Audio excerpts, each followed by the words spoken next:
What up, internet? So, New World is right around the corner.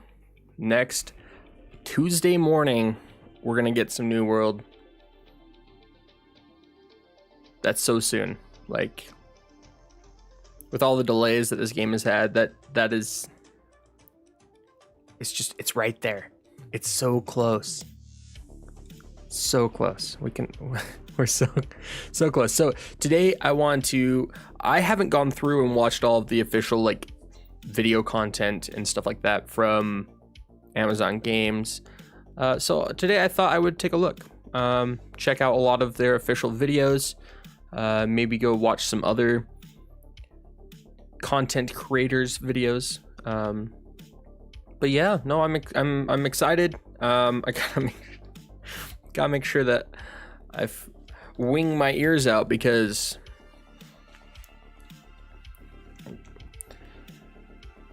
if you wear a hat and glasses, the glasses go behind your ear, your hat goes over the ear, and then your ears all like folded around, and then put a headset on top of that. You're squeezing your ears like, and you don't think about it, and you don't feel it, and then an hour and a half later you're like, dear God, great Scott. All right, so let's check out some New World stuff. I don't know where I want to put my camera. We're just gonna go there. That's fine. It's fine. It's whatever. It's fine. I need to go through and do what all the other peeps have done, and actually like resize my screen and everything. But I don't want to do a bunch of React videos all the time. So whatever. Should I watch it in theater mode? Should I just watch it full screen and say screw it? Fine, we'll watch it full screen and say screw it. All right, pause music. I need a quick key on my stream deck for pausing music. All right, so this is A Tournament Awaits, the official trailer from a year ago. It has 17 million views. And I hope that I don't have the browser volume up too much. We'll see. We will see. We'll see shortly. Should be fine. It is an eternal island of legend. A place Such a cool unimaginable. Yes, I'm gonna pause a lot. They made all of this content. I want to watch it. I want to look at it. I just love that, like, scenic scape right there. Like, I don't care so much for the wrecked ships and stuff like that, or like the anti-gravity field volcano, but like, just like look at that, just this section right here. If you were just to crop out this section right here with the sunlight coming through, freaking awesome. I'm gonna have to come and make this like a wallpaper or something. Eternal island of legend. A place of unimaginable beauty. And a growing evil, living plant deer, where the forces volcano of death and bear life are in constant conflict.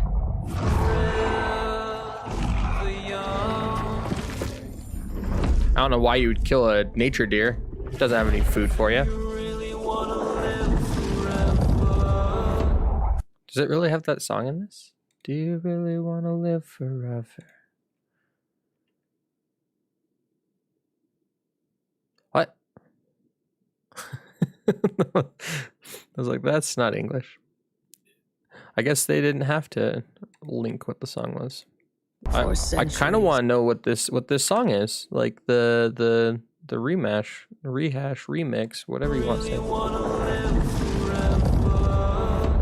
For centuries, many have come in search of its power.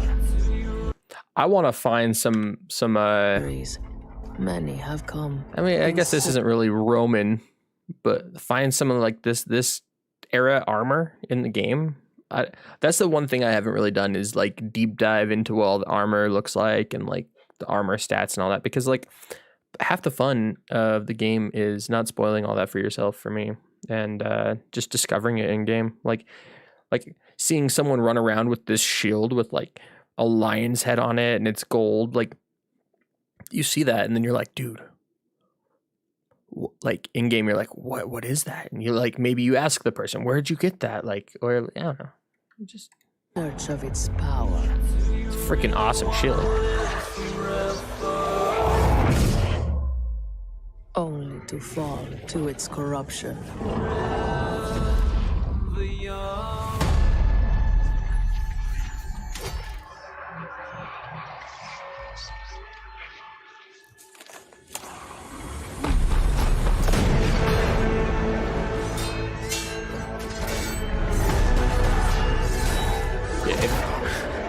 These guys are brave, walking up to that thing and it looks like this. Like the ground is glowing red, everything is black and decayed, and they're like, yeah, we're gonna walk up and take this gem.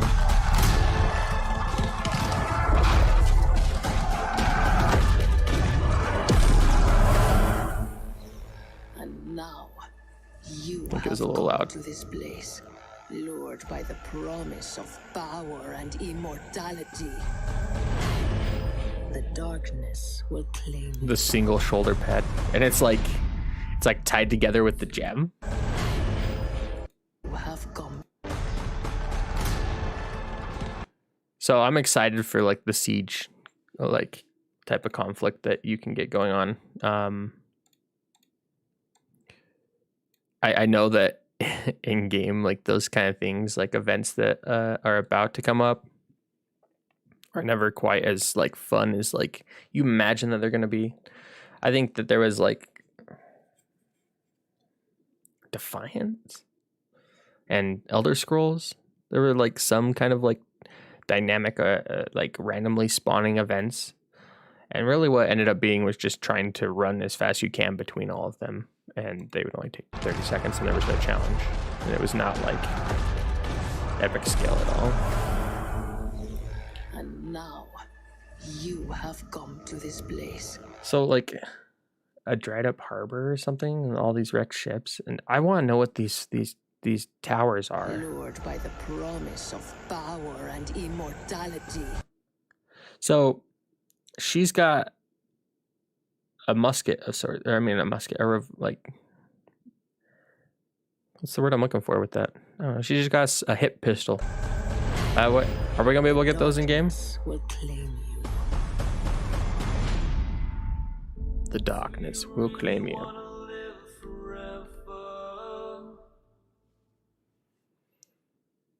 Do you really want to live forever, forever and ever? I honestly, now that I think about it, if there's too much music in a video, YouTube will actually stop your stream. It's happened to me before. All right, we don't want to watch the 10-hour fireplace loop. All right, let's fight the world.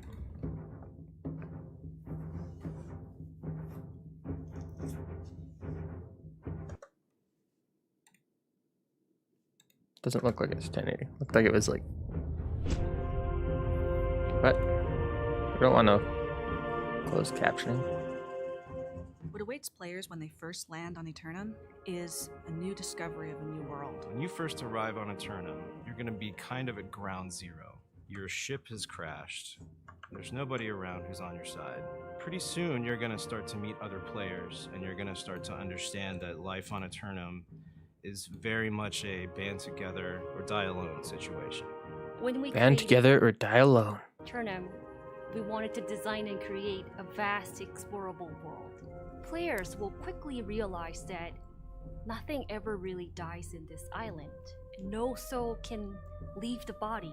It is the magical resource that grants the power of immortality, and it is called Just things that just explode, and then all of a sudden time just stops. One of the Ease things off. that makes Eternum very Magical dangerous resource. is that there's a bunch of different factions there, and each one has their own objectives and desires, and they conflict with each other, but more importantly, they create big conflicts with the player and dangers for them. Alongside the corrupted, there's 3 other major enemy groups that exist. Dun dun dun dun.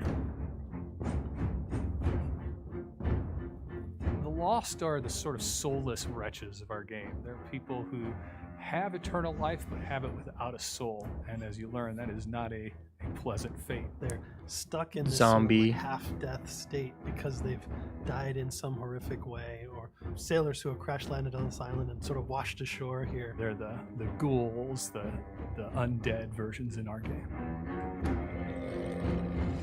What'd they call them? I forget what they called them.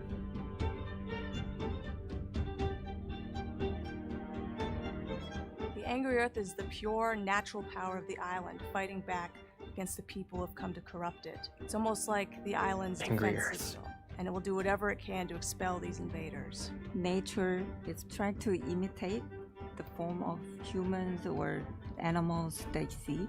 And some are like more humanoid, but there's other ones that are more of like a constructed monstrosity. They mask themselves in order to fight back from what they consider is an infection. It's the island's immune system. One of the civilizations that existed on Eternum were known as the Ancients, and they had harnessed the power of Azoth. For the Ancients, they used it to power their technology. They have 4 arms? You'll see tributes to their society throughout the world. Something happened to the Ancients. No one knows quite what happened. The remains of their civilization are there, and their secrets are there for you to discover. The ancients. In Eternum, the world fights back through the corrupted. So the corrupted notice the player, they notice them getting stronger and building up their settlements, and then they fight back. They might blockade a road, have a summoning portal, which portals lots of enemies of their type into the player's area. You can take one of the territories on Eternum. You can ultimately grow your town to the point where not only the monsters in the woods want to take it from you, but other players as well. And when we have these massive wars over these territories, it's pretty special. I like the enchanted effect on this hammer. Just that's a nice glow. But that's pretty cool. Sword and shield with a bow. He's got this medium armor on.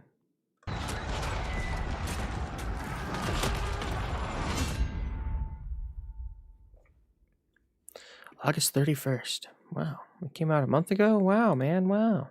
Wow. Wow. Welcome to New World. Another developer diary. 7 months ago.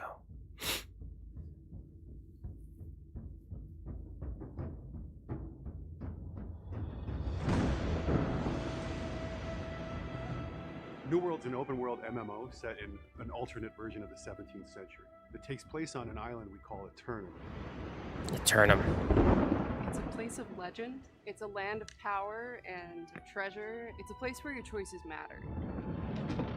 You get to live a life that is full of danger and adventure on a supernatural continent that has only just been discovered. I don't know why it looks so funny with that ragdoll. We wanted beautiful, picturesque landscapes with danger around every turn. There's these hints of supernatural and these things that show you're not really anywhere you've ever seen before. Contrast is something that we really want players to feel as they move around the world. Every space they enter feels different and special from the space behind it. I felt that in the starting Every areas. hill they're going over, there's a new adventure. Not many people know too much about Eternum yet. I think that's where you come in as a player. And there are threats, but there's also opportunity. Rumors swirl about the power and danger of the island, but the people who go there don't I think really they know did what a they're great going to job with these find. videos. It could be So far, they're pretty Shangri-La, good. This is the third or one. It could be something out of their worst nightmares. Whoa. I want red The thing that gives or Eternum this blue power juice. and makes it Turns my... supernaturally It's special is flammable. this mineral that runs below the earth. It's called Azoth, and it's known to have magical properties. Azoth can amplify things. Score video is my itself favorite. is not Volume really village. good or bad. Oh, okay.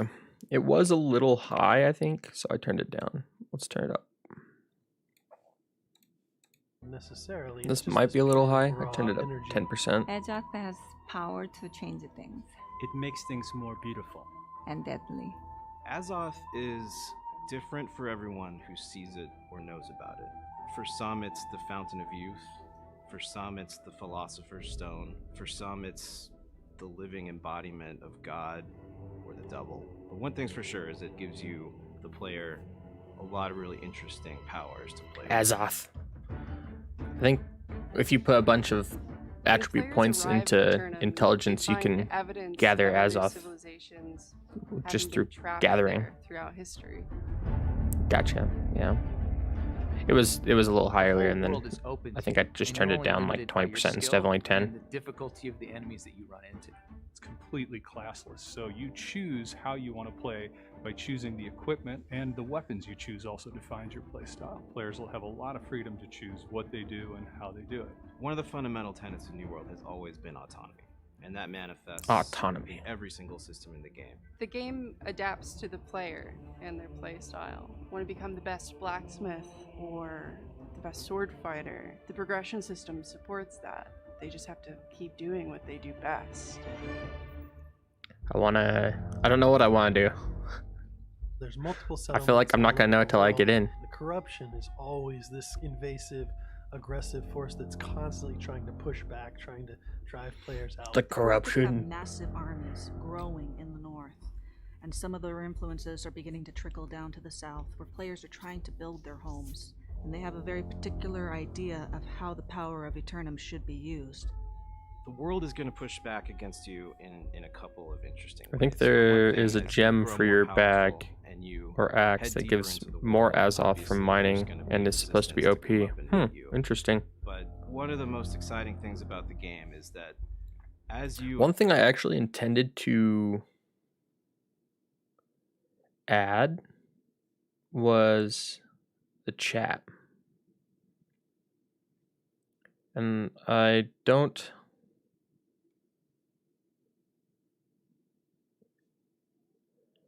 I just wish it was a little more see-through, and so I don't think I'm gonna put that on. In the future, I'll have to go through to Stream Elements and update that so it's more of a clear, and other players transparent option. begin to form settlements and you begin to push back.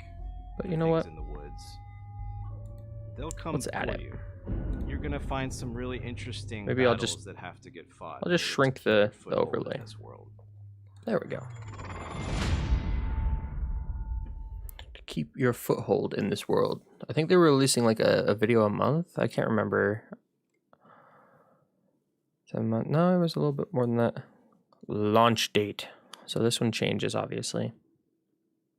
That's funny. I didn't notice how close the chat was to YouTube's coloring. Might be a little small.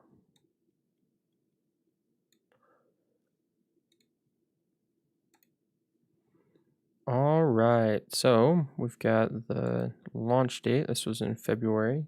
Again, this was like 4 days after that last one.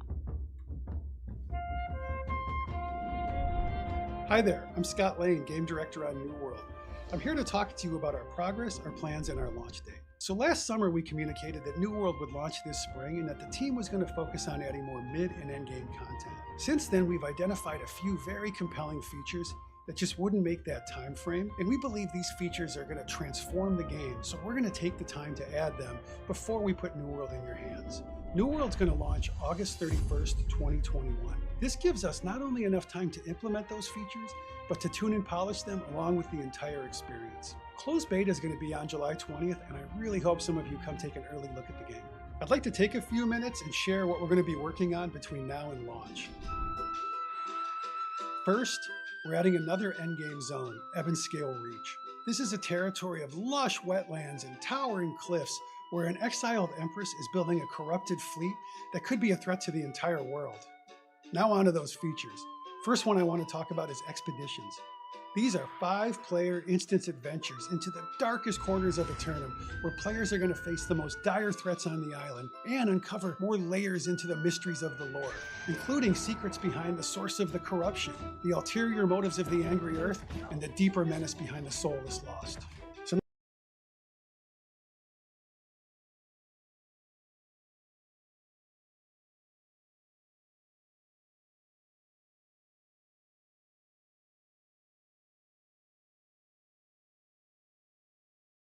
Now I'd like to tell you just a little bit about Outpost Rush. Outpost Rush is an endgame mode that calls players to a primordial river basin filled with forgotten ancient technologies and hidden sources of the powerful and volatile Azoth.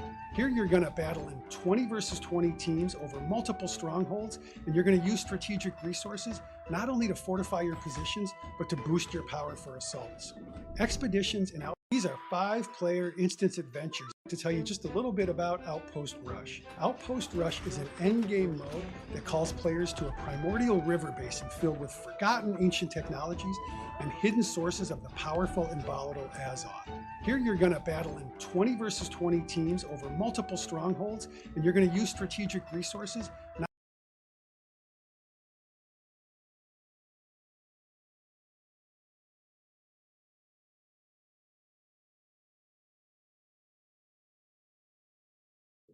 I muted my mic.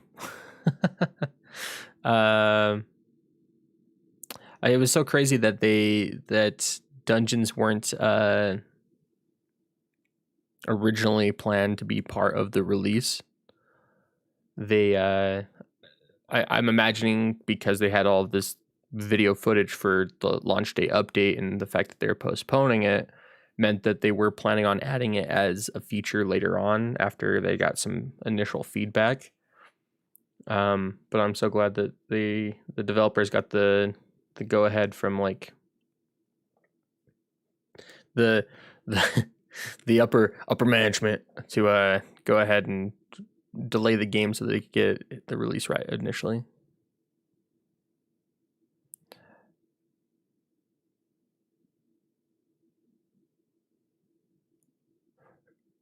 Yeah, the end game dungeon stuff should be fun. This Outpost Rush I haven't heard like anything about, and so I don't know if it's just 20 versus 20 in one outpost, one team defending, one team attacking. I don't know if it's two teams both trying to siege, like a PvE, like player versus environment kind of situation where two teams are both trying to take over an outpost at the same time. I'm not sure. Not only to fortify your positions, but to boost your power for assaults. And he said multiple fortifications. So is there like 3 or 4 I don't know. I don't know these things. Expeditions and Outpost Rush are big features for us leading up to launch, but we've also made a lot of progress since the preview event. I'm sure some of you have played or seen Reekwater and Endgame Zone. Reekwater's freaking We've cool. also added fishing. We've done a full revamp to crafting. Fishing wasn't a thing until then, okay. And I wonder how much crafting changed. We added hundreds and hundreds of weapons and gear pieces. We've really improved combat. And we've added a lot of quest variety. All of this is in direct response to your feedback from the preview. And let me tell you, there's a lot more to come. For those of you who played in the preview event, I really like it's just something super minor, but like when you turn in quests and stuff like that, I like the animation. And let me tell you, that goes over your character. It's some people might say that like that's like it's too much, but I don't know. It's kind of an interesting thing. It's 20 versus 20. Whoever owns it currently is defending it. There's also some PvE elements to it. Makes sense. There's a lot more to come. For those of you who played in the preview event, I think you're really going to enjoy the changes and additions we've made. Getting our mid and end game right is critical to the game experience. And So much. Features, it takes time. So critical. At the end of the day, shipping a high quality, polished experience is our top priority, and we plan to do just that. I'm glad. I really want to see where the paid elements come into play and how they're going to impact the game. Something that I talked about in a video a couple months ago now, I think. Is this the same? No, this is a different video than the first one. What is Eternum? That's a cool scene.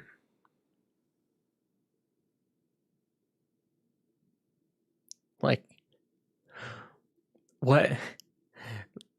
Logistically, the people who created this, they're like, this is like some sort of crevice, some sort of cavern of sorts, just cliffside, and they're like it makes sense, like all of these like wooden structures that they put up.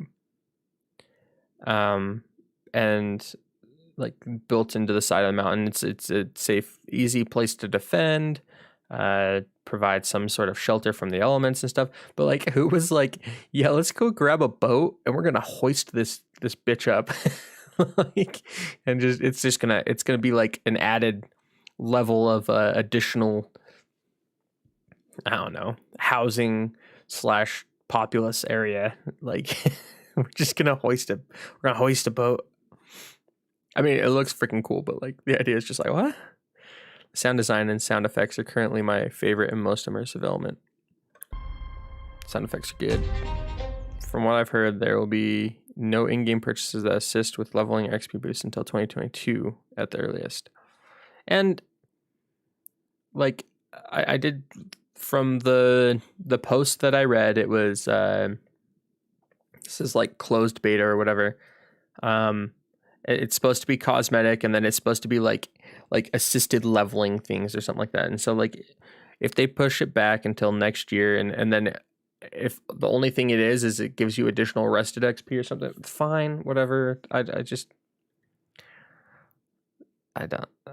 hate I hate it. The substance I hate it. of legends. Why can't we just have our why can't we have our cake and eat it too? Pulse Okay. of adventure. Why can't I use my wood axe as a weapon? Let me use that axe. It's not freaking the size of, I don't even know. The great axes are so huge. Or it was docked there and water levels receded and they made the best out of the situation. I mean, that could be it too. Like, maybe they had it tied off and water levels started retreating, so they're like, dude, just that very well could be it. Water levels were super high. They tied it off a bunch because they didn't want to get, I don't know, abandoned there, essentially. Shipwrecked. Beached. That is called a hatchet? No. Okay, there's the hatchet here. That's the hatchet. Okay. This is like your gathering axe that you can craft. Okay. Glory of triumph. Eternum is life eternal. And death incarnate. Thing's freaking cool looking. I don't get the turrets. Like,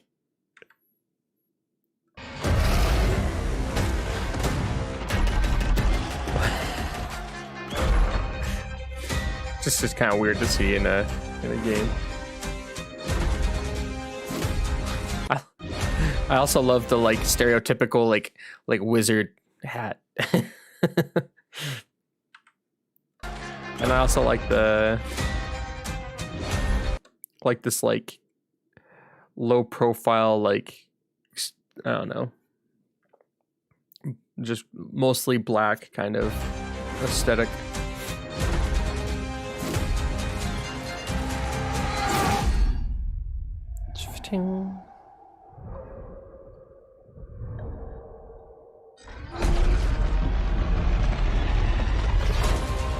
What is Eternum? The fires of destruction. Rage and malice. Bearded tiger. That thing is freaking sweet. This like crazy tree glowing, I'm calling it Sylvaneth because it reminds me of the Sylvaneth from Warhammer. The truth behind nightmares. I do like the glow effect when you charge, and execute just looks super sweet.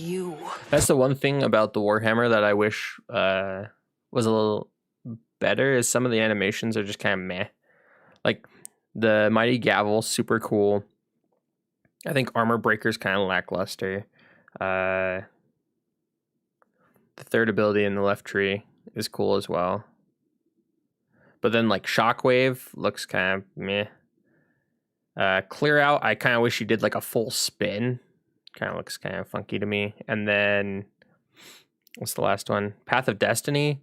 Like, I don't know. Just looks kind of funky.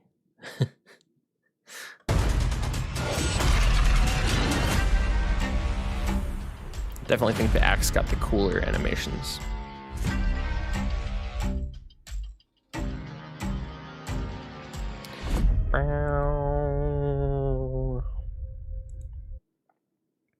So how many views did that one have?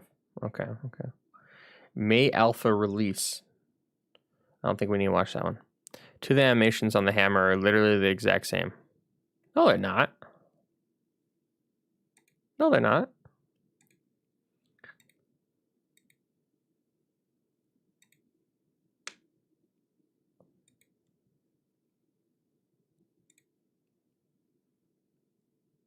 No, I want to watch it now.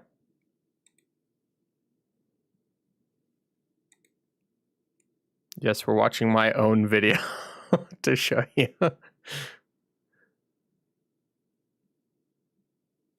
This is the hammer section. Of enhancing the actual combat between. So that's the rapier.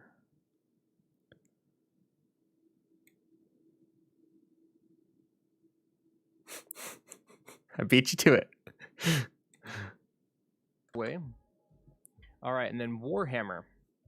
Warhammer is another one of those that has heavy attack and a charged heavy attack, but this does not have a chain of light attacks. It just has 2 attacks that just swing back and forth. Never thought I'd be watching my own video. Warhammer has the Juggernaut and the Crowd in the Crusher stream. Trees. In the Juggernaut tree, we have Armor Breaker. Okay, we're just gonna skip Mighty forward to the animations.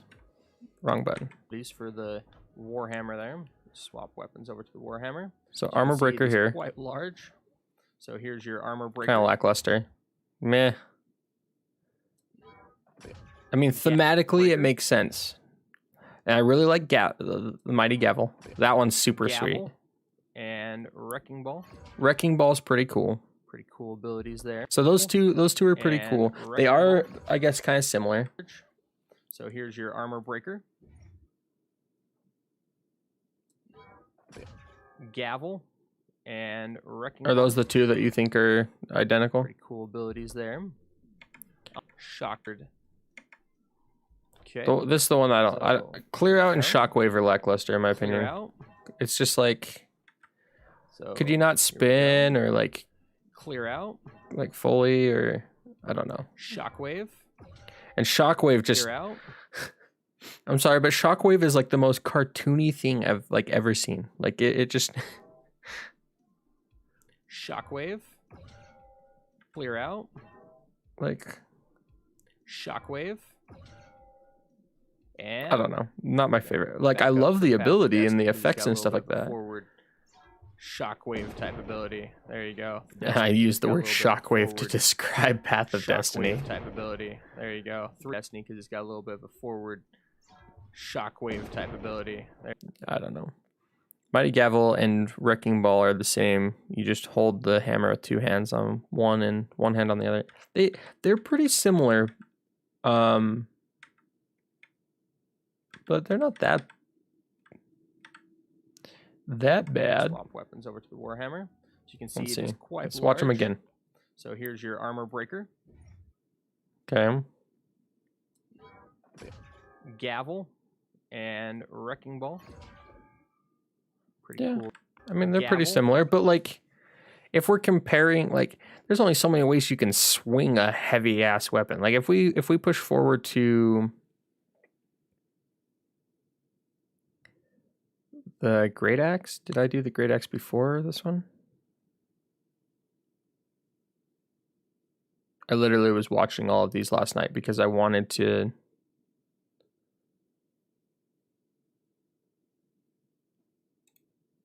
What?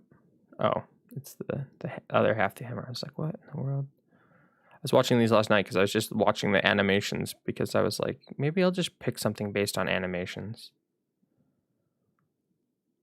Did I not do the Great Axe till after I did the bow? Because for some reason I did it like with the Ice Gauntlet, and I don't know why. Or did I? Or did I do it? I think I did it before I did the hammer, actually, now that I think about it. I think I did it like with the rapier.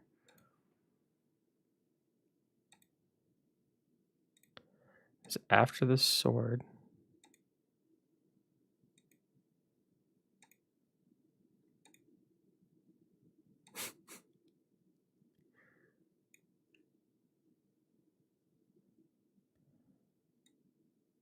And then I called the spear the lance. Side of the tree. That was Giving freaking hysterical.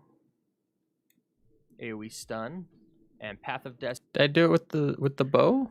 When did I do it? All right.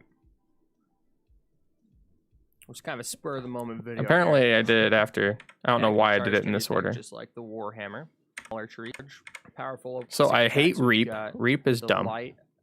Here comes Reap. Just swing back and forth. We've got a The heavy attacks. The heavy attacks look so dumb.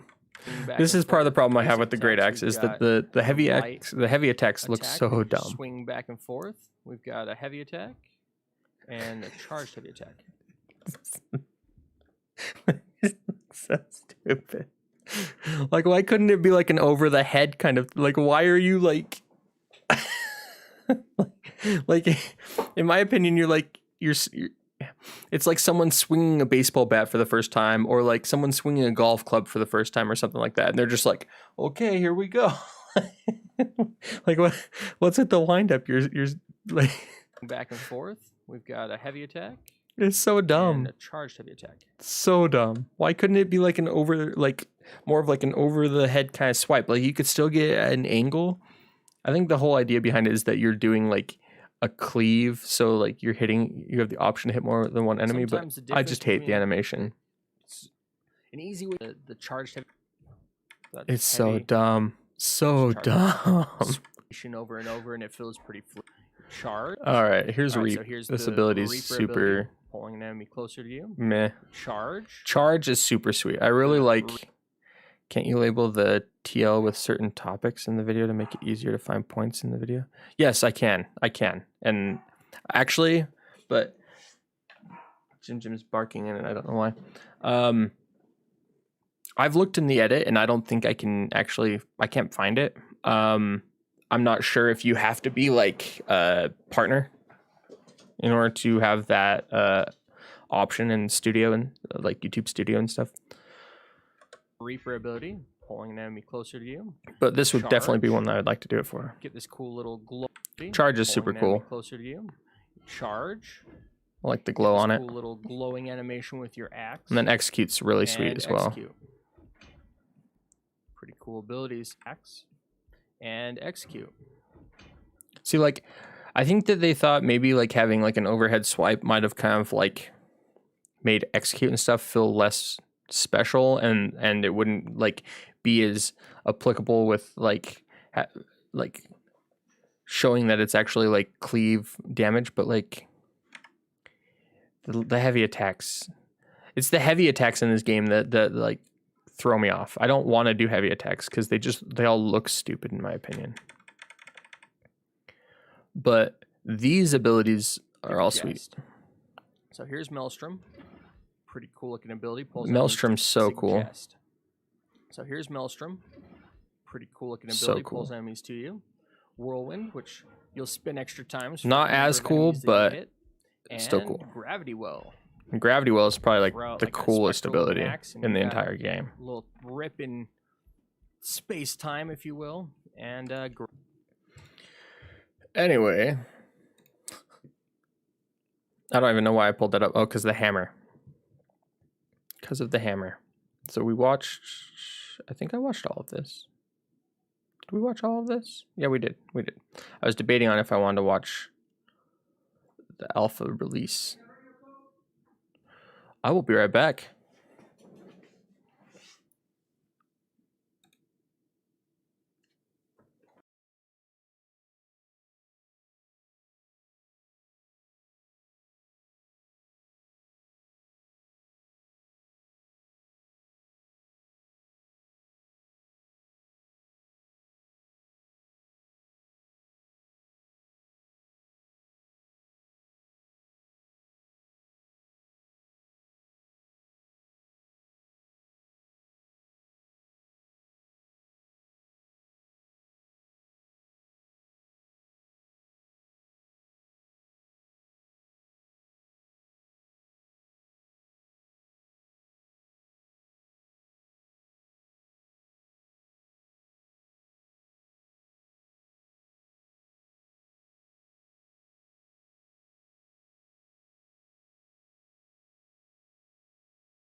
All right, I'm back.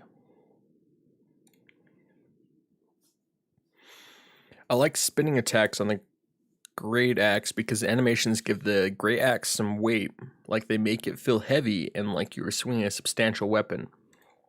Are you talking about just the animations, or are you also talking about the heavy attacks?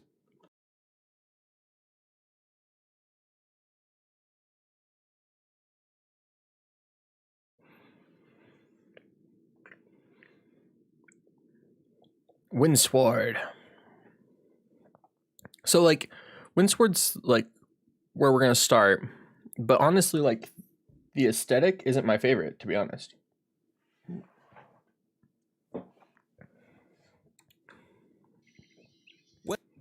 Whoa. So like these, the different chapters. Your journey here may have been fraught with danger, but you're safe now. Mostly the animation. You like all the like. It's true that the heavy attack does make the weapon feel kind of heavy, but yeah, the heavy attacks. I don't think I've found a weapon that I like. Well, that's not true. I like the heavy attack for the life staff and the fire staff. For the ice gauntlet, and the bow's kind of nice, but like sometimes I was having trouble like getting a heavy attack off with the bow. I'm trying to think of a heavy attack I like. I don't like that the sword is a thrust, a stab. I'm down to pick a town based purely on it. It's not the town for me with Windsword. It's the surrounding environment's not my favorite. Like, I don't know. I like it more than First Light though. That place I don't like at all. The ability animations, yeah. The ability animations for the axe are awesome. I think the ones for the hammer could be a little bit cooler. Overall, like, I'm happy with what the game has. I do wish that there were some more weapons that I personally, like from a fantasy standpoint, like would choose. I mean, obviously, like the bow is cool. I like the addition of the gauntlet because it just kind of makes it feel like you're casting spells rather than like wielding a staff and like just shooting it. So I'm glad that they're not all staves. I wonder if we'll see variations. Excuse me. I got so I left because my dad just got back from the doctor. He got an MRI because his knee was had been hurting him. And so I went up to go see how the MRI results were. And he brought back some Cokes, some McDonald's Cokes. And apparently after 3 sips, I have had too much carbonation. Anyways, from like a fantasy standpoint and like, I don't know, when I create a character, like let's say D&D and stuff like that, like I pick things like a long sword, like a weapon that can be wielded in one hand, but still has the ability to be wielded with 2 hands. Sword and shield's cool, but I don't know. I think just in general, I like versatility in weapons. And I feel like while the weapons in this game do really fulfill the fantasy of that weapon, there's no one weapon. Like, I wish there was one weapon option that I would just be like, yeah, I'm using that weapon. Like, that's the only thing. Like, it'd be like, yeah, I want that weapon.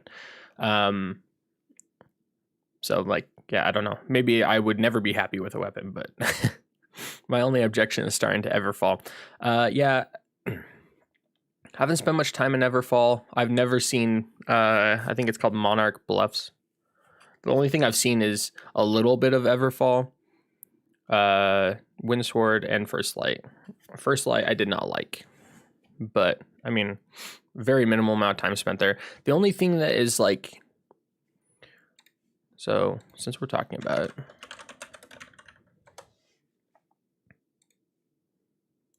it's not what I wanted. I wanted the actual, no. You know what? Screw it.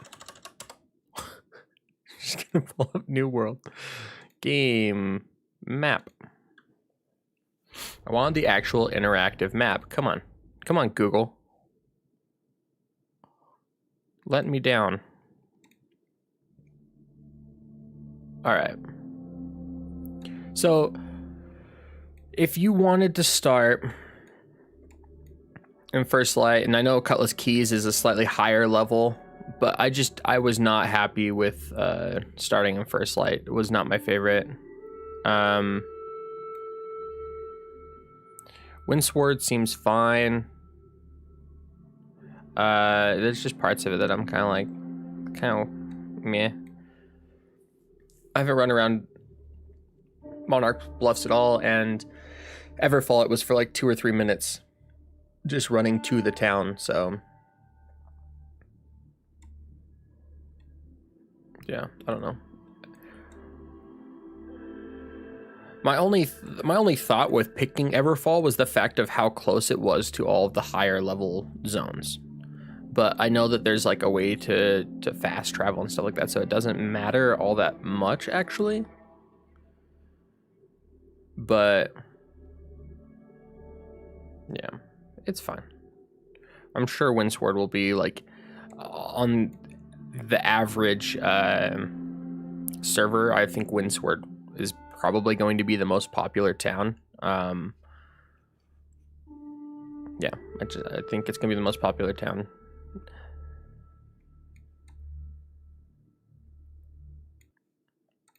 But let's go back to here. Yeah, I just wish there was, I don't know. I don't know why all of the heavy attacks feel so weird. The heavy attacks with the hammer are also weird. And I wish the heavy attack with the sword wasn't a thrust. I wish it was a slash. But hey, one day maybe we're going to get, because apparently in a lot of the official images and stuff like that, people have seen two-handed swords. So I'll hope for a two-handed sword in the future. And hopefully some of the abilities for that are pretty cool, like one-handed, like, I don't know, executes and stuff like that. On solid ground. Join us as we take you on a tour of some of the most important locations in Eternum. Meet some of the inhabitants, both friendly and not so My place friendly, looks stinky. and advise you on how to put your best foot forward in this strange land. I'm excited for the one-handed mace.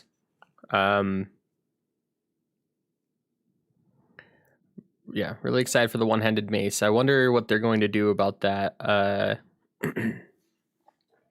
Again, not an official thing, but I could see it being something pretty interesting. Like, what if it's,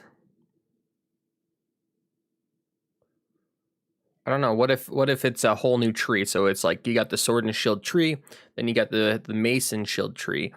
And what if all of the shield side, the defender side for that is not the same abilities? And maybe some of them are like healing abilities, kind of like the life staff. Maybe it's like a crossover. So like instead of being scaled off of strength and dexterity, maybe it's scaled off of strength and focus or something. Like that could be cool.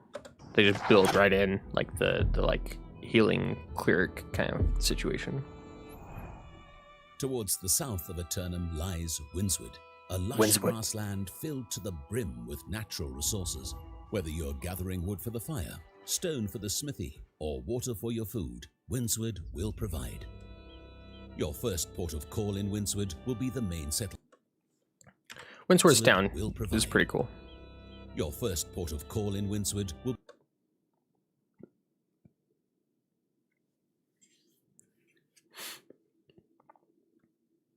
Just checking it out.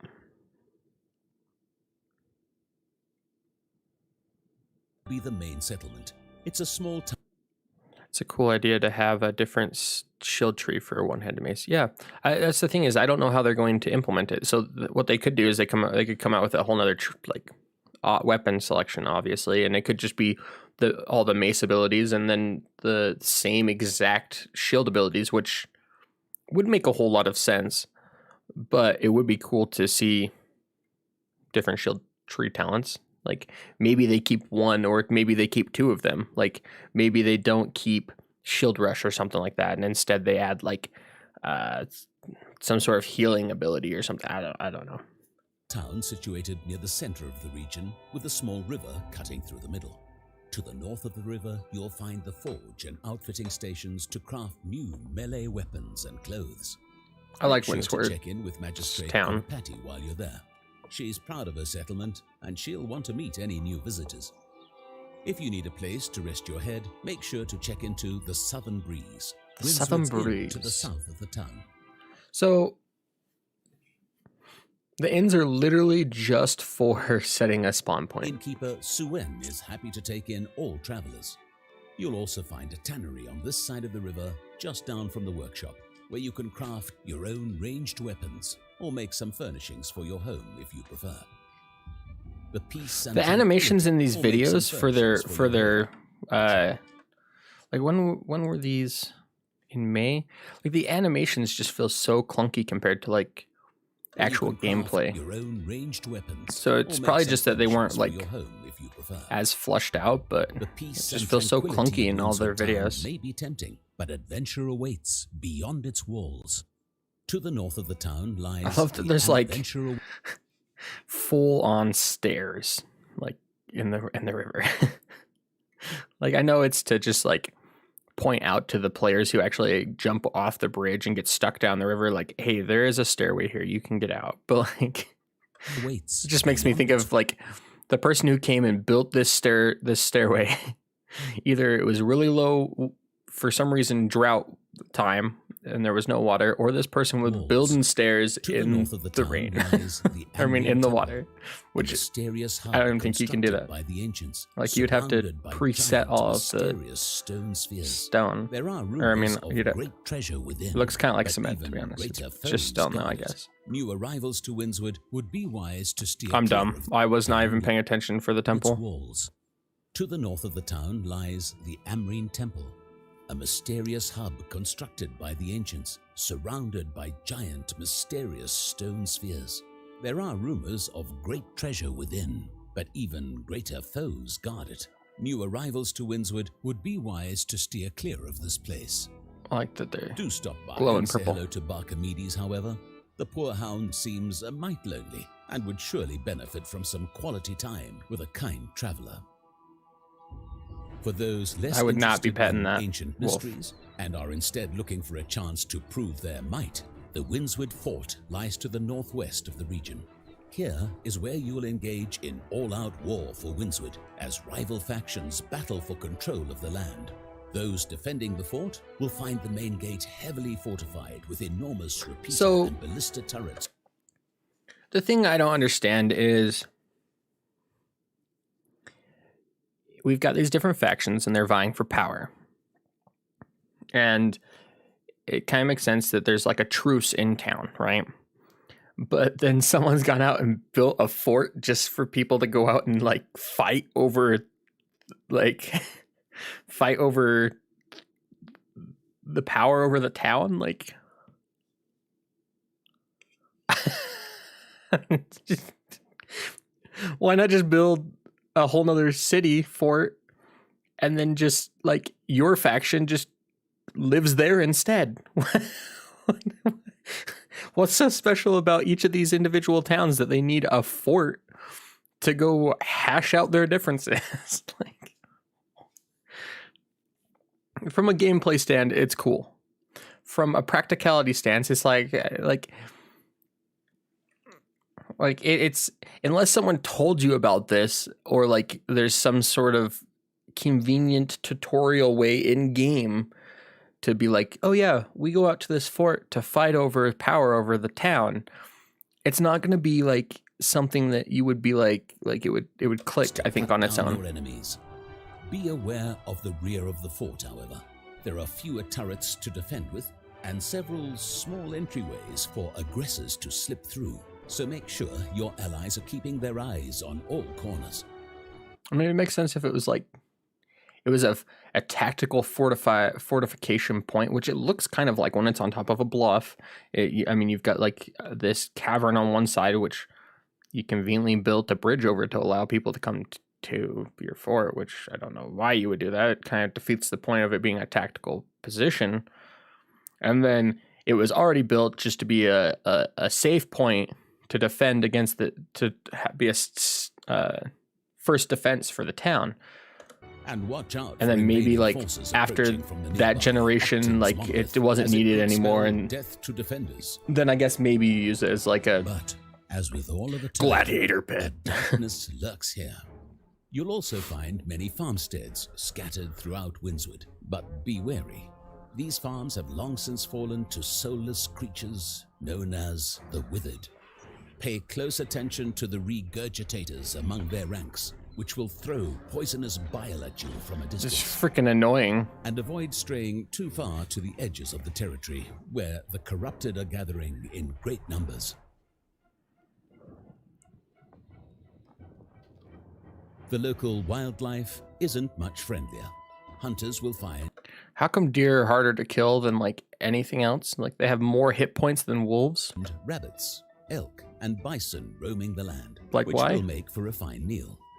But tawny wolves stalk the forests to the north, while deadly pumas prowl the caves of the south, and neither take deadly kindly to pumas. strangers. Deadly If you want to pumas. explore the ancient pastime of angling, You still need a route bringing supplies to the fort, and it's narrow enough to focus oncoming attackers to one point. But if I'm not mistaken, that bridge is on the other side from the town. Like, I get what you're saying, but like that bridge to the fort is opposite side from the town, I think.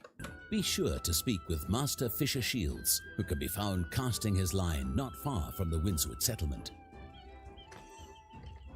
Windswood may be a space of natural beauty, but it hides many mysteries and dangers. Take heed of our guidance, however, and you should be more than equipped to deal with whatever may stand before you. Very true. Whether you're gathering wood for charcoal or animal That's kind of the hides, idea behind like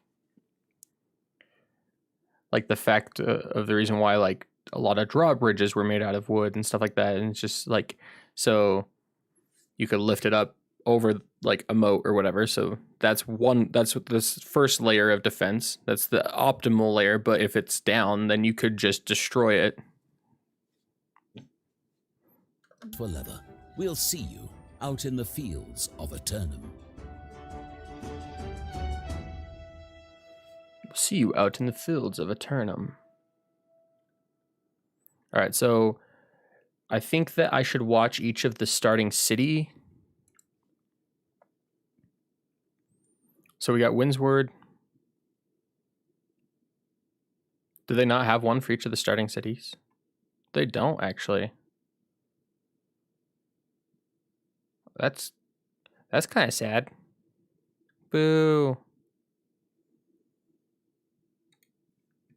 I actually wanted to watch one for each of the starting locations so that I could be like, this is like from an aesthetic point and from what I've seen of like nearby enemies to combat, then like this sounds cool and that's where I want to go.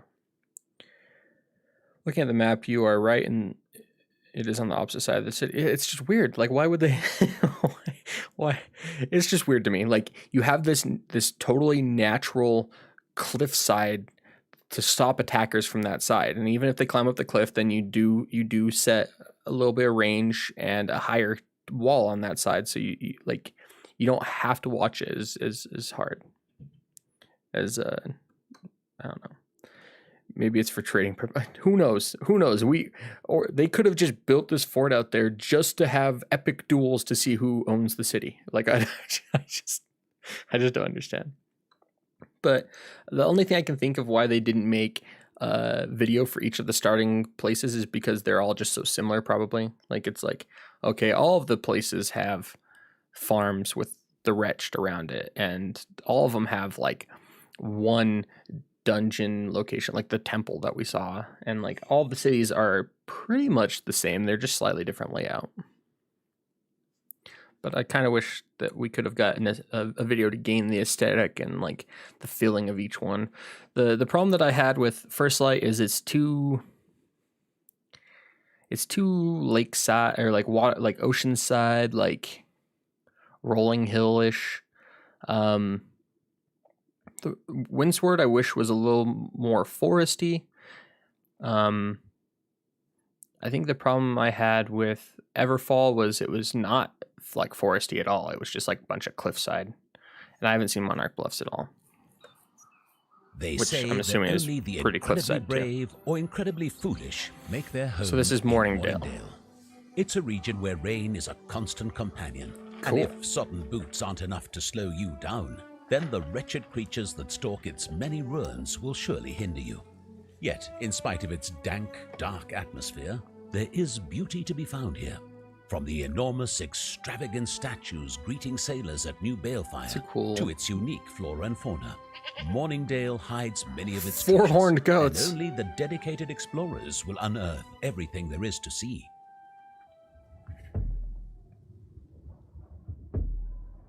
Touring Eternum, Morningdale. This Your is a cool first city. stop in the territory will surely be Morningdale Hamlet, a small settlement in the center of the region. Despite the many trials and tribulations the land presents, just ask survivalist Fletcher. The people here have built a home for themselves, with plenty of houses available if you want to start your own life here. Morningdale Hamlet is an oasis in a vast region of torment, and you should spend your time in these ruined walls, gathering equipment. I get that like the Plague Doctor look like people like, but I don't. I do not whatsoever. And preparing yourself for the wilds beyond. There are tools available for those who wish to craft their own gear, or you can check in at the trading post if you've got the coin to spare. Venture south of the I like that hamlet. the trading post in this city is like a little building instead of just like a cart.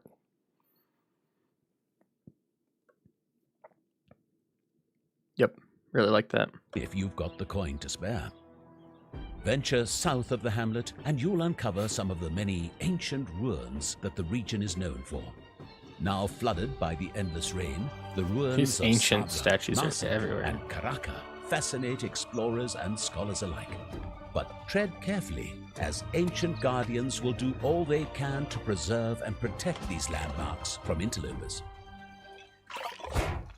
To the southeast is Morningdale Fort, built on the beach to provide cover from both the land and sea. Any invading factions will need to control this location, but it won't be easy to take down. There's very little cover on the beaches and a hill to climb without getting cut down by turrets. May the winds blow in your favor. Venture It's up a good the video eastern that gives a beaches to breakdown the of north each of starting zone Morningdale, without and you'll giving come away too much. across Yeah, New Balefire. I agree. It's just like it gives you like the aesthetic and like tells you kind of about the world, but doesn't give anything An away. imposing port with extravagant sculptures looking out across the sea.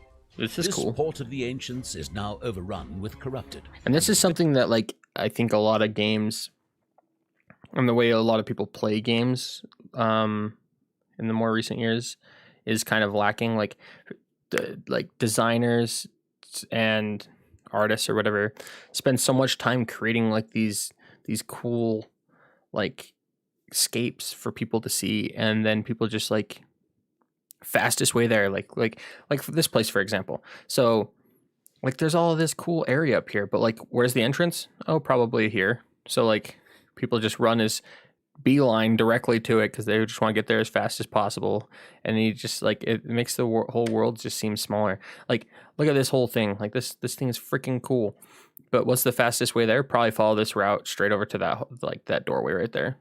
Like I posted a video link in chat. I might have those blocked. Let's see.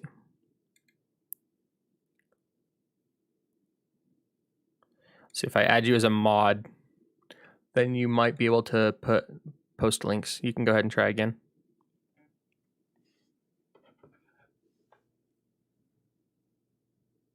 I thought you were talking about this video individually as being one that had didn't give too many things away, but you're saying, oh, each starting zone. We'll check that out too. You can send it in a disc. I noticed that you sent me a text, but I'm not gonna be able to easily find, like, not gonna be able to easily bring that across. New Balefire, an imposing port with extravagant sculptures looking out across the sea. This port of the ancients is now overrun with corrupted, and the stonework has been worn away from combat. So be sure to watch your step, lest you fall into the dark waters below. Gildan seems to know something about this port. Perhaps she can tell you more. Tell me more. You'll also notice ancient towers across the territory, but only the bravest of warriors will want to get within a stone's throw of Scorpius. The corrupted have also made a home for themselves here, and they'll fight tooth and nail to keep you out. With the ancients and corrupted battling for a stronghold across Morningdale, you're likely to encounter their kind wherever you set foot. But you'll also need to be wary of the bears that counter their kind. This enemy right here kind of reminds me of there's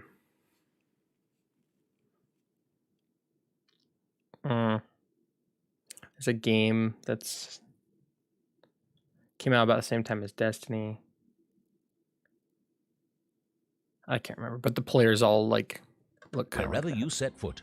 But you'll also need to be wary of the bears in the forests and even the boars on the main roads. Each is as furious and deadly as the last. It can also be quite hard to see what's ahead with the driving rain that this region is known for.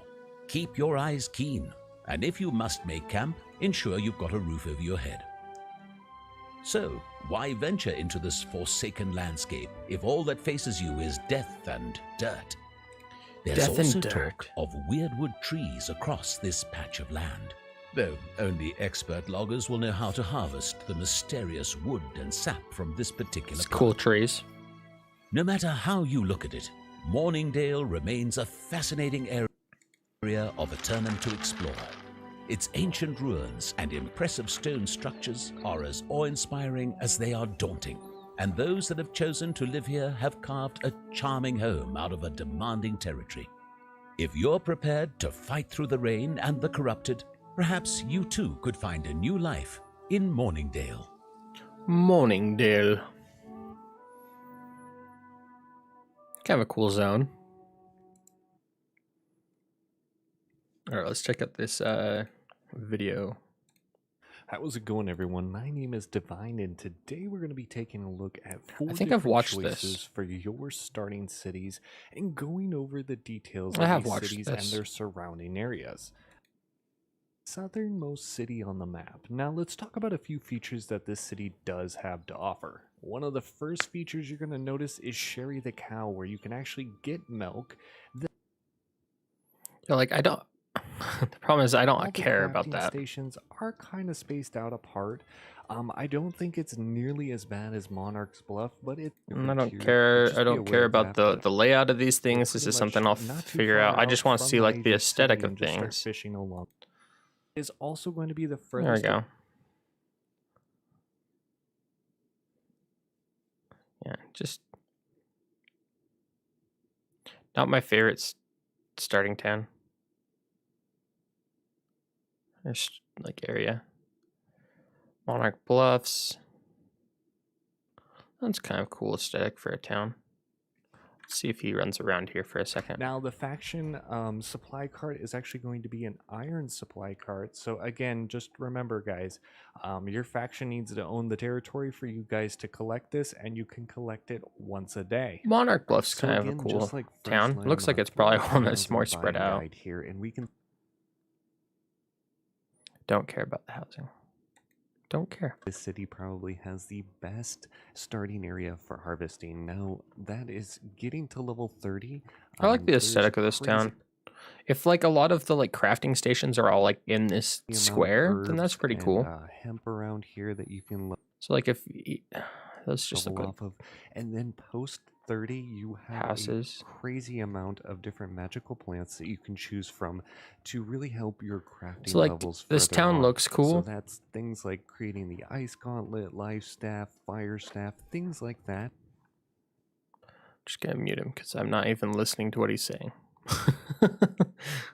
Nowhere near close to listening to what this person's saying. Just watching them, looking at the town. So interesting. Like, he pulls up the map here in a second.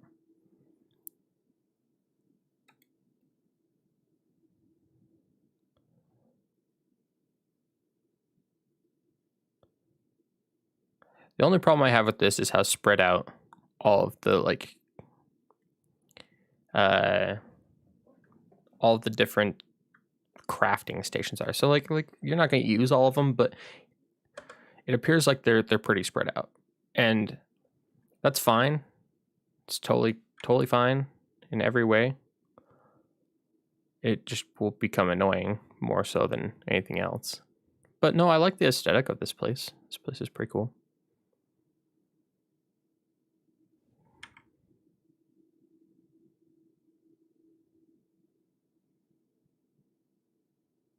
I like that it's kind of like built into a cliffside.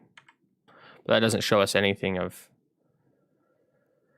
the surrounding area, which is where you're going to spend a good portion of time as well.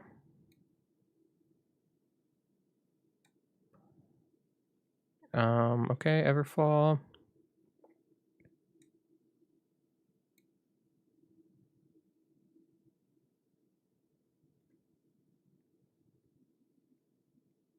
So like this one, I do remember running into this town, and I think it's a little bit similar to Monarch's Bluff.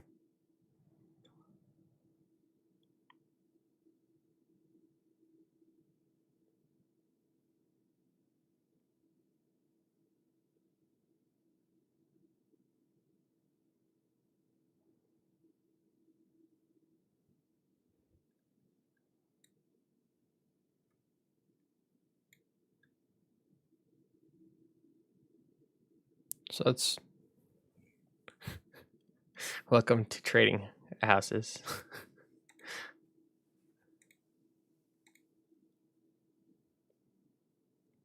Yeah, it's okay.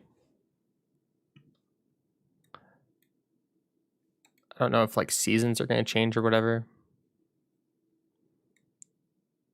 Because those leaves are looking a little yellow. And here's Windsward.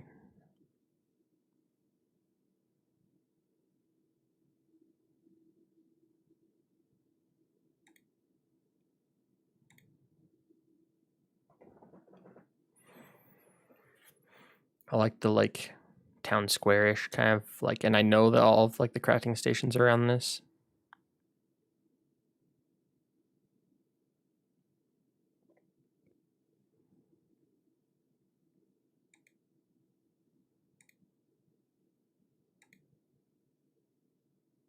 See, I wish you kind of run around the other areas in the other cities.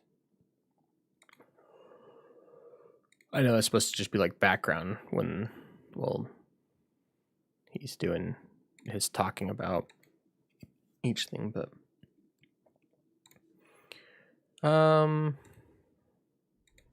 yeah. Today we travel to the boggy swamps of Reekwater. Yeah, so I don't.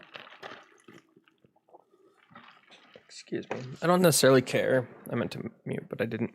Because I'm sure. I'm not sure, but I get the feeling unless. So this is a multi-part thing. Unless Azoth is really hard to come by, which I'm pretty sure is the resource allowing you to fast travel. Unless it's basically pretty expensive to fast travel between zones. So you're 40 or 50, and every time you want to go to start leveling again, you're not going to go back to Windsward or First Light because it costs too much to travel with Azoth. If that's the case, then I'll just be basically at whatever city is in the zone I'm leveling in at the time, and then after all of that, then pick a city, I guess. But if travel costs are super minimal, then just pick the closest city. Pick whatever city you like most after seeing them all. But I don't know. I don't think that it matters all that much. I get a feeling that Azoth's gonna be not super hard to come by, but it's gonna be annoying to have to farm it just so you can fast travel back to your hometown. A lonely place haunted by treachery and death, and named for its pervasive, sickeningly sweet stench. Sickeningly sweet. Entering Reekwater from the west, you will stumble into Mosswater Bog, a dark, dank fishing village, home to some of the most bloodthirsty lost in Eternum. Inexperienced travelers accidentally crossing from Windswood should tread carefully, as these restless audio seems to be a little bit louder. tear an unwary wanderer limb from limb. So we'll turn down just a little bit. And you'll arrive at the region's main settlement, Reekwater Hamlet. Those that have taken up residence in the region have built their homes high in the twisting trees and branches, and you'll need to keep a close eye on your map if you want to safely navigate this labyrinth. Take some respite from the harsh wastelands at the inn. Craft yourself some strong gear at the tool stations, and when you're ready, head over to the town hall to see how you can help out. Headman Onizaka is desperately seeking assistance for dealing with the Siren Queen, thought to be the source of Reekwater's unrelenting haunts. You should give Onizaka's proposal some serious consideration before setting out, however. That was weird. The Siren Queen has set up her throne in the spire of Melpomene, and you'll have to wade through an army of lost to reach her. So basically, undead pirates. This is the undead pirate zone. You'll find Reekwater Fort, one of the most imposing and well-protected structures across Eternum. Turrets line almost every wall of this place, and invading forces will need to make use of the plentiful cover if they want to get within shooting distance of it. But the rear of the fort appears to have a few weak points that could be exploited. If you want to get close, you'll have to make use of all of the cover that is available. Who would build a fort and then just give a bunch of cover options? But the rear of the fort appears to have a few weak points that could be exploited by some intrepid attackers. If you're traveling the north of Reekwater Hamlet, look out for a cool looking, the like, maze Eternal thing. Pools. This area is home to some awe-inspiring architecture, along with an army of dryads who will stop at nothing to keep you out. Approach the Eternal Pools from the south, and you'll find what our explorers have called the Lazarus. So what starting zone sparks your interest? Like it's hard to say because like the only ones that I've seen, like I just saw kind of a little bits and pieces of the towns of Everfall and Monarch Bluffs, but like I don't know. I'm probably just gonna say Windsward. You really hate Everfall. I'm probably just gonna say Windsward. I didn't care for First Light, and it's just so far away that like the thing that about Windsward is it's like the central city of the 4 starting zones, and so like if we want to jump on and go participate in an event that's happening in one of the nearby territories, then we can do that. Like, and it wouldn't be that bad of a run if that's the way that we decide to travel there. So it's whatever. I'm sure Windsword will just be a good choice. You'll need to gather a strong party of warriors to take this on, but the treasures that lie beyond its gates will surely be worth your efforts. Evil spirits may dominate much of Reekwater, but its wildlife. It says evil spirits, and it like changes scene over to just a deer. Evil spirits. Evil spirits may dominate much of Reekwater, but its wildlife can be just as lethal. To the south, you'll find lush wilds, interesting home to bird, a bounty of wildlife. Be particularly cautious of the Myaloops, which will chase you to the ends of the earth to take you down. Even the goats here can become exceptionally violent when provoked. Freaking goats. It's not all death and dryads, however. Explorers in search of something even more exotic should search Lambent Muskag, an otherworldly oasis with luminous flora and fauna, most of which wants you dead. But the true treasures of Reekwater lie in its vast rivers, swamps, and beaches, where the bravest of fishers have found treasures incomparable to the rest of Eternum. Did it say fishes? Grandmaster Fisherman treasures Or did it say vast fishers? rivers, swamps, and beaches, where the bravest of fishers have found treasures Fishers. incomparable to the rest of Eternum. Windsword's fine. Grandmaster Fisherman may be able to tell you more if you can convince him that you're worthy of his time. And if you do find yourself... Telling you now, I don't plan on spending like any time fishing. That does not interest me whatsoever. Search of fish, bring a sturdy pair of boots. Which is sort of, it's sort of something like you get like that side bonus for putting points into an attribute, right? With strength, you get additional mining. With dexterity, you get additional skinning. With intelligence, you get better gathering and like Azoth stuff. With constitution, you get what do you get with constitution?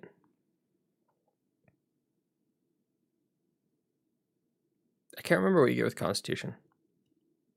I think it's like reduced carry or increased carry capacity and some other stuff. But with focus, what do you get? Fishing bonuses. Like, what? No.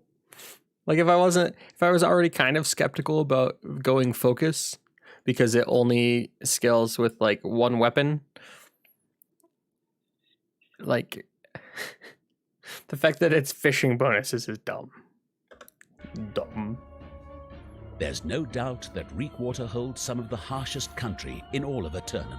But for those willing to wade through the swamps and dryads, there are plentiful treasures to get your hands cool on, area. with rare plants to harvest, and plentiful fishing spots to cast your line at.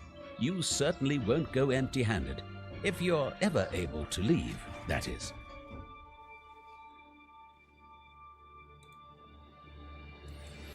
If you're ever able to leave, that is. New World Expeditions 101. 101. Welcome to Expeditions. 5-player dungeon crawls that will take you deep into the darkest and most perilous recesses of Eternum. In Expeditions, you'll face unique and challenging foes, solve elaborate riddles and puzzles, Sweet. and discover rare and powerful items that will aid you in your journey through Eternum. What were some of those items? I just want to see. Frost Grasp, a tier 5 legendary ice gauntlet. You generate 14% less threat. Corrupted Bane, 19% of damage to corrupted.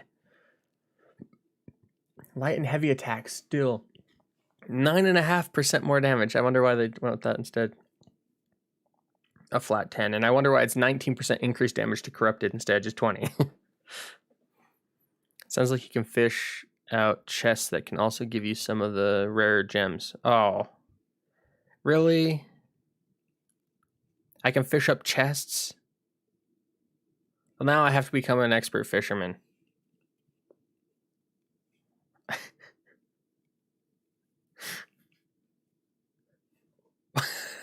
I wonder what the chance of that is. Like, I wonder if it's worth it to do that or if it's worth it to just spend your time out mining.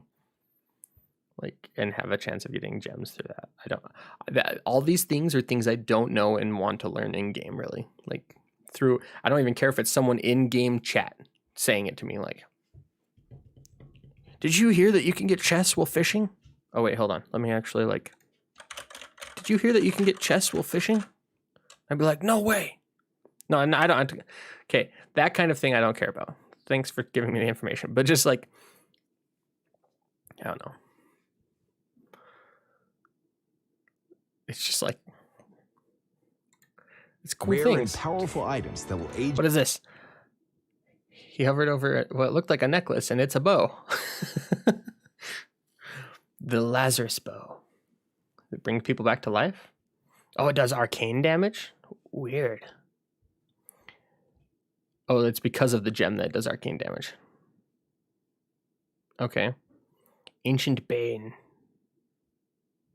So am I going to have to, like... I'm going to have different weapons for all the different creatures that I'm attacking.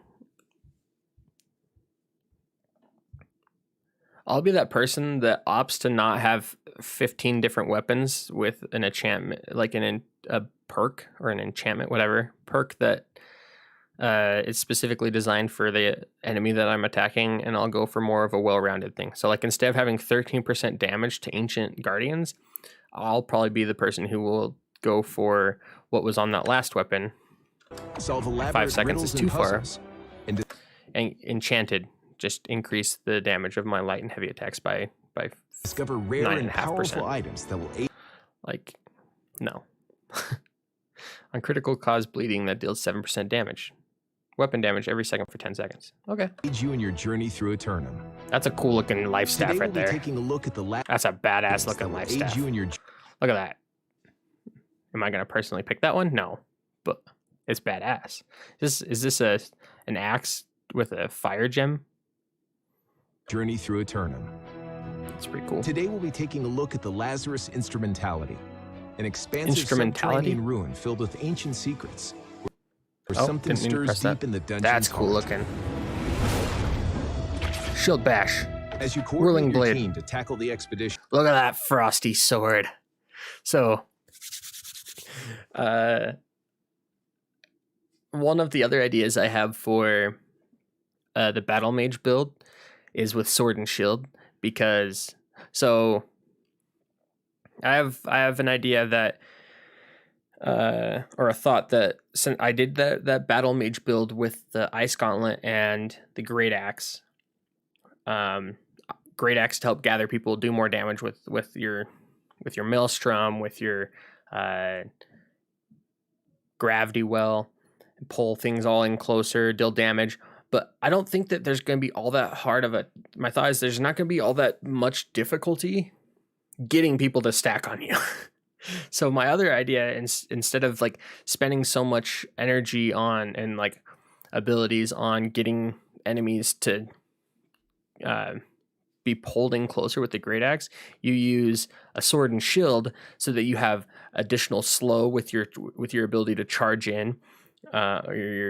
You don't charge as far as you do with the charge from the axe, but then you have shield bash to do some stuns to lock people down in your like ice spells, and then on top of that, your ice spells cause slow, and it's a very minor benefit from the sword and shield. It does 10% additional damage to slowed enemies, but there aren't all that very many ways to slow people with the sword and shield, so you rely on the slowing from the ice gauntlet abilities to do additional damage with your sword and shield.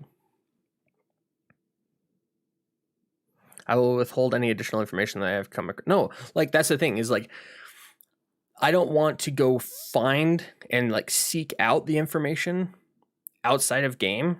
But if someone else is like, if any of my friends or any of the people I talk to about it find information and they want to share it with me, like that to me is the more fun way to experience the information. So like you sharing with me that you can fish out chests, that's us talking about the game, and that's so much more fun and, I don't know, enjoyable than going to a forum and seeing someone like talk about it. Like, because there's no interaction with that. Like, there's like two different, in the age of information, there's two different ways to gain information. There's seeking out all the information because it just exists, and there's actually having interactions with people and like experiencing the game, the world of the game with other people. Like, I enjoy gaming most of the time because it's spending time. You'll want to remember a few with key friends factors. and stuff. So like expeditions, like that's why I don't play very many single player games. I get bored. Are meant to be some of the most challenging missions in New World. He missed. Make sure your expeditions are He meant hit his to be own some of the teammate and most missed. challenging missions in New World. Make sure your So that's why you don't use the spear. How bad does that feel? Expeditions are meant to be Let's see, some how of the long most is that challenging cooldown? Missions in New You can only throw your spear every 15 seconds.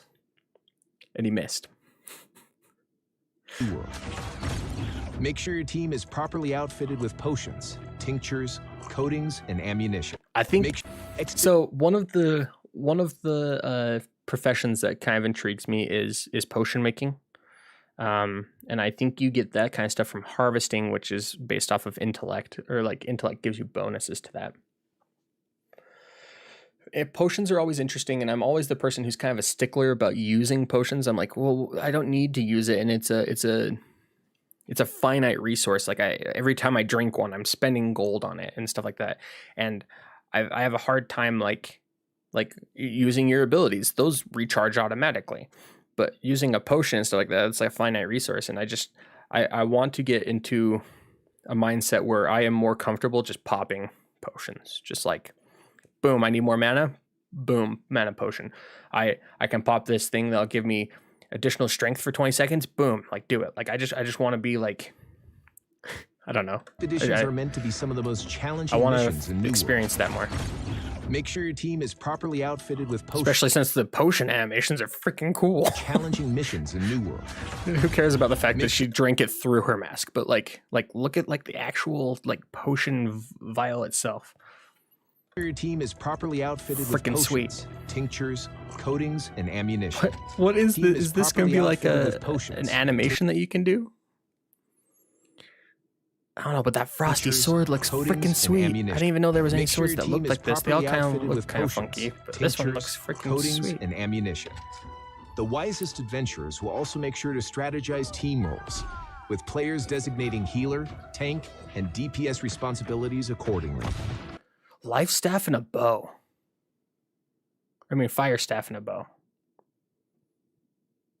That person does not want to be in. But so the thing that makes me laugh is like, I'm like, if I hear someone's like fire staff and bow, I'm like, okay, that person does not like melee combat whatsoever. But they're using they're only using one ability from the right side tree. I was gonna say the right side tree is more of like a skirmisher kind of like pyromancer kind of, because there's fire mage, I think, and then pyromancer, and the pyromancer ability is like flamethrower and burnout, where you like dash forward, and incinerate, where you create an explosion around you. I'm like, those are all kind of like in the action kind of abilities. Which also, if there was an ability in the fire, in any of the fire tree that I thought would scale well with a weapon, like in the ice gauntlet, where the bottom of the ice gauntlet, the ultimate passive on the frost, I don't know what the name of it is now. It gives you additional damage when with frost or ice attacks. Hold on. My nose, I might have to blow it here shortly. Gives you additional damage with ice, additional ice damage when your enemies are in your frosted areas. So the idea being that you can swap to a weapon with ice on it and do additional damage. Well, the fire tree doesn't really have anything, like the fire staff doesn't have anything like that. And so like it's that synergy that draws me to the ice staff rather than the fire staff. Like it's kind of weird that it's the synergy that brings me. With your preparations complete and your team assembled, it's time to descend into the Lazarus instrumentality. Boing. Enemies and expeditions will be plentiful. In this mission, you'll be facing a... I wonder if they changed that leaping strike, because the animation doesn't look as flourishy in Enemies this. and expeditions will be plentiful. In this mission, I like that when you're okay. I know I'm playing the video over and over again, so you're like hearing the same thing. But when he swings the sword with the ice staff, like there's an ice animation. Enemies and expeditions will be plentiful. In this mission, you'll be facing a variety of ancient foes. Ancients wield powerful magical attacks and can switch from close range to ranged combat in an instant. As you progress further into the level, you'll come across puzzles that will test your wit as well as your fighting prowess. For example, this glyph puzzle will require your... Okay. I want to go into these kind of things without looking up how to do any of the puzzles. I like the analysis. It's just, it is what it is. Like, I don't really care for some of the fire staff abilities, and then like on top of that, there's just no synergy with it with other weapons. So like I want to be able to use more than one weapon. So it's like, why would I use the fire staff? It only has things that like, and I could be wrong. I could pull out the ice gauntlet, drop my ice storm. That's the bubble of area of effect ice damage that slows, and then I pull out my sword, and I have the buff that makes it so that when enemies are in my frosted area, the AoE I just dropped, and take additional ice damage, I could go swinging my sword with an ice gem on it and not actually do any more damage because there's no synergy there. They don't mesh once you swap weapons. It could be a thing, but the way that it's worded, it sounds like it's a debuff on your enemy. So, I don't know. No guides for expeditions. Yes, I agree. I think it might be hard, but I say we also find people at that point in the game who want to go into expeditions without doing any guides, without knowing any. Maybe they've ran it before or something, but people who aren't gonna just like lead the or be upset that like you're trying to figure it out. Like, I don't know. It's just so much more enjoyable. Like the first time like I played Destiny and like we went through the Vault of Glass, like the first couple times we went through, like we didn't do any of the research or any guides. And then after we'd banged our head against the wall for a while, we checked out one or two a guide for an area just to make sure like, is this what we're actually supposed to be doing? Like, is there like something that we're missing? But I intend not to do that like at all. Your team to seal a network of doors by triggering a series of switches etched upon the dungeon floor. I'm assuming this puzzle is super freaking easy. You just touch the the symbols in the order that's above the doorway. By triggering a series of switches etched upon the dungeon floor. It's like Skyrim. Each expedition is filled with unique lore that will help you achieve a deeper and more nuanced understanding about the history. And that's something I want to do too. When I play, maybe not like the first night or whatever, like I want to try and pick up a lot of the lore and just kind of like figure out more about like what's going on lore wise. Like that's a thing that I hope they do well. And the fact that they have these little lore manuscripts everywhere tells me that they're invested in it and that it's not just going to be a bunch of like not well thought through fluff. Like I'm hoping that some of the lore manuscripts and scripts, whatever you find, parchments you find on the ground, like actually have interconnected thoughts and stuff like that, are part of like, you could think of them like a book. Like there's several different books and like you're finding pages from books, kind of like you're finding parts of a full rounded thought, not just random tidbits of information. You pick up a page and it's like just about the room you're in kind of thing. Expedition is filled with unique lore that will help you achieve a deeper and more nuanced understanding about the history of Eternum, the secrets of the island, the true nature of Azoth, and the truth behind what happened to the ancients.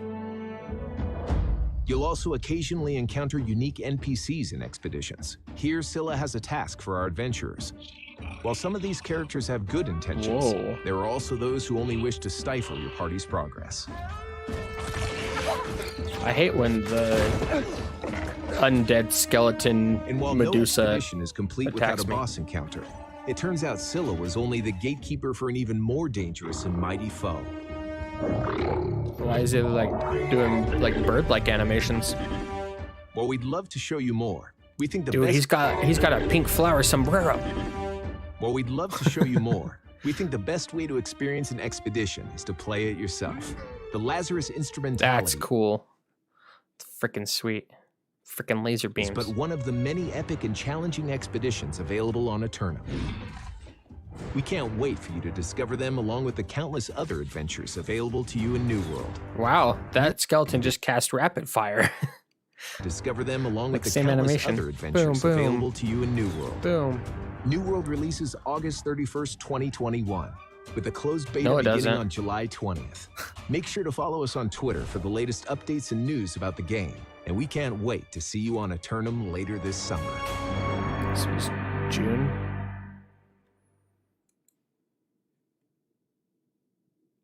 All right, and then we're going to watch Legends of New World Chapter 1 when I get back. Or should I wait and keep that one? Because, like, there's 3 of them. One of which just came out a day ago, which is why I was kind of wanting to watch all of these videos because we're so close, and they just came out with a chapter 3. They're all kind of short, like minute-long videos. I think I might keep these 3 to watch all back to back. That was one thing that I really enjoyed about Destiny's rating, is that they were challenging, and they did take some thought and prep to finish. Like, I'm remembering the Vault of Glass right after the jump puzzle, which that was fun. Right after the jump puzzle, there was the room down below where you had to jump down onto the platform down below to start the encounter. And there was swarms of enemies that would come up, like a front center ramp that came up towards you. And then there was a platform up above, and there was 2 doorways that would spawn more enemies to come towards you as well. And then after you defeat so many enemies, there would be a boss that would respawn. And you would spend some time trying to attack that boss, and then they would go away, and then you would do the waves again. And the part about this was that you only had 6 people, so every person had to understand the entirety of the fight.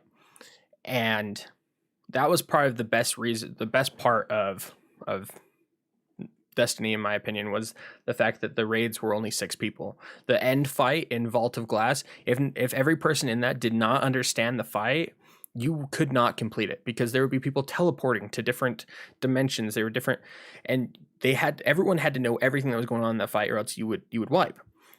Every time I've played WoW, I haven't felt like that. I've felt like there's 4 to 5 people out of a group of 25 or 40 that fully understand what's going on, and they're the only ones that need to understand. Everyone else can just do damage, ignore things that are on the ground, which you have add-ons that just tell you to get out of it. It's not like an instant kill. And it's boring for those people. Like, it's super fun for those people that understand, but like you're not encouraged to figure it out because other people can do it for you. And I also hope that the loot is just as epic. Yeah. So far I've liked the way that loot drops in New World. I like that there's not loot every time you kill something. And that when something happens, like when something does drop, you're kind of like, oh, like, what is that? What's that going to be? Destiny, I like that there was engrams, but unless the engram was gold, it did not matter. It didn't matter. It didn't matter whatsoever. What I've experienced so far with this is that things can drop. And what I know about gear so far is that they have different ratings. And so like the gear, when it drops, I think scales to the level that you're at. And so it's not like, yeah, there's some named pieces, but like those named pieces can be scaled based on like your current gear score. So like, yeah, there's a little bit of grindingness that happens with that. Like, oh, I got this piece, but it's not as powerful as it could be if all of my other gear was more powerful. Like, and that kind of happened a little bit in Destiny as well. But you could upgrade your weapons. And that was kind of like the way that they did it. It was like, okay, now spend some time, go get resources to upgrade your weapon. I was always top right with that encounter. Void Defender Titan for the win. Yeah, if I remember correctly, that top right side was hard unless you were more of like the defender class, because it was more melee, like combat required. You had to be able to hold down the fort up there, because those guys, if you weren't there, those guys would run across and start attacking other people. At the left side, you could play a little bit more ranged. And I was always down middle underneath with my Suros regime. I loved that gun. And they would just come out like 4 different doorways down at the bottom of the ramp, and I would just shoot them. It's kind of funny how you kind of fall into, like, when you're playing with the same group, you fall kind of into like a pattern of, and like, so, and then like if you swap out people, like, not only does that person have to know what's going on, that like for the fights, that person also has to mesh well with your group. So like if you're always playing top right and you go to play Vault of Glass with another group and they don't need you in that area, well, now you have to learn a new area, a new thing. Like, freaking amazing. I miss Destiny. No Hawk Moon for Braden. Nope, no Hawk Moon for Braden. And like, the funny thing is I think I did get the Hawk Moon in like Destiny 2 or something like that. And the thing that ended up coming around is that I just didn't care for hand cannons. I really didn't. Like, even if I would have got a Hawk Moon, it was funny that I didn't get one. But like, even if I would have got a Hawk Moon, like, I don't think I would have liked it as much as I liked the Suros Regime. Like, the Suros Regime was just like the perfect assault rifle. D1 hits the fills. It very much does hit the fills. But yeah, no, I just feel like the Suros Regime was just like the perfect assault rifle. It did speed up a little bit after you had been holding down the trigger for a while, which I didn't use all that much unless like it was a big enemy and I knew that I was hitting the critical spot for the Vex. It was like right in the center of the middle of their chest, or like lower abdominal. And then once you've already started striking it with some heavier damage, then you're holding down the trigger. It starts firing faster because you're in the right spot, and boom, there you go, some additional damage. It was the M4 from COD for Destiny. Yeah, pretty much. It was a solid weapon. Yeah, I just loved everything about it. Like, I'm trying to think of another weapon that I enjoyed as much as the Suros Regime, and I don't think I can. It's the perfect. It was like, would I have enjoyed a different special benefit with the Suros Regime? Like, instead of holding down the trigger and it eventually starts firing faster, if I could have like, if the longer you held it down, the more damage each bullet started doing, I probably would have enjoyed it even more. Like, instead of firing faster, dealing more damage. Like, it's effectively the same thing, but I just don't really like fast firing weapons. I'm honestly trying to think of a weapon I enjoyed as much. Like, I didn't get a Galahorn, a Jellyhorn, until way late. Like, the Forsaken raid. And that one, at that point, it was like required because the end boss, you would just like peek out around a corner, shoot him with a Galahorn, and like have it do all of the additional damage. Had the Monte Carlo and the Hawk Moon, and the Hawk Moon was way more fun. What was the Monte Carlo? Was that one the fast firing? Like it was kind of like just like a hose.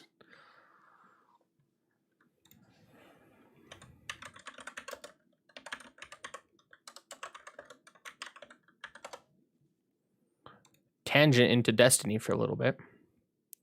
Yeah, it was fast firing ray, if I remember correctly.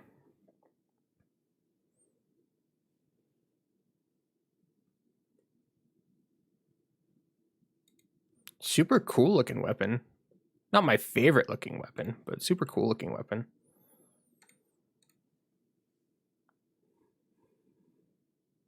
Like, if it didn't have this like bayonet on it, it would remind me of like a Peacekeeper from like Call of Duty Black Ops 2. And I liked that the weapon perks you had to like unlock. It was a submachine gun. Yeah, it looks like a submachine gun. I don't remember what any of the benefits on it were, though. Didn't hit hard, but shot a lot of bullets. And there was some LMG that I had. I had like the Lightning Lord.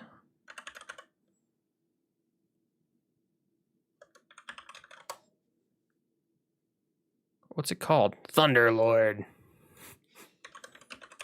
I remember getting this one kind of early, and it wasn't my thing. It wasn't my jam.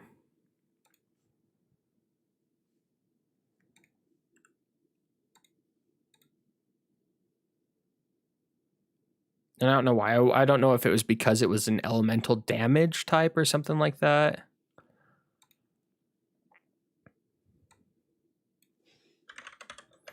The cool thing about the Hawk Moon was the chance of it like auto reloading. I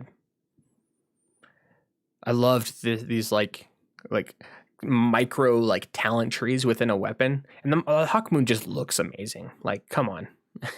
So this like, I think they called this ace in the pocket or something like that, and like it had a chance on the last shot. I think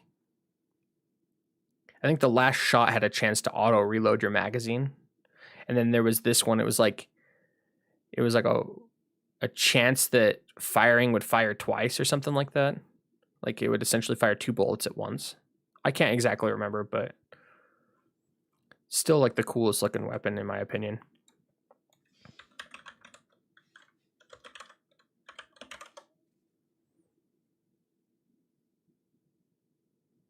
And they came out with the black version the year after.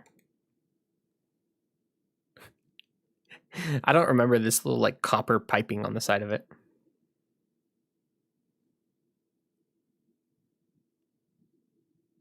There was like different tiers of it.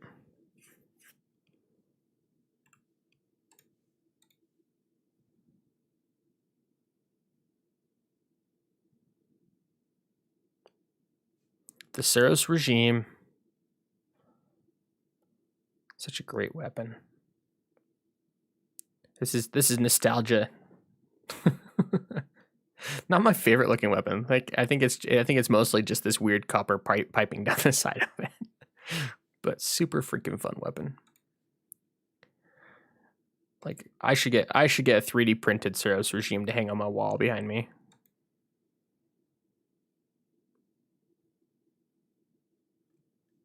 That'd be cool. Imagine like a Suros regime just like mounted right here on the wall behind me. That'd be cool.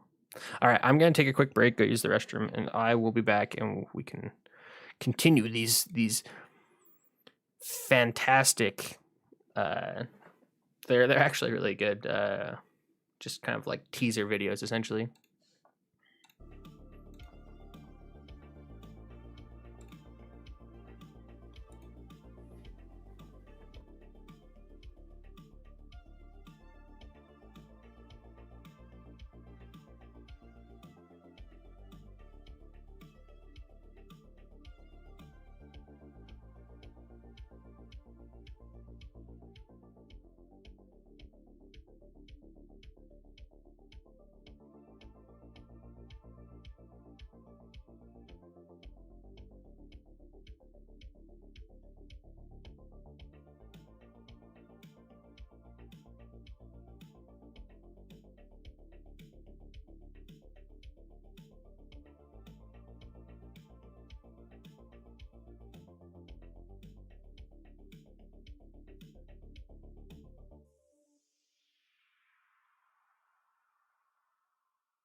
All right. I am back. What up, Casey? Of course I remember you. How you doing, man? When we play in New World? Dude, when it comes out. We're going to play, me and my friend Dallin here are going to play North... NA West on the server Camelot. I don't know why that was so hard for me to say. Yeah, that's where we're planning on playing. So if you want to join, hell yeah, man. On the Covenant faction. Like, this is totally, like, ridiculous to say, but the Covenant faction, the fact that it's, like, yellow and yellow and red as, like, the color components pisses me off, but no, we're gonna go to Camelot. We're thinking that it's gonna be fun because it's gonna be like night themed, and there's gonna be some nice puns and stuff like that. If the company, the guild or faction, it's not a faction, but your guild or company, if the name Knights of the Round Table isn't taken, we're gonna try and make that. And yeah, the Covenant faction is kind of like, I guess you could say like the paladins of sorts. So that should be fun.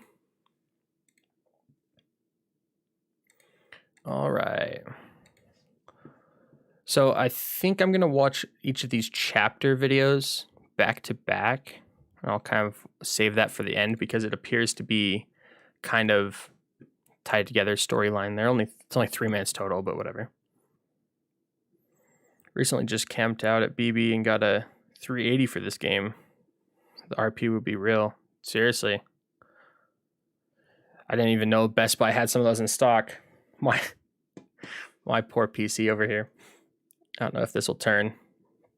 I've got a 1066 gig. I made this thing in 2018. Yeah, 2018. Summer of 2018. And then that fall they came out with the 2000 series. I'm actually glad that I didn't wait, because the thing with building PCs, you wait and you'll always be waiting. If you're waiting for like the perfect thing, you'll always be waiting. And I'm actually glad I didn't get the 2000 series, because it wasn't that big of an upgrade. The 3000 series, I would have bought one if they were easier to get your hand on. You pay retail for that 380? Probably did. He went to Best Buy.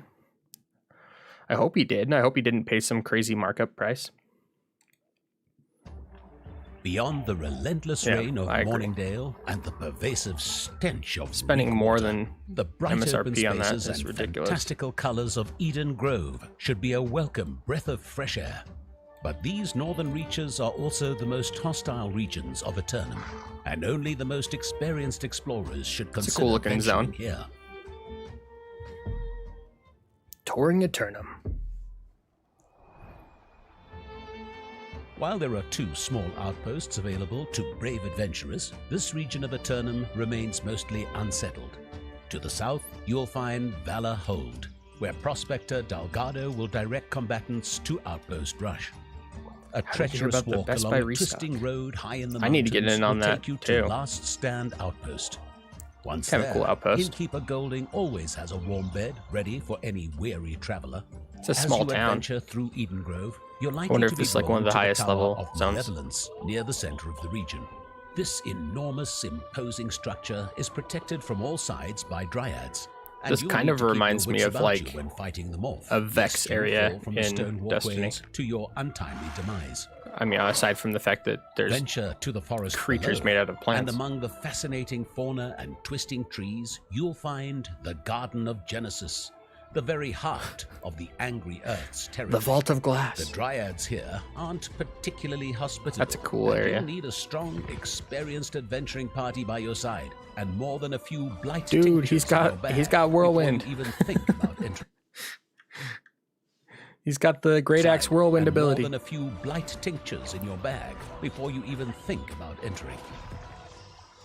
Those who plan to press further into the north will need to cross through Preservation Pass, a truly incredible feat of stonework high in the mountains. The path to this point is fraught with danger, and you may want to make camp at the base of its stairs to gather yourself before. I wonder how many attempt people the make climb. camp at the base of the stairs. They're like, dude, I need The to make sure I have a Dryads spawn aren't the point. only creatures you'll face down in Eden Grove. The blight is spreading throughout the land, and What you're is sure that? to come across infected Angry Earth creatures in your travels here. If So the not only blight is there doesn't get Angry you, Earth, there's vicious infected Angry creatures Earth. like bears, lions, and alligators. Got a notification on my certainly phone, and it listed all the Best Buy But for all its countrywide deadly that had the creatures, restock. Eden Grove is one of the most eye-catching Wow, regions in all of the 350 people. There was Tall, also a Reddit white, thread. the I did see that there was. I saw like a Twitter post or something. Someone was like driving up to the Best Buy, and they're like, "Nope, I'm out," because it was like a restock for like PlayStation 5s or something like that. So I guess there was just a huge restock in merchandise in general. trees with vibrant red leaves fill the north of the territory. And the deep red forests leaf to the trees, west man. sparkle with greens and blues unlike anything else you'll see. So, while Eden Grove It's so may be refreshing to tough see a territory, game that like the graphics are just up to date. After playing 2 years of World of Warcraft Classic, the nostalgia hit hard, but like it's just so great seeing something that is just looks so much better aesthetically, graphically. How does this compare to ESO? I actually didn't play all that much ESO. I may have leveled to max level, but I didn't play it all that much. The problem I had with ESO I don't know if I can really put my finger on it. I think it fell prey to like a lot of the like mini game mindset things when they built all of the systems in the game. Like nothing seemed fleshed out. I played it really early on, so they could have updated and changed it. Like I know that there's supposed to have been a couple expansions that like really remapped and reworked the entirety of how the game works, kind of like how they did with Final Fantasy 14. They just like completely re-released that game because it was just such a shell of a game beforehand. But yeah, I didn't play ESO enough to know the difference. I know that to me, New World kind of feels like a mashup between like ESO and like Guild Wars 2, and it's really just because of the weapon system in Guild Wars 2. I think Guild Wars 2 also had like world events and stuff like that, and so that is kind of thought of in New World as well with some of the events. But I don't know. I really like everything that I've seen so far about New World. The only thing that I would say, if I personally had the option to change about New World, is I would set it in a time era that is a little bit before the time era for this. This is set in like 17th century, so you've got like, it's like the Spanish not Inquisition, conquistadors. And so you've got like muskets and you've got kind of like that aesthetic like applied into it. I prefer personally a little more on the side of kind of like high fantasy, like Tolkien and I don't know, Wheel of Time, things of that nature. A little more medieval fantasy type thing. But other than that, like all of the mechanics for this seem pretty solid.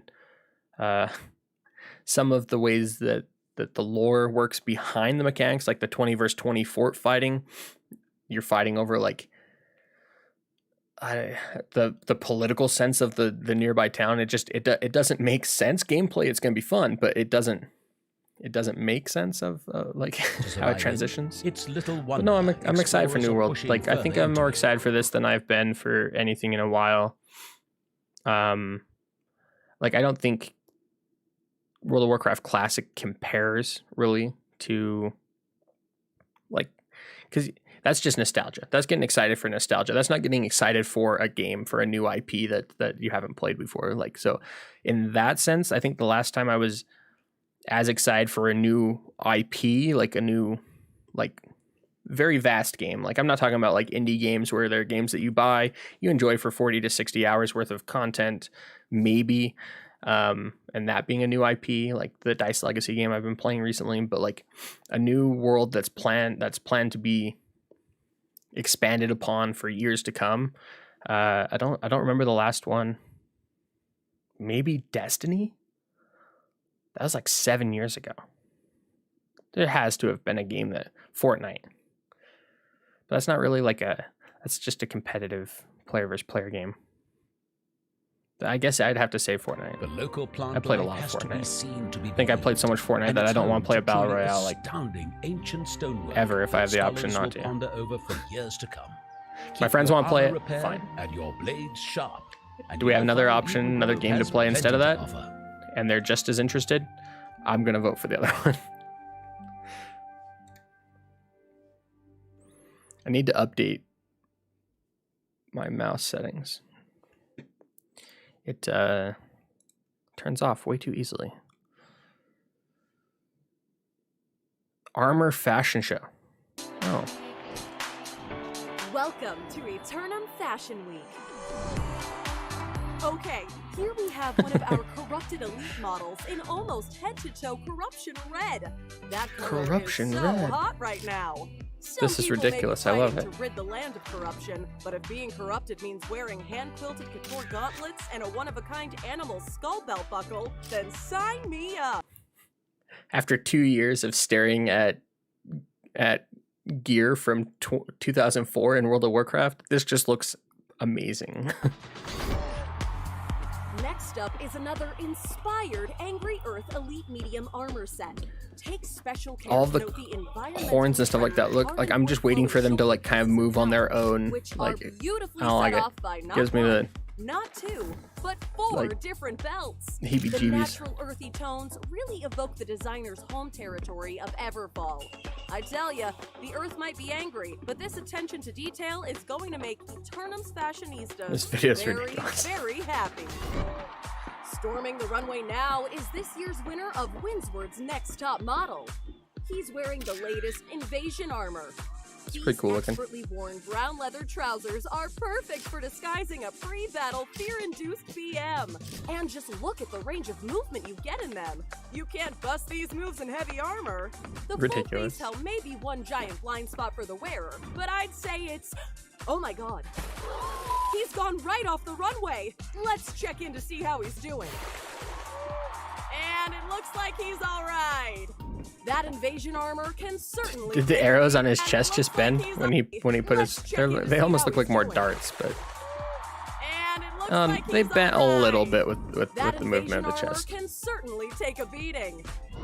Oh, returning to the runway after a short ban for throwing a war What in the horn at her world? assistant. Here is Eben Scale's favorite supermodel, wearing a breathtaking Ancient Elite heavy armor set. With an exquisitely woven battle sash and gilded helm, your enemies will The helmet's be too busy ridiculous. asking, where did you get that? To even It put looks up a like fight. And with this model's feisty history, Looks that's like probably for the Thor's best. sister from Thor Ragnarok. Was it Ragnarok that he fought his sister? Piece de resistance of our collection. The final look for this year's Eternum Fashion Week, and oh my, was it ever worth the wait? What Oh my, better was it ever ensemble is worth the there for wait? battling across the island than this hand-forged golden heavy war armor. Even the under armor has been embroidered with golden thread straight from the crown's looms of funny. Morningdale, with a full face helm displaying a constant appearance that says, "Why yes, I am judging you. You may not be a king, but by gods, you can certainly look like one." There's more than one of this. There's more than one of the armor show. Oh no. Oh no. Wraps up this year's show, folks. Be sure to let us know what your favorite looks were on the runway. I might not watch and more we'll of them. See you all at next year's Or if I do, I Eternum might do it Fashion Week. without the Bye-bye. audio and my own music in the background. Tell me there's not more of those.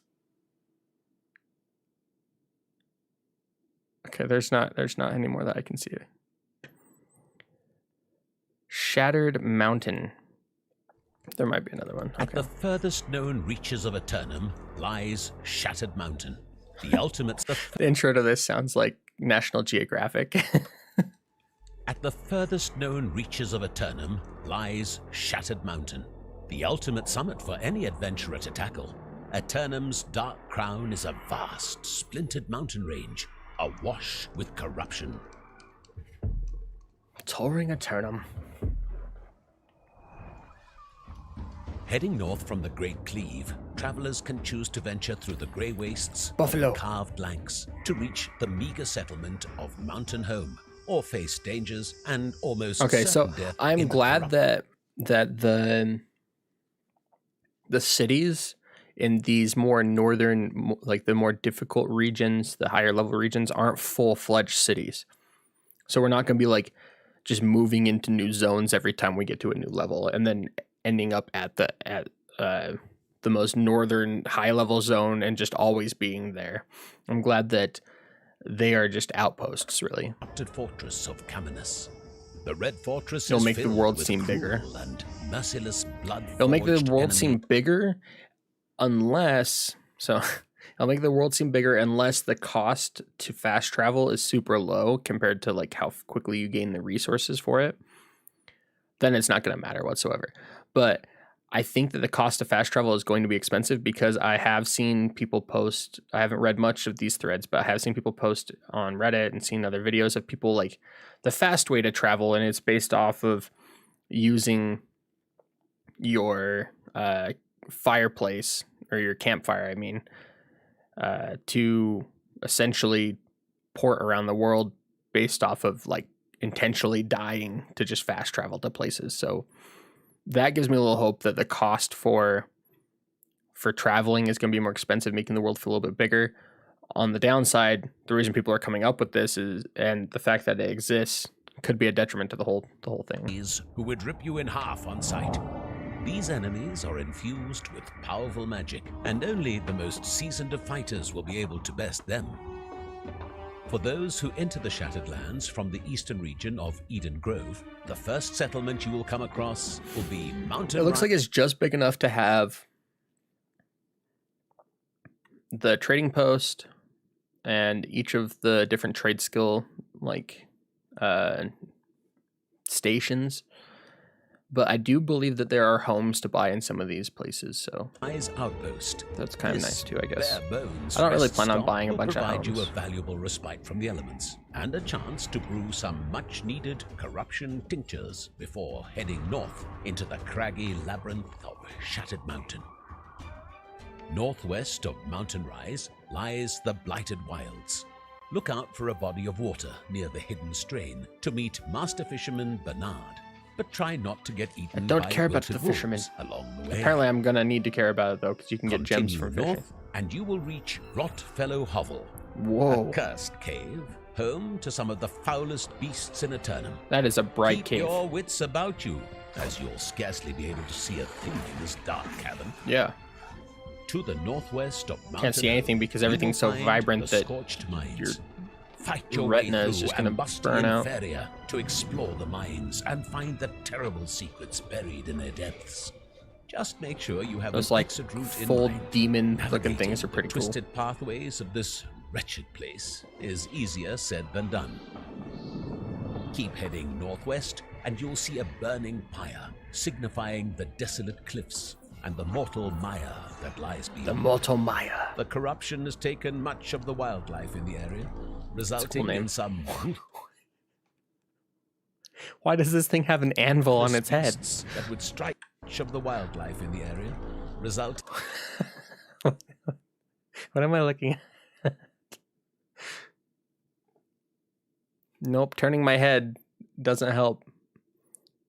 It still looks like a really poorly constructed anvil, or like a dagger, like a really chunky like dagger that would be made from like a piece of flint. In some ruthless Nope, beasts and then when he that would turns strike that direction, it fear looks like an in anvil. the heart of the world's most seasoned hunter. Continue north, and you will encounter the Fallen Frontier. Abandon all hope, ye who enter here. This vast wasteland is riddled with corruption. The thing I This like is about a this great game place that, to hone that I've your experienced from the beta is that the world feels dangerous. I hate in RPGs when the world does not feel dangerous, where like you could just go run off and you're like in the middle of like trying to get somewhere and you either go on auto run or you just like change screens and leave your guys standing there and like you almost fully expect that something could come up and start attacking you and you would be just fine. Like no.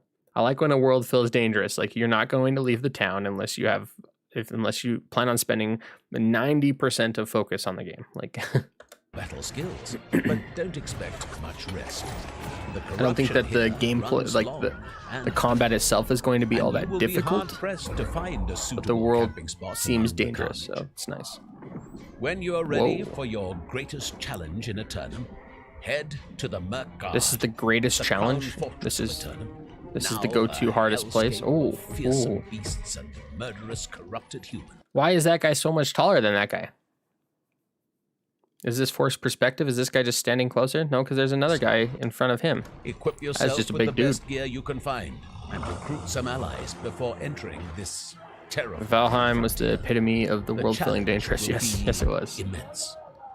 I remember going into the plains and those goblins like, well, I think one of them hit me once, and I lost like 85% of my health or something like that. I was like, can't get hit more than once by these guys. I'm just running in circles, like trying to get off a quick shot every once in a while. Will mark you What as one the? of challenge. This dude doesn't have hair. He just has a tendril sticking out of his Reward will mark you face. as one of the finest. Will be Okay, look at this sword. immense. Two-handed sword. If the enemies can wield it, I want to be able to have it. But the reward will mark you as one of the finest adventurers Eternum has ever known. If you've traveled this Whoa. far, then you're surely ready to face whatever trials and tribulations lie ahead. Now, go forth and I want to make loot your that mark chest. on Eternum. I wanted to see the very end of the buildup of that heavy attack that PvE that the NPC was going to do. You remember our many long death runs when beating the Dark Forest boss for the first time? Yeah, we went in not prepared for that whatsoever. We went up and tried to defeat the Dark Forest boss with wearing just Meadows gear. We didn't get any. We didn't. I think we maybe had copper gear. Did we when we first started trying to defeat the Dark Forest boss? I don't think we even had that. I think we honestly tried to go and defeat the boss without having used all the resources from the area first. Settling down, episode 1. Okay, so we got housing, and then we got outpost rush information, closed beta trailer, Tales of the Angry Earth, Tales of the Ancients. I like that. Tales of the Lost. So I think I'm gonna watch these 3 in a row, and then I'll do the Chart Your Fate.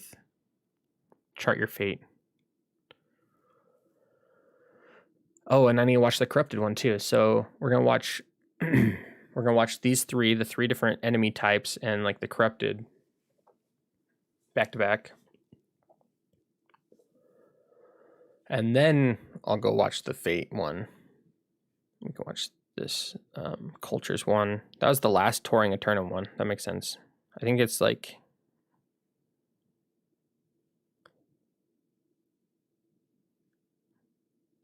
starting area, next tier.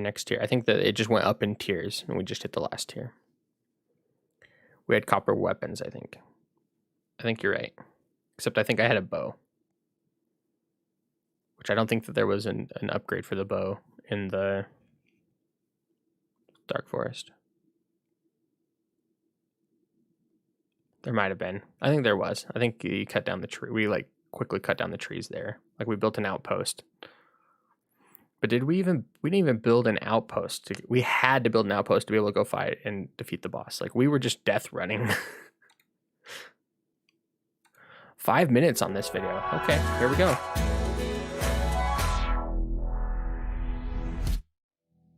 This week on Settling Down, we join Okay. newlyweds James. This is probably why you thought there was multiple Fashion Week episodes. and Elena Whittle on their quest to find the perfect home to start their next adventure. Good Raising God. a family. James is a retired adventurer who is looking for a peaceful home life and to spend lazy days fishing. Elena is a soldier for hire, looking for a home that is close to some action. I'm done with the adventuring life, you know? I've seen everything Eternum has to offer. And now I want to put my feet up in front of a fireplace and get some rest.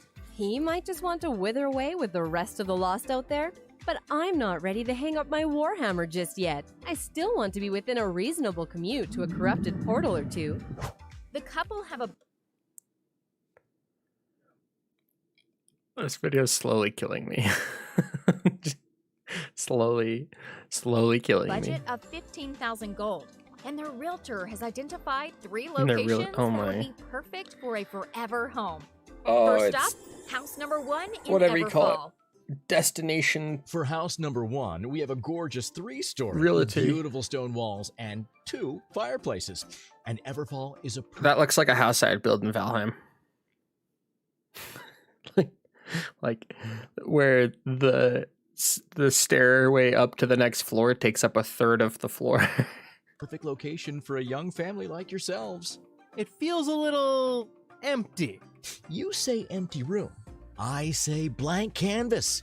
There's a workshop just down the street where you can make anything and everything you need. Wouldn't it be nicer to put your own mark on your new home? Oh, I say that I'm not gonna want to furnish a house, and then I'm gonna buy one because the main reason why you want to buy a house is because it gives you the ability to have storage chests in the house. So it there's the storage bank, if you will, where you can put all of a bunch of stuff like in town, but that only can go up to like 1,000 weight or something like that. And so like the main reason to buy a house, like from like a gameplay side, is to gain access to additional storage capacity, if you will. And as far as I understand, that's the main point of it. And so like I'm gonna buy a house so that I can get that storage capacity. And I'm gonna be like, hey, we're just gonna put 3 chests on the floor. It's just here to drop off gear. And that's not how it's gonna work out. There's gonna be one night where it's gonna be like 1 a.m. and I'm gonna be like, I'm not tired. And next thing I know, it's gonna be 8 a.m. and I've spent 7 hours just decorating a house, going out and getting resources to build furniture. Like, oh, honey, there are some gorgeous trees in the forest for plenty of lumber. We can craft beautiful furniture to fill up with the one house. hit. Yeah. This lady is a freaking god. Plenty of lumber. We can craft beautiful furniture to fill up the house. Yeah, I can see myself spending sunny days out fishing here. And just look at this view. Is that an enormous shattered obelisk over there? Does it just kind of float frozen like that? Oh yes, the locals even have a name for it. Shattered obelisk. Isn't it beautiful? Ooh, darling. Is that a giant shattered obelisk over there? Yeah, the locals even have a name for it. It's called Shattered Obelisk. It's absolutely swarming with ancient guardians. We could stroll down on a Sunday morning, bring a picnic, smash their bones into dust for a couple of hours. If we're starting a family, I don't know if I'm really comfortable having a little one running around near that thing. Maybe we should check out the next house. House number 2 is a beautiful home in Weaver's Fen, nestled in the marshland to the east of Aeternum. I don't know about you, but I like when my walls don't have gaping Weaver's holes. You know, it's just personal preference. Nestled in the marshland to the east of Aeternum. Now, I know what you're going to say. It's a bit run down. I prefer to think of it as having character. Sure, it's a little rustic. The swamp mist can creep in if you're not careful, and you probably don't want to stray too far from the firelight at night. But this house is in an up-and-coming area.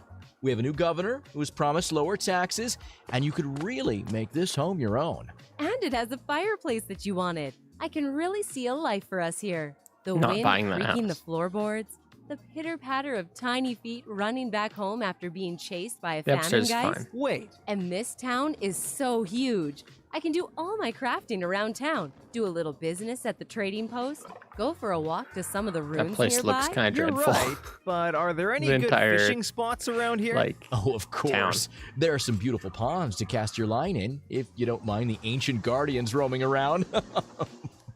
Right. Was there another pretty property cool to looking look at? Warhammer.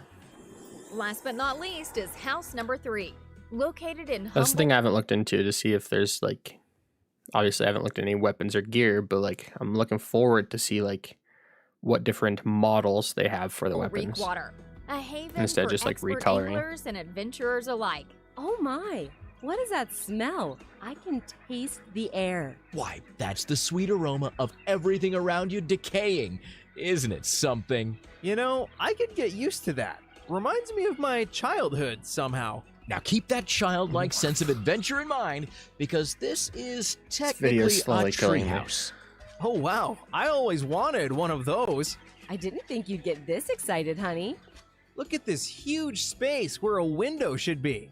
And it looks like the tavern is only 3 or 4 trees over. I don't know. I don't really get a sense of That's a community cool looking I building believe right this there. area is currently under the control of the city. The rounded roof. What is this? Is this? Can I order a Krabby Patty? Is this the Crab Shack? don't really get a sense. I don't even think the name of it's the Crab Shack. Krabby Patty. You can get Krabby Patty. Dallin, help me out. I'm drawing a blank. What's the name of Mr. Krabs restaurant. Sense of community here. I believe this area is currently under the control of the Syndicate, so some smart thinkers like yourselves are sure to find other sharp minds around to connect with. Oh, we've been in the Syndicate since we came to Eternum. It's how we met, actually. We were both doing a faction mission. I was cleaving a lost soldier, and Twain went... Now, I hear Reekwater is best known for its fishing? You heard right. There's rivers, lakes, and the sea to fish in. And the Dryads tend to leave you alone if you don't get too close to their parts of the forest. Interesting. I think we need to talk over our options. So, where should this lovely couple settle down? Everfall, Weaver's Fin, or Reekwater? The choice is yours. Definitely Everfall. The choice is ours? Oh my, they really made it. Did people really vote?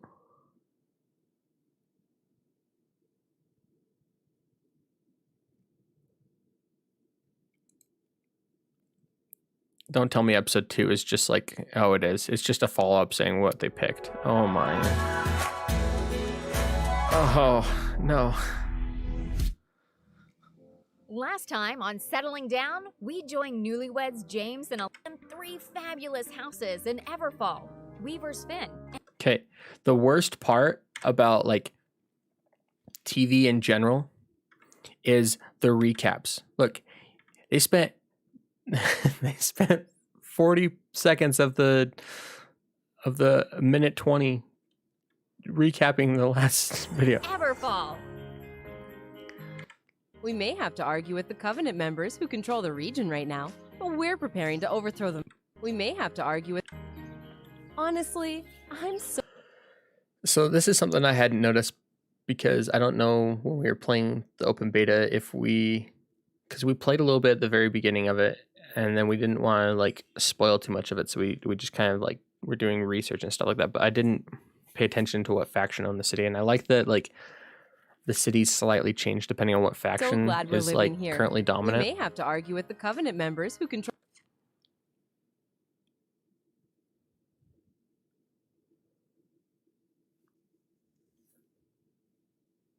I don't know. I think that the Knights of the Round Table could still potentially be Marauders as well.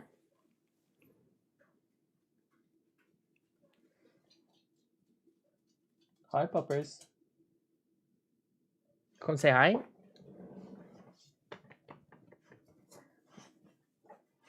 It's a good girl. You tired? Were you outside playing? Did I say 2 of your trigger words in the same sentence? I'm sorry. Go lay down. Hi, yes. Would you like to buy 1 attentions, please?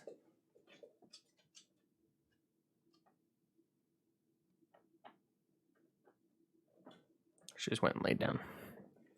Control the region right now, but we're preparing to overthrow them very soon. The air is so clean and fresh here, and we've really been able to make the place our own. We picked up a few pieces of furniture from the trading post, but the bed was all me. And with all the ancient ruins nearby, there's so much to see and smite. Never mind the shattered obelisk down the hill. And smite. There are spots crawling with ancients and the lost all over Everfall. My hands are always full fighting enemies. Thank you, Settling Down fans, for helping us choose our dream home. And thank you for my 2 fireplaces. I regret every minute of that. Every minute of it. All right. Don't tell me this is in the same type of humor. Oh, okay. We're bringing the battle to Eternum. Yeah. An all-new PvPvE mode. Wait. Eternum. What are these axes? In an all-new They look slightly different. PvPvE Not really. mode. Outpost Rush. Outpost Rush. Jump in solo. Or with up to 5 of your friends in a coordinated... So it's 20v20. And it looks like you can... It looks like they're like battlegrounds where you just queue into them. They're not like events where you're fighting over an actual town. And you can only join in groups of 5. So you're still going to have 75% of your team Like, let's say you're trying to get a whole Discord team together. You're not going to have a whole team. 20 versus 20 battle. Oh, damn. There you go. There you go. There's how much windup there is for the execute with the axe and how much time you have to dodge it. 20 battle. Nope.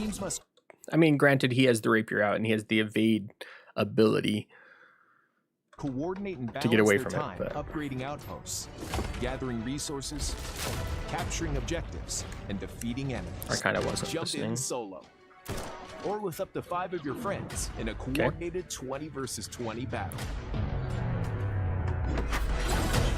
Teams must coordinate and balance their time, upgrading outposts, gathering resources, capturing Interesting. objectives, and defeating enemies.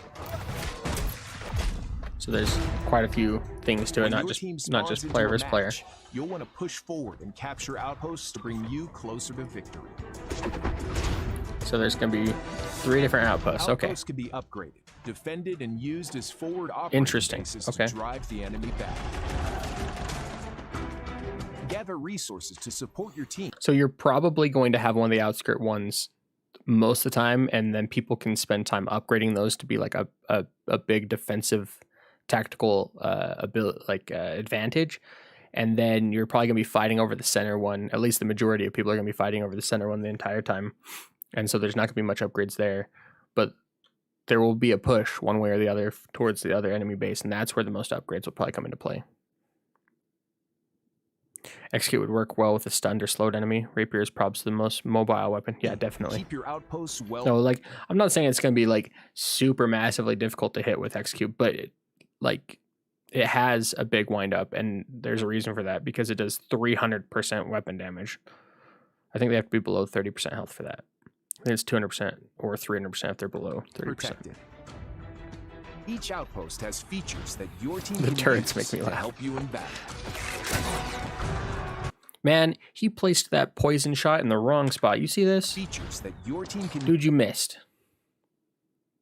You see the people on the left.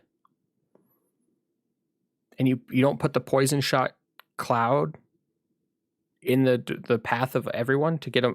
use to help you in You missed. battle. And he missed with that one too. Look, he was only gonna. Has features that your team can use to help you in battle. He maybe hits one guy with this rain of arrows. Maybe. Come on, brother. Upgrade your outpost gate to keep the enemy team at bay. Hell yeah. Spend resources to buy protection wards, creating a respawn point at your outpost. Oh, okay. I was wondering what those were Build for. repeater turrets and vats of burning oil to rain fire down on the other team. Yeah. And repel their attacks. Create a command. I wonder how long those matches are gonna last. Like an hour? Like, I want them to last a little while. Like, I don't want it to be like, I don't know.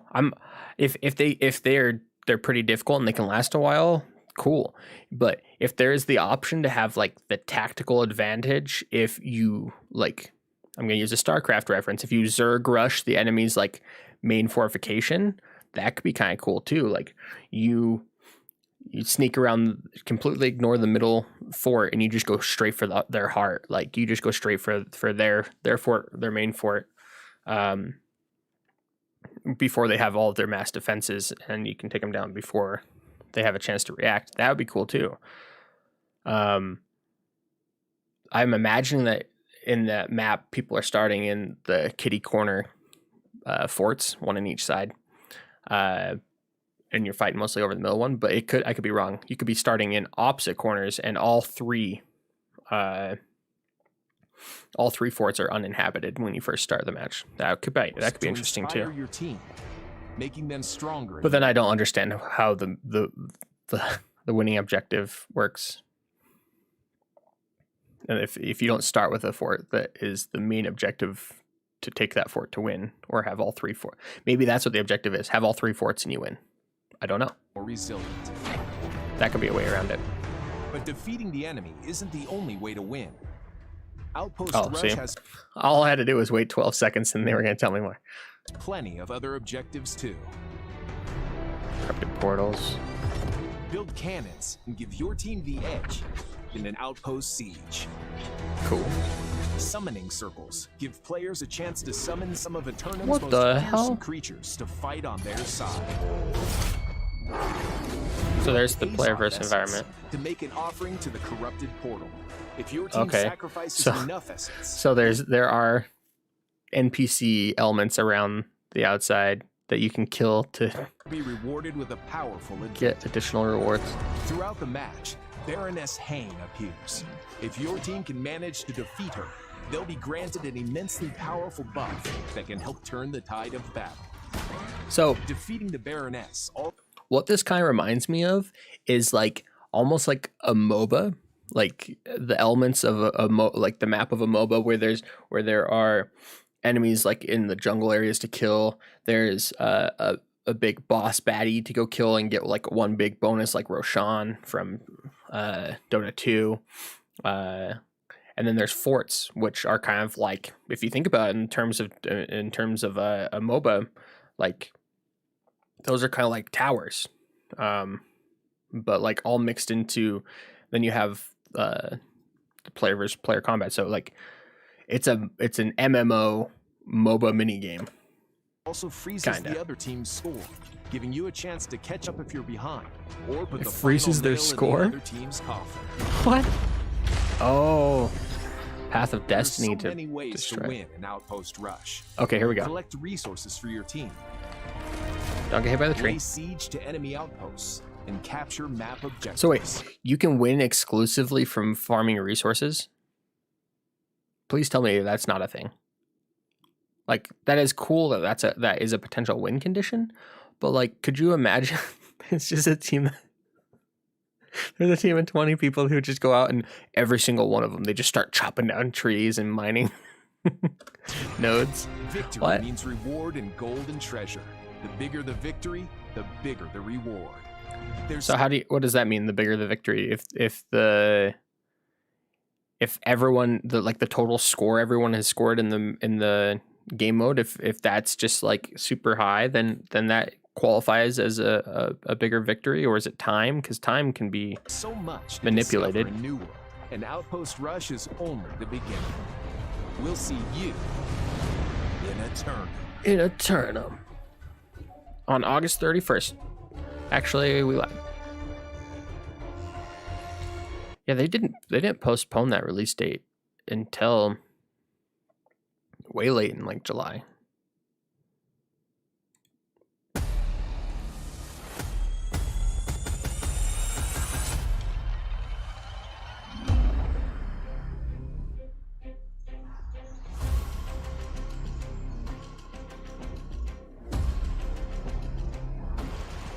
Dude, look at that ranger.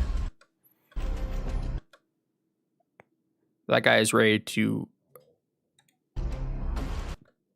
destroy something from afar. That was some cool looking armor. Wait, are you freaking kidding me? Oh, it's a musket. It's not a two-handed sword. Ignore me. Freaking musket. Hone your craft. Start some fishing.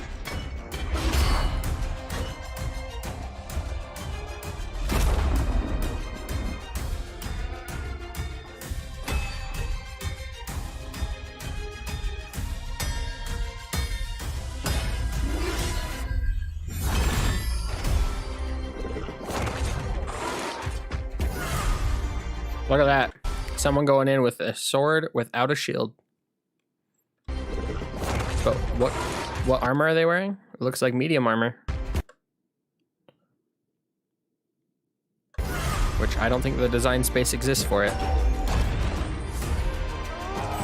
What I hope about those puzzles in the encounters, they're not the same every time. And they're not super simple. That's hard to do. It's hard to make a puzzle like kind of difficult and change.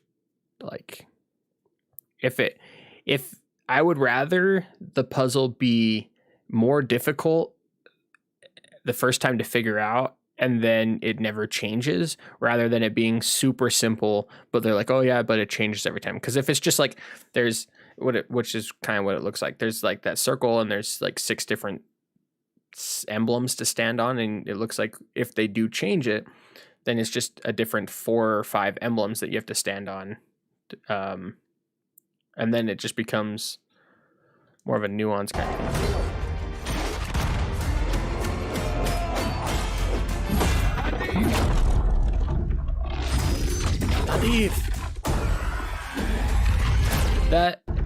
This icy blast looks so much cooler when you're not casting it.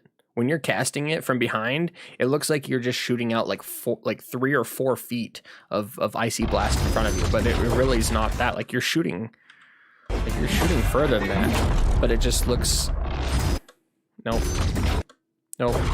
right there. Looks super cool from the front side, but like when you're behind it, super boring. Super boring.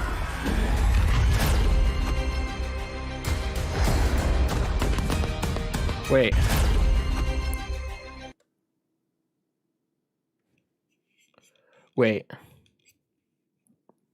This is something I didn't know. I didn't know you could upgrade crafting stations. So that's super cool, actually. Because then the company that's leading and like not so much the faction, but the company, the guild that is leading the town, like if they're not, for example, if they're not putting money into upgrading like these outposts, or I mean not outposts, these crafting stations, and they're just like pocketing a bunch of it, then that could be a total that could be a huge reason to go to war, to bring, in this game it's war, like in more practical sense it would be a political change or strive, riot, whatever you want to call it. But that could be a total reason to want to overthrow the current company leading the town. And I knew that like stuff that you would do surrounding a certain town would kind of like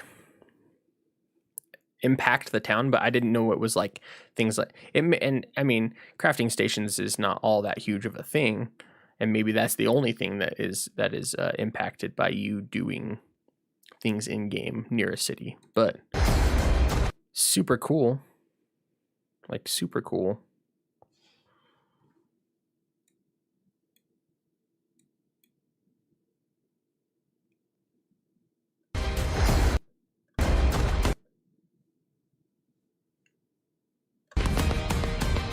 That's just sweet. I'm excited for that. I got serious like Warlock Destiny vibes from that.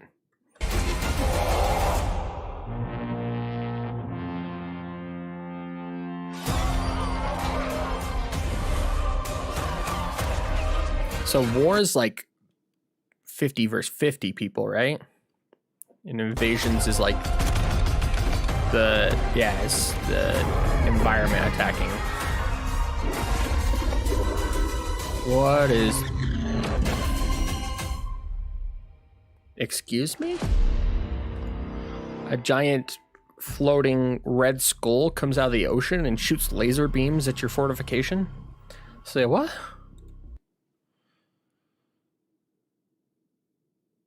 Alright, so if we're going to watch these ones, we want to watch them all at the same time. So I'll watch the Chart Your Fate afterwards. So we're going to watch Angry Earth, Ancients, Lost, and the Corrupted back to back. You wish to know more of the Angria? If it will keep you alive a while longer, yes, I, Marsh Walker Afolabi, will be happy to enlighten you. You call yourself Marsh Walker? To each their own. Eternum has always been a place of great natural beauty. But, as I'm sure you've discovered, the land itself can resist you. Area. It's as though nature is trying to prevent you from taking advantage of its bounty. The Angria are physical manifestations of its bounty. Look at this staff. The Angria... That thing is freaking sweet. I'm assuming that's not something you can actually get in game, but like if there was a life staff that looked like that, I might just main a healer.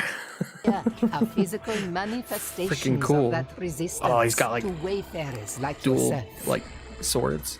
Some believe that the land itself felt the corruption sweeping through Aeternum and decided to fight back. Others say that the angry Earth are as old as Aeternum itself and have protected cool this stats, land too. long before anyone set foot here. These creatures have always fascinated me. They occupy a special place in the natural order of the island. When angered, their purpose becomes That's clear. a cool sword, too. They're protectors of the land and take their roles rather seriously. Should you arouse their ire, well, perhaps you deserve their retribution. There's another one of those Blight is steadily stabs. corrupting their kind, and some of the angry Earth have succumbed to its influence. I have heard from the Rangers of Eden Grove that these blighted creatures are even more dangerous than usual. Dude, he's standing in the poison not, bubble. you'll What is he find doing? the angry Earth in their elemental form. When the angry Earth take on a humanoid form, we call them dryads. I do not know why they have chosen this form. What I do know is that they're incredibly intelligent, very aggressive, and It's a cool willing sword. to fight anything that threatens Aeternum. Oh, that's a big guy. Of course. You'll rarely find have a wood dryad tails. on their own. They like to work together to overwhelm and utterly destroy their enemies. A brilliant tactic they This dude rolling up trying to look overwhelm like a and utterly dryad. destroy their enemies. A brilliant tactic they excel at. You'd be wise not to walk through their territory alone, unless you have some brave companions. I have heard stories that Eden Grove is something of a birthing place for them. They say creatures spawn from within the gnarled, twisted trees and plants of what people call the Garden of Genesis. So the cool looking. blight in the region affects lady, you have the a bulb on angry your head. Earth's life cycle. Or you have a bulb for a Reekwater, head. however, is more of a grave for the angry Earth. I have seen them travel to the eternal pool to merge once more with the land we walk on, dispersing their pool. life force into the flora and fauna as they do so.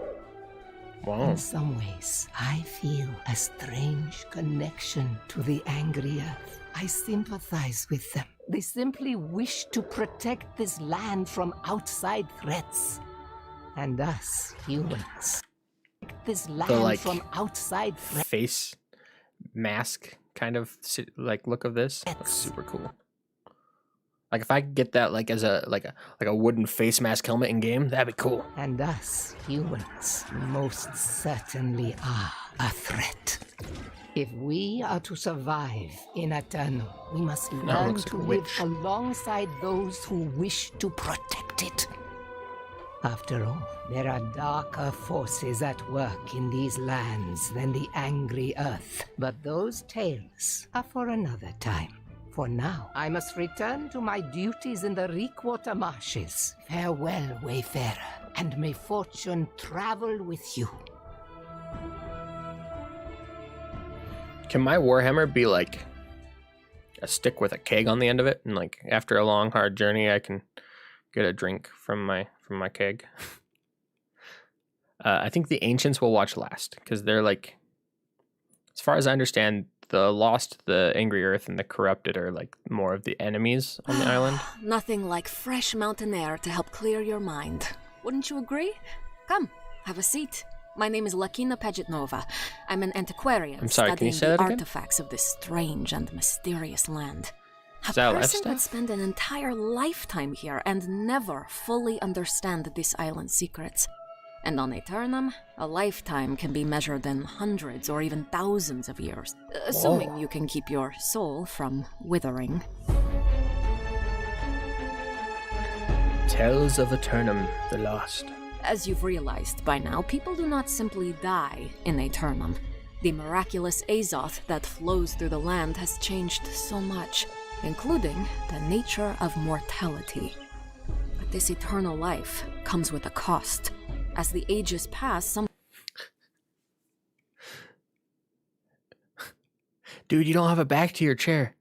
What? Well, I don't have a chair. Bodies and minds waste away, while others suffer deaths so violent and unimaginable that all that remains is a spirit It's floating. of pure rage. Dear God, that thing comes after me. I'm These running. are the lost. Like that guy. Not alive, and certainly not dead. Their existence is a constant misery.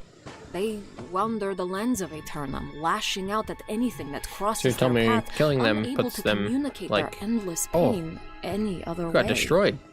It is impossible not to pity them. Some of them were no different than you or I. Carrying a They casket had around. lives, loved ones, dreams.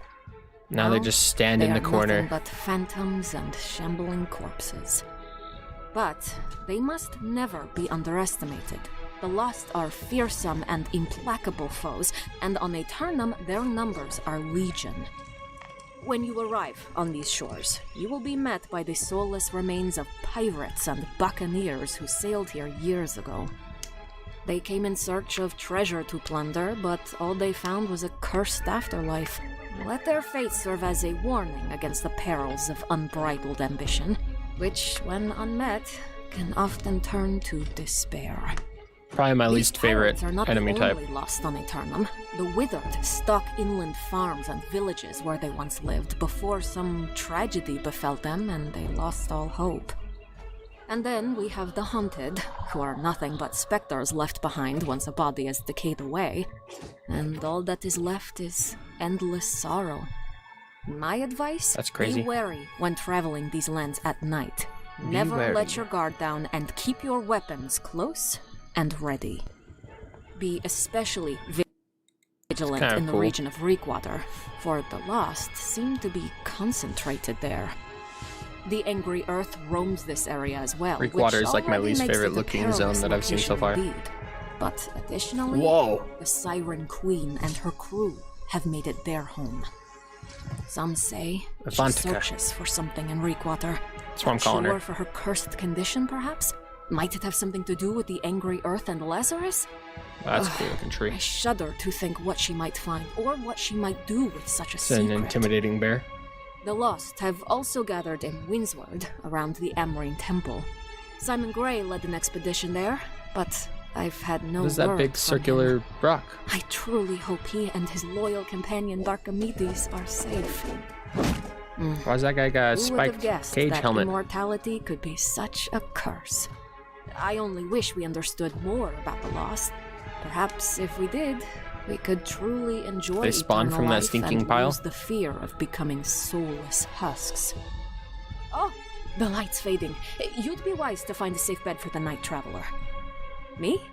I'll be here, studying and watching. Come back if you ever want to help out.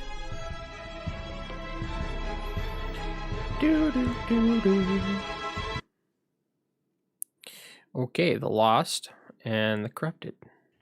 Salutations! I am Dr. Theophrestus Bombastus, natural philosopher and keen observer of the world. Today we must discuss Theophrestus a the rather bestest? dark subject that most would rather not dwell Dude, upon. killer spectacles, man. Nonetheless, it affects the entirety of this land and all its denizens. I'm speaking, of course, of the great scourge of this land, the Two-handed sword. of I the- want one.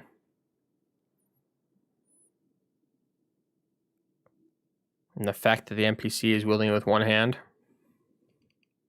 its land, the corruption. The corruption. No one knows the origin of the corruption or when it first appeared. Some believe it's been here all along, biding its time to surface. Others say that it spawned from the inherent evil guess in this is humanity. I believe, maybe however, the that its video I should emergence watch is last. linked to the former masters of Aeternum, the beings we call the Ancients. It is. You may speak to my colleague William Heron to learn more. I believe, however, that its emergence is linked to the former masters of Aeternum, the beings we call the Ancients.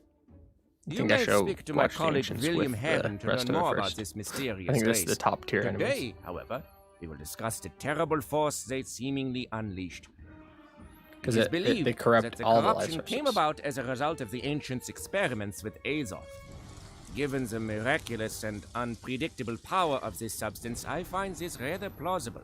But was it knowingly or I just stand here staring at my dagger Whatever for all the case eternity. may be, the evidence shows that it was the corruption that destroyed the ancient civilization. And I dare say, if we're not careful, the same fate could await us. So, what is the corruption? Some say it's Azoth, twisted into a malevolent form. Others believe it is a parasite that ravenously feeds on Azoth. Freaking crazy. I suspect that Look, it may not be beastie. of this earth. What is certain is that it invades living beings, turning them into the corrupted with the intent on spreading its influence. Over the last century, the corrupted have rallied around a nefarious figure known as the Tempest. Whether this entity originated on the island or was shipwrecked here is not known. And There's our this big brings baddie. me to an interesting point. Why does corruption trap us here?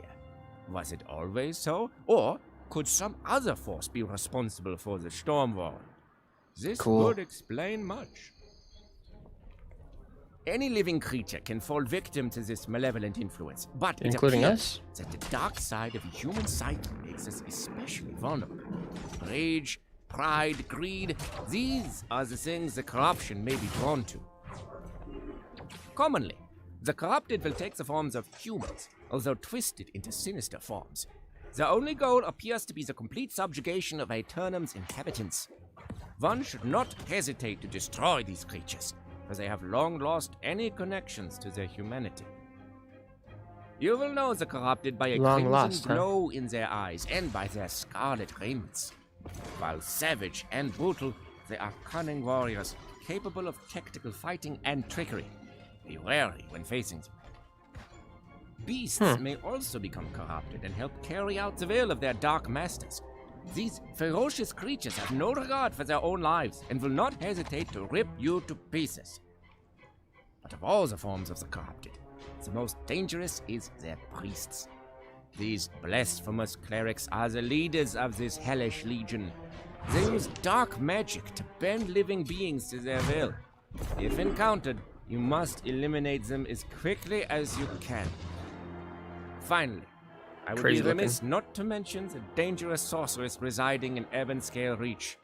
Empress Zhou Tai Ying holds dominion over this fertile land, and she is steadily transforming it into a bastion for the corrupted. Without question, the Empress is one of the greatest threats we currently face. It is said that she amasses an army and a fleet of ships that are poised to launch a campaign across all of Aeternum. Someone will need to deal with this looming threat sooner rather than later. This will be one of the greatest battles anyone will face on Aeternum, so be sure you are fully prepared before undertaking this treacherous quest. So that, in essence, is the corruption.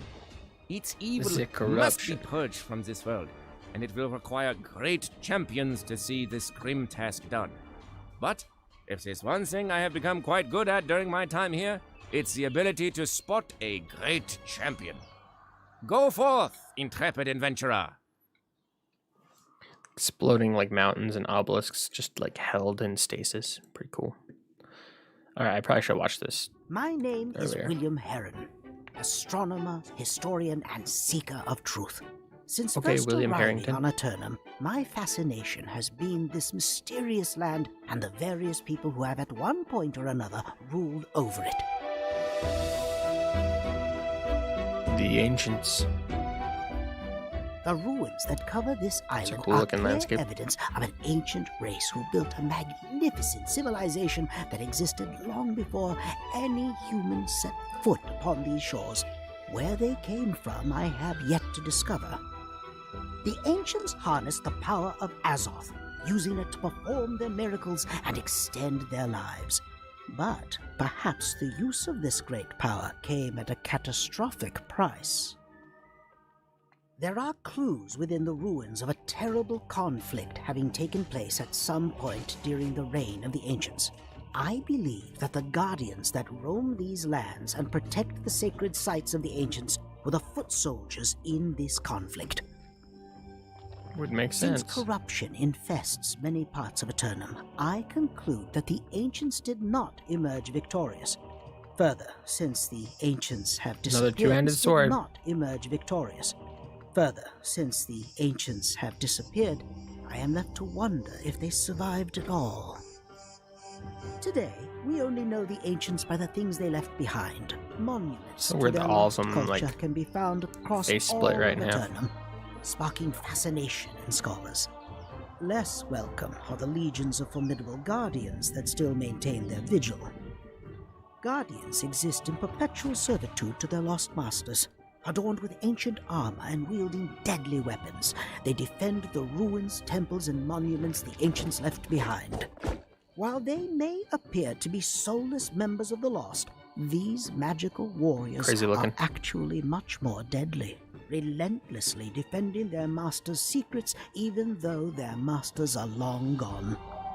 Appearing as living skeletons, swords. Guardians stoically patrol important ancient sites, responding to any perceived threat with ceaseless violence. It's a cool-looking helmet. These warriors will not tire nor rest. The only way to stop them is to destroy the pulsing stone sphere housed within their chest. This nucleus of Azoth acts as the Guardian's heart. Destroy it, and you will destroy the Guardian. In my studies, I have pinpointed certain sites where ancient Guardians are known to appear. I have not found a definitive pattern for all locations they patrol, except to say that they inevitably appear in any location that was deemed of importance to the ancients. One such place is Reekwater. This boggy swamp is said to be the original birthplace of the Guardians, where the ancients first transformed humans into their restless soldiers through unnatural rituals performed within the pool of eternity. It is said that those... How did the ancients transform humans into their guard if they existed there well before any human had ever stepped shore on the island?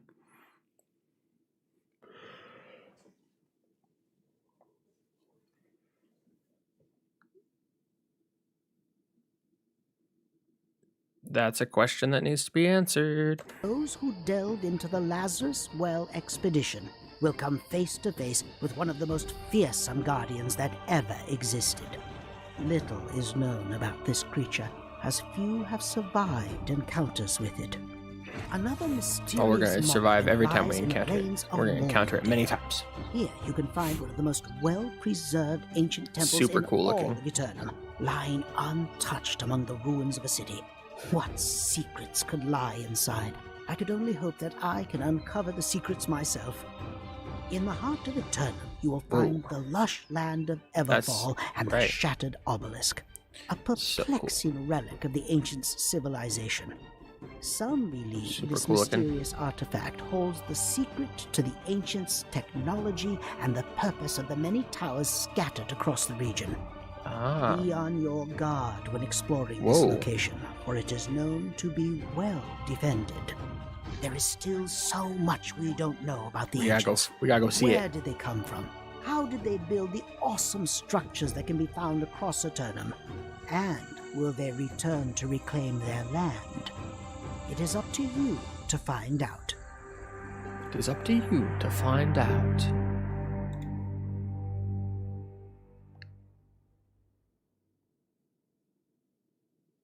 Gotta wait for the mouse to reconnect. Alright, we're gonna plug the mouse inside. Don't have to keep clicking on it every 3 minutes when it turns off. Chart Your Fate trailer. I think we watched this at the beginning of like the betas. Yeah, this is like when you open the game. The stories you've heard. Maybe. They don't tell the whole truth.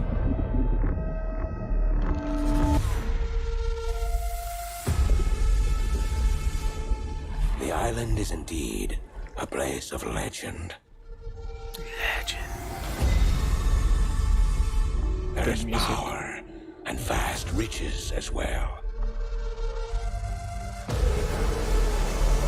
But many who've sought to claim them have simply vanished without a trace.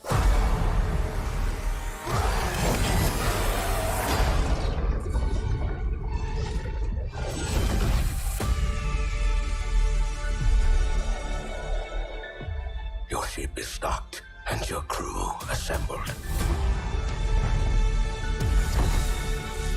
Cool. Chart your course and your fate.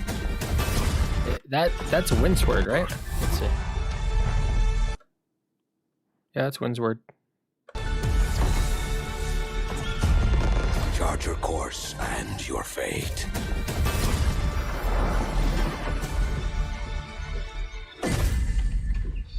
We can pretend no longer. It's cool looking sword. This corruption must be stopped. Super cool trailer. A lot of work was put into this. Whoever did this did a good job. That axe, like the runes on this axe lit up, sweet. Look at that. That's freaking cool. I will say a prayer for the souls of your crew.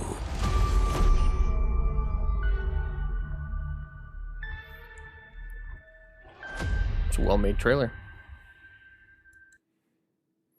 Very well made.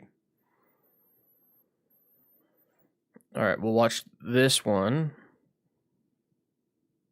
Then we're gonna watch the 1, 2, 3 chapters, Legends of New World, and then I kind of want to check out the scoring. Cultures and civilizations. Like every other part of New World is ancient. It's been around for a long, long time. You go from this dark landscape to something lush that's verdant. Ebonscale is an endgame zone, and with that, we wanted to really ratchet up the challenge. Volume's a little low on this one. Little low on this one.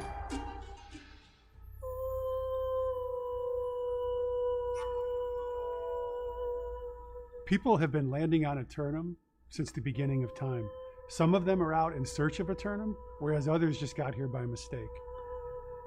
Throughout history, people have had words for Eternum. It's a pretty cool concept for a game. You know, El Dorado. It could be Eden. There were plenty of adventures. Is there a server named Eden? Before us, but that's part of the excitement, is getting to learn who they were and what brought them there. For centuries and even millennia, different cultures, civilizations have sought out this place of legend. To some people, it could be Atlantis. To others, it could be where the Fountain of Youth exists. But there's always been some draw of finding this mysterious place. So it is a cool concept for a game.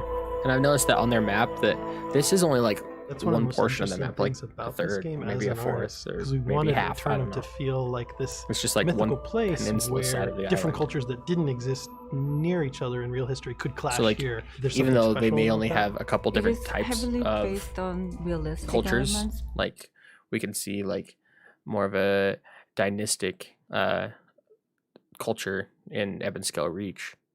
There could be definitely different cultures on different islands or different parts of the island they haven't shown us yet. We wanted to add supernatural and fantastic magical elements to it. We pulled a lot of reference from different cultures and different beauty. Ebonscale cool is different from the rest of Eternum because it was our first step into creating a totally new theme, and we wanted to create something really unique.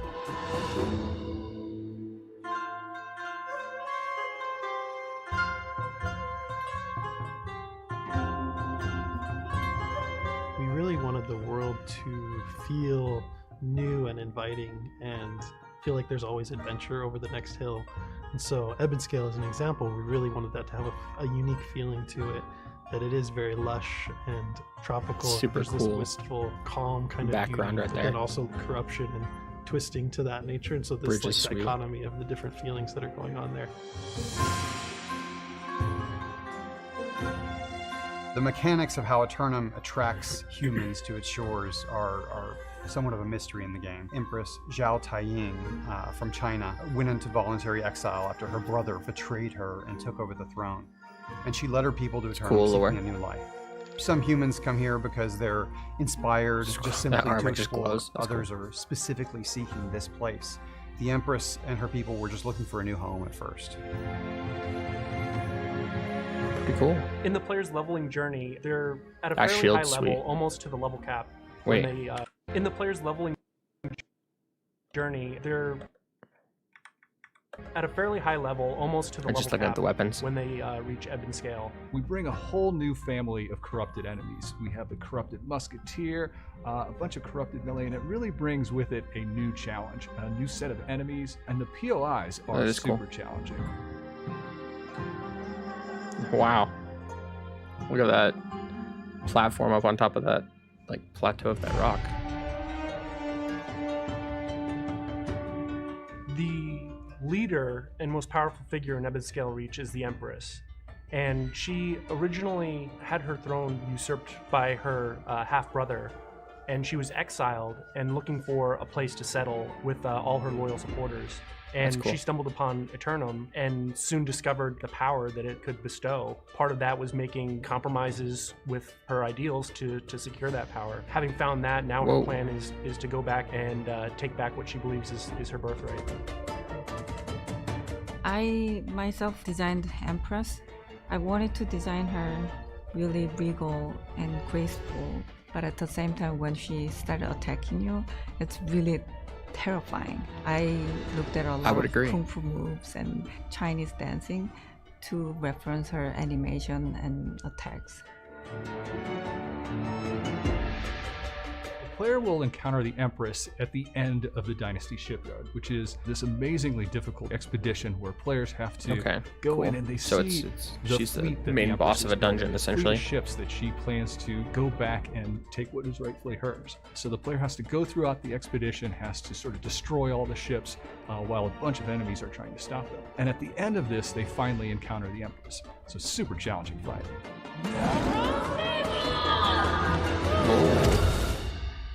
Yeah, you did. So from the team's perspective, when we're introducing new cultures, it's so important to us to properly do it. We want to make sure that this comes across as a celebration of that culture. Creating Ebb and Scale Reach, the team went through months and months of research, and then also that was a cool axe. The team went through. That's pretty sweet. Months and months. What was that, life staff? It's got to be a life staff, right? Research, and then also working with some of our other geopolitical teams, because what we want to do is be honorary to the source material, but we want to also view it through the lens of Eternum and the struggles that exist there. This is the most diverse team that I've ever worked on, and we definitely try to leverage the diversity within the team as much as possible to make sure that the cultures are properly represented. I mean, it's critical for us to get these things inspired by those cultures in the most interesting way, but again, to make sure we're being respectful and accurate. We've just touched the surface. We have some pretty cool ideas on where we want to take the story and the journey we want to take everyone on. We just can't wait to see they can bring different cultures and stuff to different new expansions.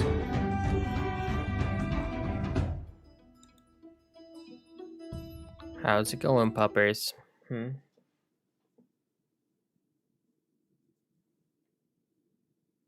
You've been outside exploring, you know? Okay, so we watched that one. The only thing really left is, other than the scoring, is the Legends of New World chapters. So here we go. I wonder if they'll release another one. No, 3 months, 3 weeks, one day. So probably not. They probably won't release another one before the release, but here we go. They're only like a minute long. Eternum waits beyond every horizon and calls adventurers from across the world and ages. Stories on a helmet. They come, and among the ruins of the ancients, they find secrets, the magic and mysteries of the past. In this harsh new world, many fall, but the strongest and bravest may reach out and seize eternity. Seize eternity.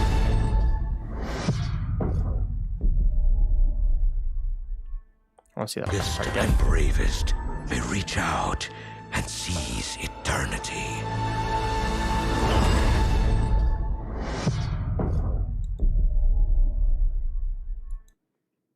Okay. Eternum has been at war through all the long eons of this world. Life, death, and eternity. From Destiny. Hope, resilience, and corruption. Different sides of the same miracle and constant tension.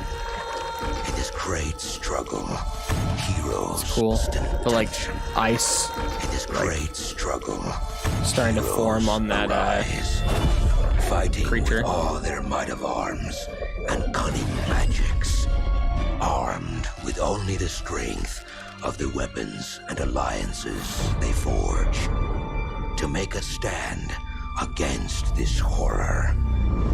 Is that a two-handed sword? Make a stand. And they're wielding it two-handed, but is it any bigger than the sword that he's wielding? Maybe a little bit. And defy Eternum's corruption.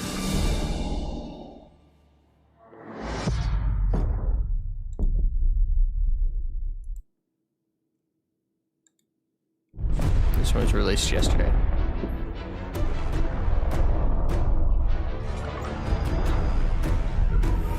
An island outside of time, where fate is forged anew each day, shaped and reshaped by the wills and souls of those who call it home.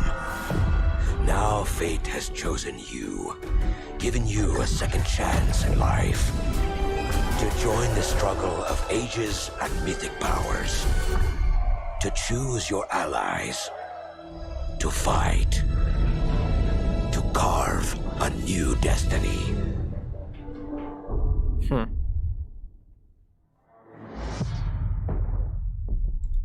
Pretty cool. Pretty cool. All right, and then we got the scoring a Eternum video. This is all about the music, if I'm not mistaken.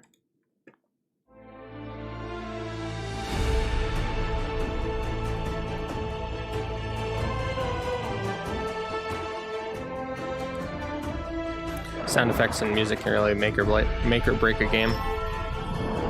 Amazon Games' New World, in my opinion, is a game that feels epic everywhere you look. From the lush, verdant forests of Windsward to the desolate crimson wastes of Shattered Mountain, every inch of the land of Eternum feels alive and brimming with possibility. But a world cannot exist in a vacuum. To truly make a game sing, you need to fill it with sound. Every strike of an axe against a tree, every scrape of sword against steel, every roar from a terrifying beast. It all helps to create a believable world that you can lose yourself in. And it all needs to work with a soundtrack underpinning the entire experience, immediately telling you what kind of world you're arriving in before you've even set foot on dry land. New World's audio director Jean-Edouard Miclot knew that Eternum needed to have a soundtrack that could be both grand and intimate. It needed to feel epic, but also believable. For inspiration, the team looked to one of the most successful fantasy franchises of all time, Game of Thrones. With this show, Ramin Djawadi created some of the most iconic and evocative themes in television history. Naturally, he would be the perfect fit to bring the sounds of Eternum to life. Ramin teamed up with Brandon Campbell, who he had worked with on Game of Thrones and Westworld, to start figuring out the sound of the game. So we started the conversation with them long before we had a game. Everything changed when Ramin and Brandon joined the team. Something really big was starting to happen. Patrick Gilmore actually reached out and just pitched a game to us, actually. He said, look, there's this game, it's a huge world, and he just kind of started describing it to us and immediately caught our attention, and we said, oh my god, this sounds amazing. The thing we thought was very exciting about this game was that it was a blank slate. We really had to start from scratch. That's also a challenge, obviously, at the same time, but that's what's exciting about it. Getting something off the ground for the first time is also kind of frightening and challenging at times. Ramin and Brandon were brought on board at an early stage of the project, and as such, they were presented with something of a blank slate to work with. It's interesting. While creating a soundscape for a world they can also that like get taken. Not only like if you, when you get like the sound production in on the game at an early enough standpoint, not only can they get like a really good basis of the of the game itself, but they could also in turn through their production shape kind of like other parts of the team too. Shape was a daunting task, so it just really gets immersive. immersive. Approached it with cautious excitement. Really the beginning is definitely the slowest part, right? You start from scratch, you try to figure out your tone, your instruments, your melodies. The first step is writing themes and figuring out like instrumentation and everything in terms of process, and then we'd experiment more. Maybe we record some solo instruments on our own in here, or maybe we'd bring in some soloists to really kind of figure out what the sound of the game is. And as music is then being implemented and being put into the game, we then go and record the live orchestra, and then that gets replaced in the game with what our original demos were. Cool.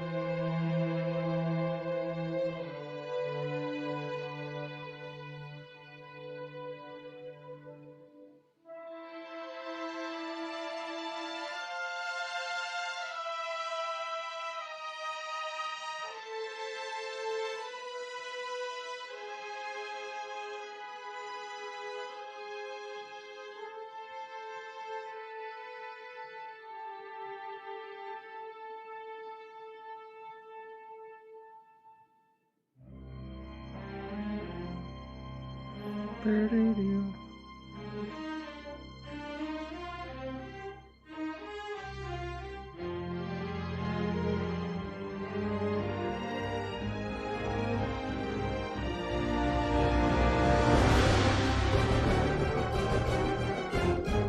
nice thing about composing for a game is that That's it's cool. so drawn out. And even in the beginning, we didn't have a lot of visual references, so we just kind of got to experiment and come up with melodies and thematic material and different soundscapes. For a game like New World, we were never writing to pictures, so we just got to write 2, 3, 4, 5-minute pieces of music without worrying about hitting specific sync points. So it gives you a lot of freedom musically. You have to stay within a certain emotion or vibe or something. Yeah, but it gives that'd be interesting, like creating music after and creating it specifically to like scenes or something like that. So like it has to hit climatic points at certain points, and like that. Music. Then I feel like you're and because there's so much more music and the world's so much more vast, and players play. A feature film's 2 hours. Gameplay is going to be thousands of hours for this. Use a lot more instruments, and there'll still be a lot more cohesion because there's so much more music. Games like New World aren't built in a day. And in these early stages, the composers had very little to guide them on their path to creating an appropriate score. To help spark their imagination, Amazon Games provided the duo with early concept art and designs for inspiration. At first, there was not much, which actually was kind of fun. I mean, it's that thing where you start with so little, and then it's like, how do you try to narrow it down? So. And then we were asking for give us anything that you have at this point. So it literally started with just sometimes the costumes or just some landscape design. Super cool looking gear right there. The costumes or just... I mean, not like my favorite personally, but like some just landscape cool design. Gear. I get very influenced by colors, so I get very inspired. As the game progressed, we get some playthroughs, and we Super see vibrant characters running through different areas, Play. and levels, What do you are call fighting it? one Not play, another. but demo. We weren't trying to pinpoint an authentic time period or anything, because it's just a different world, right? So it gave us the creative freedom to just get to react to what we were seeing and just attach a sonic landscape to it. For a world as vast and diverse as Eternum, the sounds and instruments used had to be equally varied to help ground the player in a sense of place befitting of the many regions of the game's world. But variety was an aspect of scoring that Ramin and Brandon embraced. We used a lot. We used a lot. Obviously, we used the orchestra quite a bit, and we used traditional choir quite a bit, but we used solo singers, and we used solo instruments, mandolin to fiddle to accordion to ethnic woodwinds to anything we could think of it. We were trying to just really get wide, and then we used a whole bunch of different types of percussion. And it was a dream job in a way for a composer, because we could just look for any instrument and thought, we haven't used this instrument yet. Steel drums. We used steel drums. Could this possibly work? And we're like, it does work. Let's put it in. And so we just nerded out, and we just had fun with it. Yeah, the one that's used most often in the game was that big drum that I found in New Mexico. Well, the biggest thing about it was just big. We kind of like big, deep drums, but it's beautiful. I mean, someone, I don't know how long these take to make, but I like deep drums. Craftsmanship. They take out a big tree, they cut and they hollow out, and then they stretch over animal skin over both sides of it. It's got a beautiful tone, and I loved watching some of the musicians in Taos play it, and I just thought it was just a beautiful sound that would get a lot of mileage out in the game. We use quite a bit of synthesizers on the game as well. We use synthesizer besides from an arrangement standpoint also because you can create kind of sounds that acoustic instruments can't play without kind of some type of manipulation. So you play something that you listen to and you're like, I'm not exactly sure what that is. It kind of sounds maybe like a flute, but it's also not a flute. And so you can kind of create little otherworldly sounds with synthesizers, which is great for something like New World because it's rooted in the real world, but it's a fictional land. So we tried to have some kind of otherworldly sounds in there. Like yeah, and I think just as we were looking for as many different instruments as possible to have just a versatile score, we felt that synthesizers are just as much part of the palette that we're allowed to use because they're another great addition to add more color to these tracks. You can hear these more electronic sounds from the synthesizers used to evoke fear in They Watch.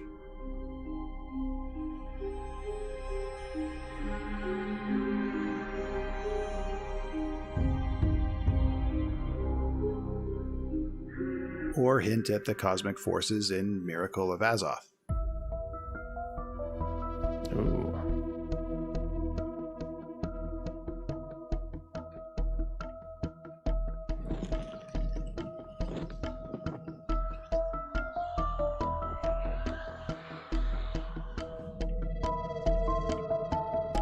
The shovel axe. In contrast, acoustic sounds were used to inspire feelings of community or hope, which brings us to the game's main theme, simply titled Eternum. That was one of the first tracks we worked on, right? That was the one where we tried to identify and capture the overall mood of the game. It's a good one. It's like it invokes like a sense of like we tried to adventure, I guess you could say. The overall mood of the game. Like epic, upcoming adventure, like mystery, unknowing, curiosity, like just yeah.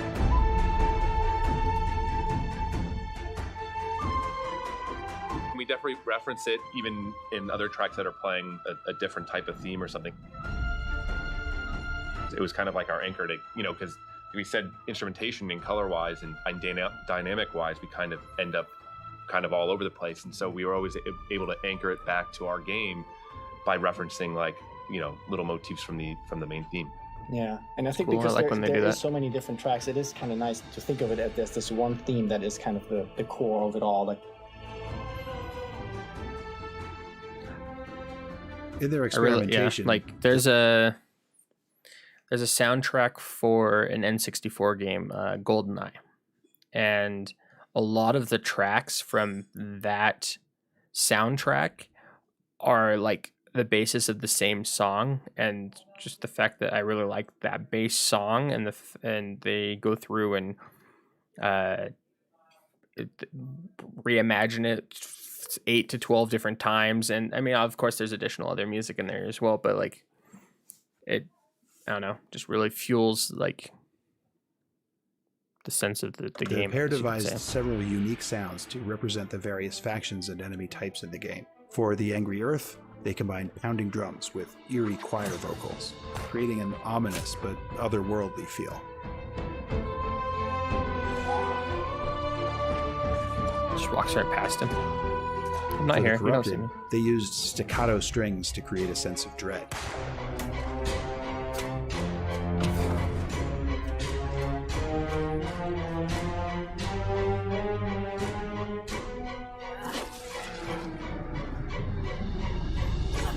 The dread is felt. While the Almost Lost like themes shivers on the spine. incorporated Or synthesizer up my spine. sounds to instill a feeling of discomfort.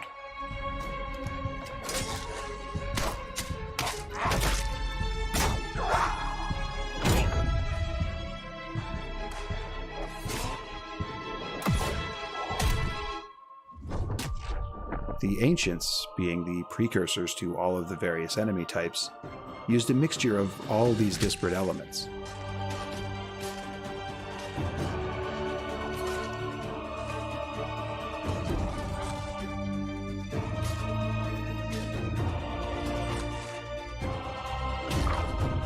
But it wasn't just the music that gave the enemies authenticity. The sound team devised entire languages for the creatures of Eternum to use. Regarding voices, we now have VO localized in 8 languages, but we also created 3 unique languages for the Corrupted, the Ancients, and the Lost. Each language has 4,000 words with present, past, and future tenses, and complete grammar and conjugation. So I could say, for example, in the Corrupted language, Mahiveb, Kin Bipanugo, Tetak Nom, Mab Mafibi, Kobam Biwunge, Dempapok Kaya. And that would mean, I see where they live. Come with me if you want to eat fresh meat.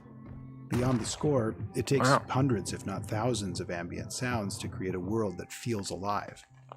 From the rustling of tree branches in the wind to the sound of a spear striking a shield. A huge library of sound branches in the wind to the sound of a spear striking a shield. A huge library of sound effects was required to give Eternum the level of detail it deserved. Hell yeah. Drag that tree. Capture that rain falling on leaves. Hell yeah. I like that they just used like a sledgehammer. And they like numbered this tree.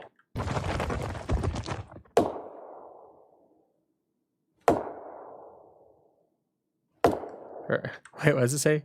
No trees were harmed in the making of New World? We just hit them with sledgehammers. Or rocks.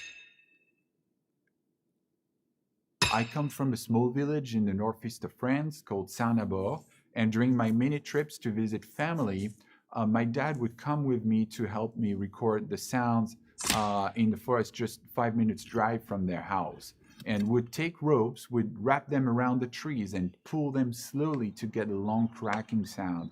Hearing those sounds in a live game reminds me of those intimate father and son moments. I'm pretty happy with how the musket turned out after recording the Civil War reenactment in Huntington Beach. We had authorization to place all our microphones on the field and around the cannons and close and far away from the muskets.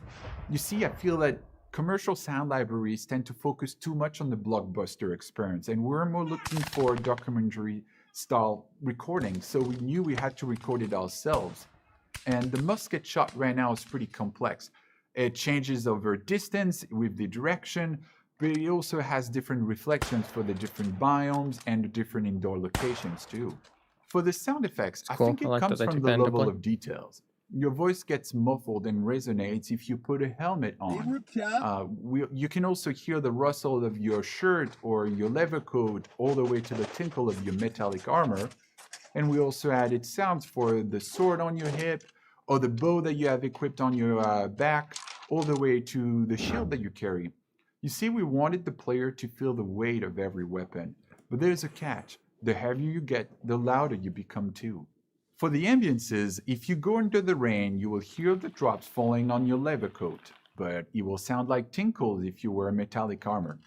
That rain actually changes if you're on the road or if you're on the grass, and if you go inside a wooden house. Things just and it feel will real. change also if you're inside a tent.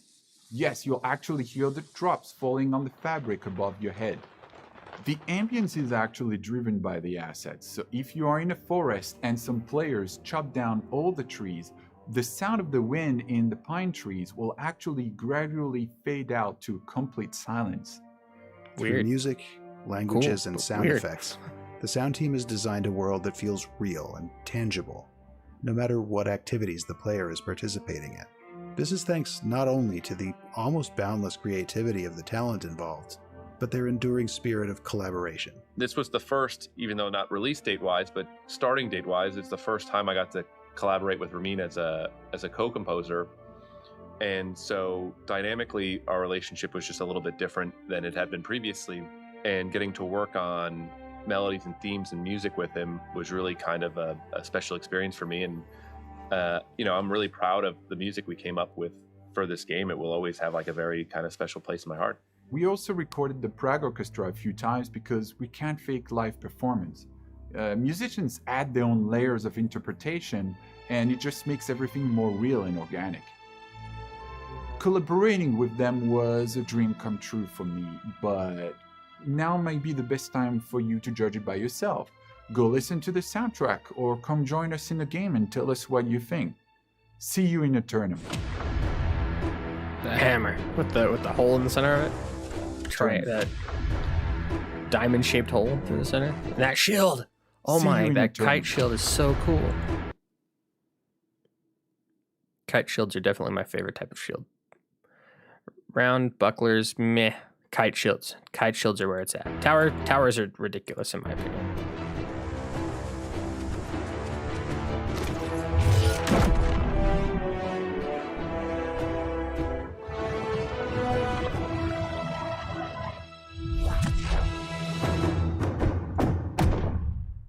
Dun dun dun dun dun dun. On Amazon Music or right here. Cool. Well, that's all of the official content. I didn't read this. It's just the alpha release. I will be right back and go use the restroom, refill my water, all that fun stuff. So I will be right back.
What are we watching / playing next? That is a good question.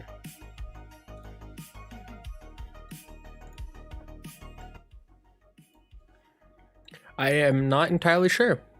I was thinking I'd watch some New World videos, but I don't know. I don't know.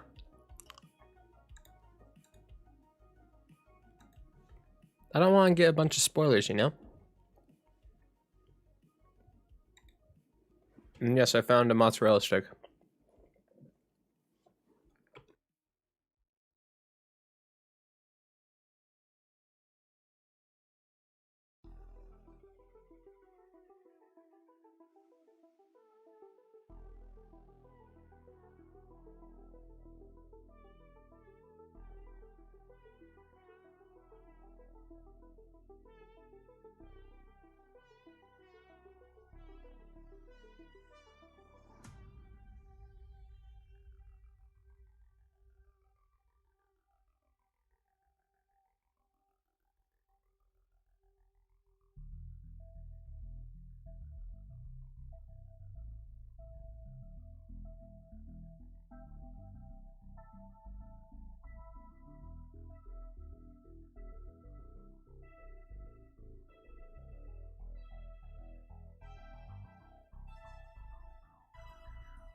There's some pretty cool places that they have. I like that the image is actually just a video that they've bought, or not bought, put up. I've muted it. I don't want it to like accidentally end my stream because it's like copyright.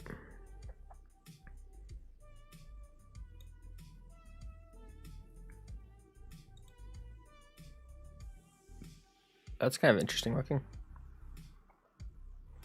You guys ready to play Secret Agent Man? Dodge all the lasers. Secret Agent Man.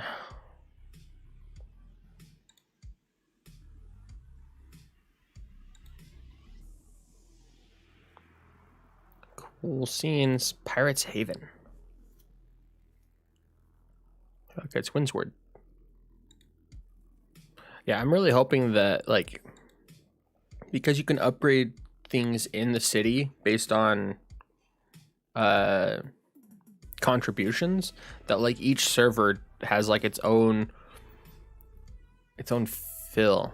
Like, I'm not going to play on multiple servers, but like it will be, the experiences you get on one server aren't going to be the same across all servers, which usually the community makes. It's just that the gameplay is going to, I guess, help reinforce that. I got the hiccups now. I ate that mozzarella stick too fast, I guess. Cool little guard watching. Whoa. That place is crazy. It's a cool scene. Lots of cool scenes. That's a crazy looking tree. Sea of trees. The Lost. I think it's the road leading up to Windsward. That's Windsward right there. I can't remember if this is in First Light or Windsward. Ooh.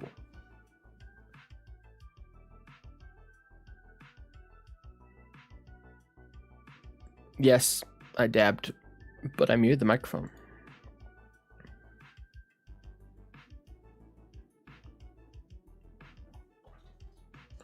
The Puppers is back. Hi, Puppers.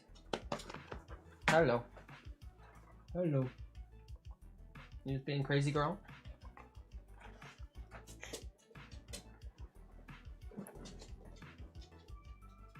She ran away. I was petting her and she ran away. All right. We could check out one or two. I'm really trying not to watch anything that's just like, here's the way to optimize the fun out of New World. Like, you know, like, and I think that oops, I just pulled up my own stream by accident. I think I followed them. This guy, I don't think he really does a whole lot of like maximize the min-max and figure out the game fully kind of videos. So I might check out some of the stuff that he has. But honestly, I think I'm just gonna type in New World, hit enter, and kind of see what happens. I don't think I want to watch that one. This could be interesting because it could just be someone's thoughts, really, rather than like just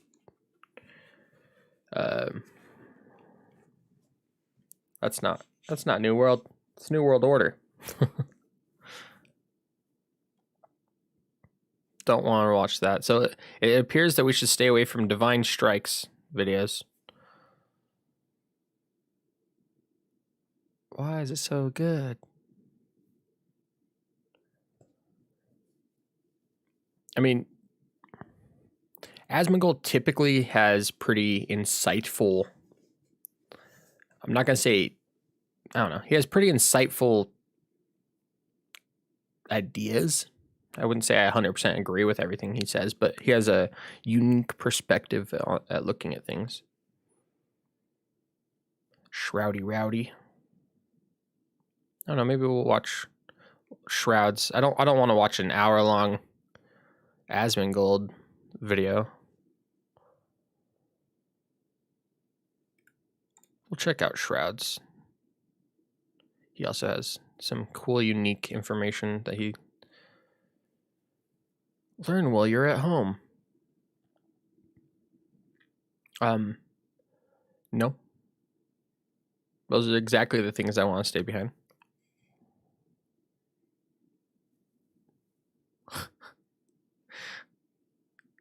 This is him watching Josh Strife. No. What is this? Travis, you must have. See, these are like all the things I want to avoid. That's the part of the problem with watching additional things is I don't want to figure out all the fun of the game before the game even comes out. The most OP start. No, see, that's exactly like get rich on day one. No. It's kind of like all the videos I've created so far have just been kind of like, here's the weapons that we know. Like, and here are the skill trees that exist in that weapon. Here's what I think would be a fun build. Not like I spent hours trying to min-max all of the different abilities on this weapon's trees, and here's what you should do, and if you're not doing it, then you're doing it wrong. That's what I tried to avoid.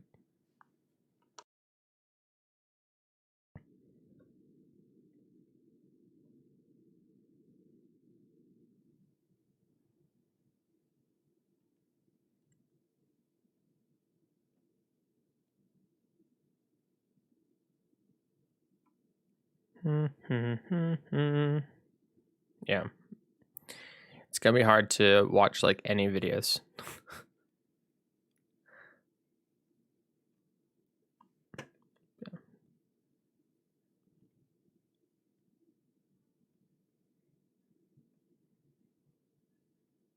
Like, I almost kind of want to hear what Shroud thinks is the newest weapon, because it's just what he like.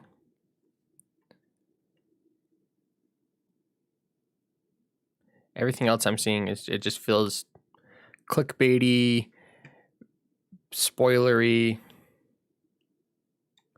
Yeah, I don't know. We'll watch these videos and then maybe it'll update kind of like what I want to watch. Kind of maybe I'll check out what's going on over here or something. All right, Shroud.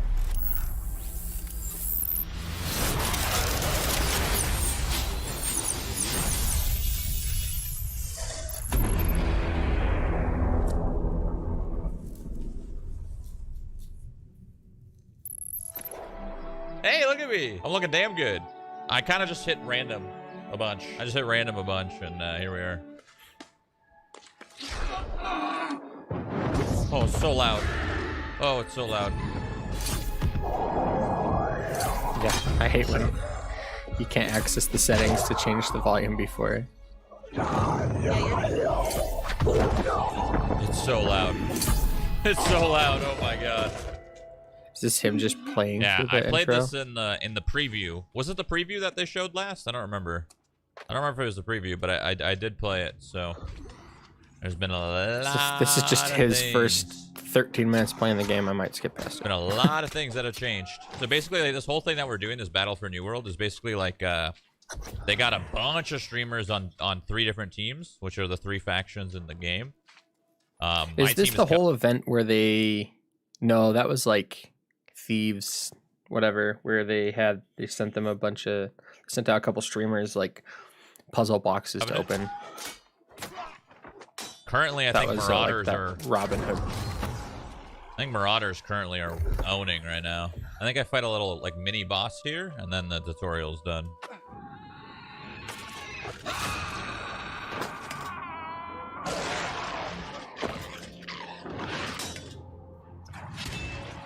No, you would have been better off dying at sea.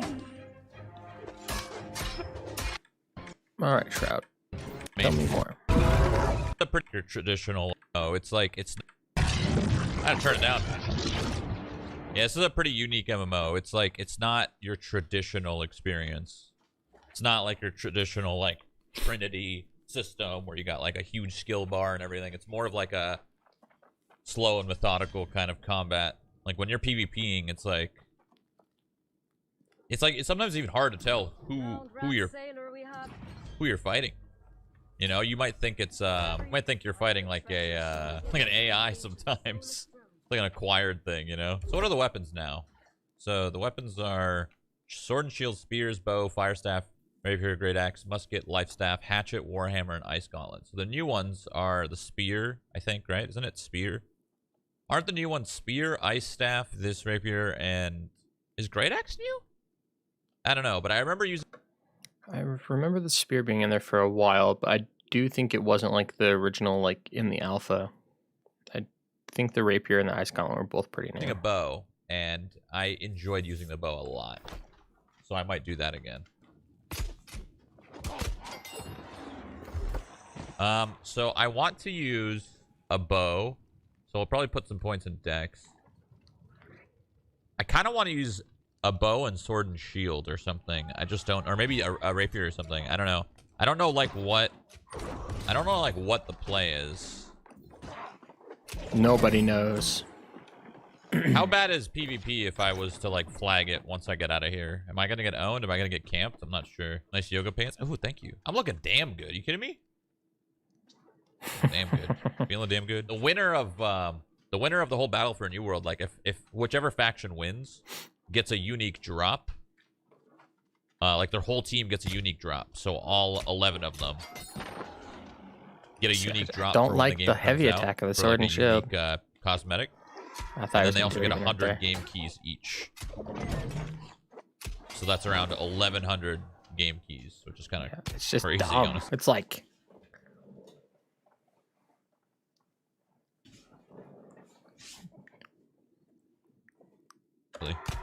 it's the heavy attacks. How's the PvP? The PvP's, in my opinion, it's good, but it's very unique. Like, it takes a certain kind of finesse and style to PvP in this game. It's not like I'm excited for the PvP like because it is MMO. different. It's a little bit different. It's a little bit more like a fighting game.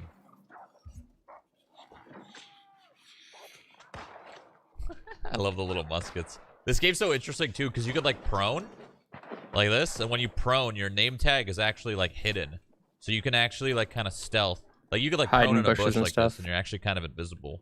You know, someone would have to actually see you with their eyeballs because there's no name tag or anything. You could like sneak around. Like my eyes like itching right It's now. super funny. Travel to the Howling Falls. Oh, right. I remember this quest. Yeah. All right, let's go fight a little bit. We've been crafting. We've been messing around there. Let's go. So he skipped forward quite a bit here. Let's go level my my. So like he was very early game. Or anything. You could like, you know, someone would really like And then he jumped to this. like a fighting game. Level It's a little bit 4. different. Oh, okay. I It's guess a little bit he more was level like 4, a little bit more like a stealth. See you. It's fight a little bit. We've been crafting. We've been messing around there. Let's actually go fight. Let's go level my my bow and arrow. I wanted to make a better bow, but I don't exactly know how. So screw it.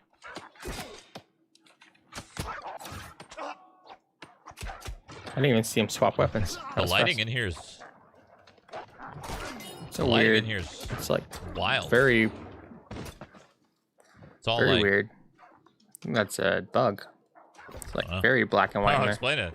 And like it wasn't even just the Wild. Oh no, the rest of the It's all like- UI is still vibrant. I don't know. That's I'll weird. explain it. Fancy visit me.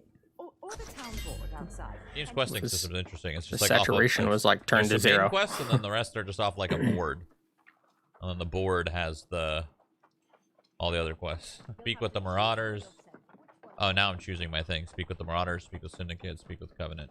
Dude, farming trees for hours on the end in this game is rewarding. Anyway, that's kind of the interesting part about the game is that, like, you can just sit there and you don't even need to leave. You just sit there and just farm trees forever and just farm nodes and craft and craft and craft and fish and fish and fish and craft. You don't even really need to kill anything, I feel like. Everybody has, like, their unique experience in how to play. One thing I would like to see that would add much better feel to the world. It might be kind of challenging to do now that they already have so many zones, but it'd be cool if each zone there was multiple. Like, this is like the level. What level is the zone that we're in? This little hilltop. We recommended level 9, right? It'd be cool if there was more recommended level 9 places rather than each zone following the same, you know, level 6 zone, level 9 zone, level 12. So I feel like you get such a large abundance of people. I think what this game does a good job of is it's so different from your traditional MMO that I'd imagine that people who don't like MMOs would actually like this game. I feel like this is I can see catering to that. more of a casual audience because, like, you know, people have played survival games, they played third-person games, whatever. I think the classless system really lends into promoting that sort of feeling, because like you're not locked into something within the first, like people who are not as casual, like maybe like I don't know, you just pick up and you just be like, yeah, I want to play a mage or a wizard, so you pick that class, and like you make that decision before you even start playing the game. And New World allows you they're just like, just go play, like, and then find what you like and MMOs keep doing it and just get better at it. Intimidating to so like many Skyrim. people that I feel like this game does a good job hitting that kind of casual market a little bit. Would you put? I think that's one place where Elder Scrolls Online kind of failed in trying to capture the Elder Scrolls feeling, is that they went to a class-based system, and like that's never what like Elder Scrolls was. Storage? I don't know how like how. I do, yeah. So hopefully that's something that New World does. You can upgrade your storage in other ways anyway. So for example, ESO never you can buy furniture from a a player that's made furniture, and you can put those chests in your It's kind of cool armor he's got going on right now. It increases your global storage in that town. So there's other ways of doing it. You want to buy that house, by the way, if you haven't already. Go to the house that's worth 2,000 and buy it. Where is it? I don't know if I 100% like. This is part of the thing that I wish I would have kind of like learned in game, but if the first house you buy apparently costs half the MSRP. So you should potentially consider buying a more expensive house because you get the biggest return on just 'cause it's for fast travel, biggest savings. Unless you want to decorate it. Yeah. But you can't buy the other ones until you've got level 30 something rep, and you only got 10 or 11. 30 rep, 30 rep and what? 15. Yeah, the other ones are 20. The next one up is 20,000 rep, I think, and the next one's 35 or something. So like if you can get to a point where you're what do you call it? Where you don't need the extra storage, then I would say wait. Rep with what though? You know the rep that you're spending to get more XP and stuff, or more storage space, that kind of stuff. Basically, anytime you do those quests for the town, you get town rep. So when you hand in the stone and the How do I even look at that? How do I look at my rep? and then territorial standing on the left. So I'm at 14. Yeah. So the next house, apparently there is one for 15. I don't know. I've seen them for 20 and 35. Oh. Yeah, I can. Well, here you bought it though. I mean, I bought the one for 2,500. So you know that town you're in costs us, me, Sequisha, Grimm's, Anthony Kong fan. He was one away. Yeah, Oof, apparently, you could have bought the more apparently expensive for one. Tim the Fat Man, that ain't so bad. He did that in a matter of 5 minutes. Yep. I unfortunately don't have that kind of pull. If I did, then the Covenant might have a chance. Also, I couldn't play day one. And day one, I feel like it's important because everybody knows where you are and how you like what you started on, so they'll follow you. You know. Yeah. But if everybody already committed their time, then why would they quit? I'm sure that you've got a lot of players that love your WoW stuff, and maybe they want to play their first MMO or something. I don't like his like half cape. Well, the beauty of this is it feels so different. I like his armor. It's not like an MMO. It's more of like a survival game than anything else. Yeah, like with the eating. Survival, and like stuff. Yeah, RPG kind of. RPG, tab targeting. Or I love that it's action just combat. like it's like all action. It just actually feels like a requires good RPG. aim, which I don't know if that's a good thing or a bad thing. I mean, it's great for me, but I feel like not everyone will feel the same way because, like, if you're going up against someone that has a musket and they're just landing every single shot, that's got to be so tilting. They're literally just using a gun and just tracing you. That's got to be so annoying. Headshot after headshot. Don't tell me I had another question. Oh wait, here. wait till someone finally figures out a way to insert cheats. Auto aimbot headshots in God PvP dang it, with the musket. did. I don't know what this Dragon Glory is, but I'm picking it. It actually Freaking does cool damage. is what it is.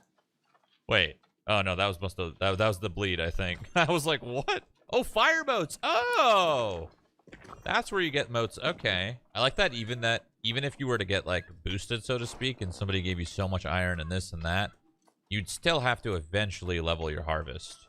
Because you're not going to get that stuff forever. Like, you're going to have to eventually mine. You're going to have to eventually... Or maybe you won't. maybe. I don't know. Or you could just get really good Just get at it for the doing rest one of thing and just purchase your all time the stuff you playing. need, but then you're Something about relying on the doing tasks community. in this game is And very... I like that, like, even more so than the traditional MMO, like, all of the resources are player gathered. Like, yeah, a lot of MMOs do that, but, like, there's no, like... And they're all city-based. Like, every city has their own trading post. I like that. They're so simple, but you're just getting the checks done, you know? Finish this one, then go to the next one, finish this one. And you see everyone So there's level like up and you're like, I there's can't like stop micro leveling, economies falling inside out, of I each just gotta keep server. leveling. What do you think of all the weapons? I think they're cool. Could use a couple more for sure. Yeah, Couple I more agree could with be that. used, but they have a lot now. Couple They have more. A lot now. Like, I could ask for maybe a two-handed sword. I would prefer a one-handed sword that is just used kind of like the rapier and the hatchet in the sense that it has two offensive trees. And yeah, that could be fun. I've heard that there are daggers coming in the one-handed weapons, like dual wielding daggers. There's a void gauntlet apparently coming for the magic weapons, which I'm super interested in. And for some reason, oh yeah, a ranged weapon like a blunderbuss, like a shotgun. Now I see this page right here. I think they need 1, 2, 3, 4, 5, and then they're good. So 4 And then magic. add a scroll wheel, a scroll bar. So like if they were to only add 5 more weapons, if it was to be daggers, a two-handed sword, the blunderbuss, I don't know what a crossbow. That could be interesting actually, a crossbow. And then the void gauntlet, then yeah, I could see that being like enough weapons. I could see eventually down the road them like adding additional weapons like and making like these like scroll capable columns if they just feel like it's been kind of stale in the weapons department after a long time, like a 4 year or range. more. I don't know what range. I mean, crossbow, maybe a... You gotta be careful with adding too many weapons, though, because, like, yeah, it'd be great if they add more and more variety, whatever. But you gotta make sure they all balance gets hard, yeah. Well. And the tricky part about this, like, slow... That's the part about it is, like, balance could be hard, but really, I think that it wouldn't be too hard for them because, like, each of these weapons are kind of like a class. What's up, Azrom? Each of the weapons are kind of like a class, but they're so scaled back because there's only 6 abilities in each tree, only 19 abilities in each side of the tree. So like it's so scaled back that like there's not really all that much to balance, to be honest. Like if they do a good design job with the initial creation and there's no problems there in terms of balance, just one ability being super strong, really all the balance will just come down to just how strong are the individual weapons that they create for people to actually wield, not like the skills for the weapons. I think the skills are the harder part. The other part's just numbers and scaling. It's the abilities and like making sure like certain synergies just aren't too strong that I think is really the part that a lot of MMOs have problems with because of class-based systems. You have so many different abilities, like take World of Warcraft, for example. Take just like the mage, for example. You have so many abilities within each different spec, and like you have to take all of those abilities and make sure that individual specialization is balanced with another one that has this equal amount of abilities, and then compare that to all the different classes. Like I think it's much harder to balance when you give each player that amount of game is if you add abilities a weapon than it that's too is overpowered when and it's everyone's using it. That's a big super small. Like the weapons themselves are kind of shallow, but easier to balance in from my experience. Problem. You wanna really have these unique play styles that actually are balanced. The reason why the game doesn't have mounts is because it just like the PvP of the game, the world PvP, kind of fun. I'm honestly totally fine without mounts. Functions well without it, and having mounts might fast ruin travel the functionality of the PvP I'm okay of the with game, you know? It's not my Okay, so now favorite I need implementation. 11,000 rep. I have 3,000 tokens, which is max. So before I hand these in, I want to spend my tokens. So here, the level 20 blues. Okay, so we're probably going to buy a rapier, and we're going to buy... The thing I really don't know is how much of an impact the different factions make. So I know that they all have different weapons, and those weapons obviously are going to have slightly different perks and stuff like that on the weapons. But how much of an impact does that actually make? Is there something that I'm not understanding that like one faction has? Like, do the other factions not have mana elixirs and they only have healing potions? Like, and is the reason why that's strong is just because the cost of that is reduced by buying it from a faction rather than like it's a standard cost of 70 versus like, I don't know, the fluctuating market price could be like 120. So like that could be really good for healers, people who are constantly spamming mana elixirs or something. Like, see, that's the intrinsic like way that things are going to intertwine that I'm interested in finding out in game, and that's why I'm kind of just watching videos that are more people's thoughts rather than oh, see, there's still a strong healing elixir, so probably not, but 500 each. Kind of things that are interesting and trying to figure out. Like, I don't understand why people are saying certain factions are stronger than others. Huh? All cooldowns, like in all of my stuff, not just my. Damn. That's the other thing is like I've noticed that there's sometimes keywords in this game for like the ability trees that they word it in a way that you understand it's only working for a certain thing. So for example, the bottom of the sword and shield tree is something that gives me confusion because the way that it's worded makes me think one thing, and it may not work out that way. So we've got defensive formation. While blocking reduced damage to all allies within 2 meters by 30%. Well, every time it has said allies, like in other abilities, it made sense in that specific ability that it would only buff allies. It wouldn't also buff you. So it makes me think, like, I want this ability to be when you block, for like the next time you block, like it reduces damage you take within 30 meters. That seems super strong. So I think it's just an ally buff because it says allies. But then there's other times that it's not very descriptive, and it makes you think, okay, well then that's going to work in every regard. Kind of like how this says reduce all cooldowns by 5%.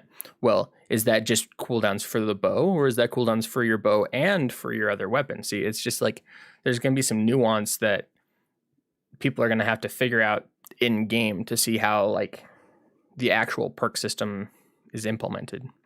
Imagine having a gathering mount. It's a donkey you can ride / lead that has movement speed that is faster than walking but slower than running. The only purpose of this gathering mount is to increase carrying capacity while gathering resources. I could see that. There's a lot of games that have things like that. Like there was this game called Albion Online that was way more gather centric, completely player driven economy. But it was so the problem I had with that game was that it was 90% gathering, 10% RPG. Like, and it was just kind of shallow, to be frank.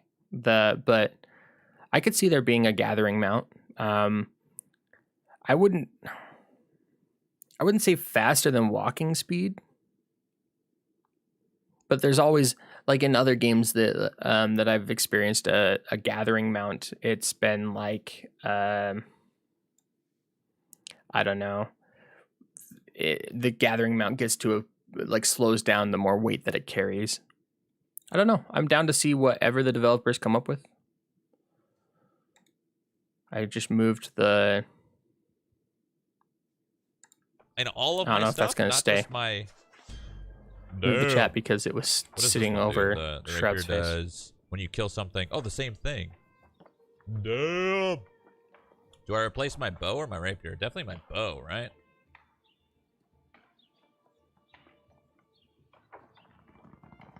Oh, you don't have the 3K cap anymore? You can hold 10,000? Oh, because I'm a Templar? Really? How do you know what the number is? Tokens are capped at 10,000. Oh, you're right. Oh, interesting. So if I hand this in, oh, okay. Oh, okay, cool. Oh, I didn't know there was a cap. So this is what the mouse pad will come in. Logic. Oh. Crowd. Checkout. I don't think I could. I don't think I've ever liked one individual content creator enough to be like, I want their merchandise. It's always been like, I don't know. I've always been partial to like the individual tech and merchandise that I own and bought it because I liked it the most.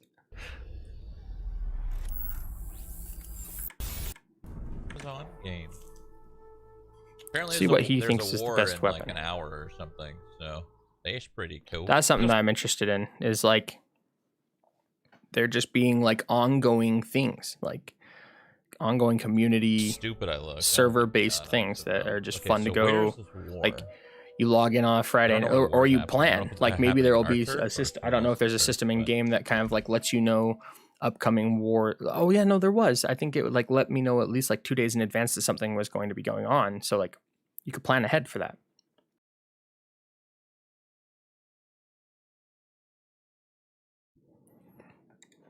We only have one spot. Have some fun with it. After being away from New World for a while, you become rested. While rested, your XP that improves your rate. Rested XP. Right. Never seen that mechanic before. So do we like the game? I mean, I like it. I'm not playing an insane amount like all the other streamers because I'm waiting for it to launch, but I'm playing it here and there. He knows. He knows what's up. I got in. I leveled all the weapons up just so I could experience all of the active abilities. So I leveled all the weapons up to at least 3, and then I didn't really do any quests or anything. I just wanted to play enough that I was informed. Like, I don't want min-max and like know everything before the game comes out because like that's part of the fun of like playing the game in the first place. But I don't want to. I want to have something to think about before the game comes out, and so that's why I went and did all of that. And in addition, like I would like to know what weapon to start off with. I'm not going to purposefully hinder myself, be like, oh, I'm going to go start out with 3 different weapons before I decide which one I actually want to use, which actually might end up being what happens. But that wasn't the original intent. Was, hey, let's figure out what weapon we want to start with so that we can start leveling that up. We can get it to maybe max level. Maybe as fast as possible, but like, so there's some semblance of min-max, but it's I can not do some like PvE missions, get some tokens. Once I get 25, I'll buy. There's this blue gear at Templar. I don't know. All this stuff is blue gear, so I'll buy a bunch of.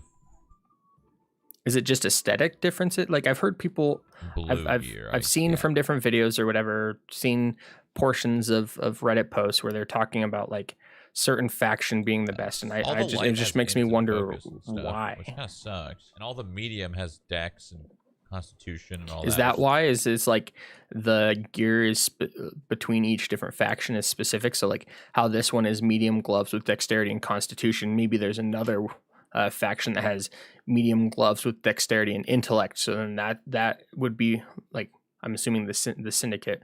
So then that would be better for people with muskets and rapiers. And are those the only 2 weapons that use dex and int? Anyways, I wonder if that's the reason why. Stuff. I'm assuming that's probably why. All the now medium that, has now that dex I understand. Constitution and all that, which or is now the that stats I've I want. seen I want to the have stats those on same weapons. stats, Intellect and focus, so that's like but caster. I don't think it's possible. An unpin all button would be huge. Oh, this one wants me to do. An unpin all button would be huge. This one wants me to do a dungeon. Ah, shit. What's the first level expedition? Is it that level 22? 23. They're on my level anyway. You can change the stats of the seal. Costs 100 faction tokens. Wait, really? So you can buy like a heavy chest piece that has strength on it, and you can just change the roll. Oh, you can change. You can change stats. Is there like something you can buy in the store? But I don't think it's possible. Let's see what else he has to say about that. Costs 100 faction tokens. Wait, so you can spend apparently you can get a seal that spends 100 faction tokens to change the stats on your gear. Sounds like each faction has 1 set of unique armor. Okay. Interesting. So from what I've seen, the Syndicate's unique armor is like the Plague Doctor.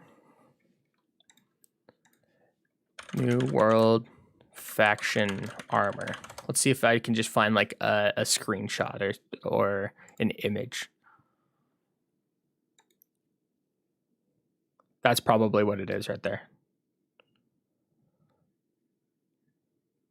One of them has a unique heavy, the other unique medium, and the other unique light. So but based on that, I would say the light is Syndicate, the medium is the Marauders, and the heavy is the Covenant. But I don't know about medium might be Covenant. I don't know between those two. Marauders, I feel like would be the heavy, but that. Oh wait, from what I saw in Shrouds, and he was looking at the Covenant. This hat looks familiar, so I think the medium armor is the Covenant. If I was to base it solely on that, be like, which one of these 3 armor sets would you want to have access to?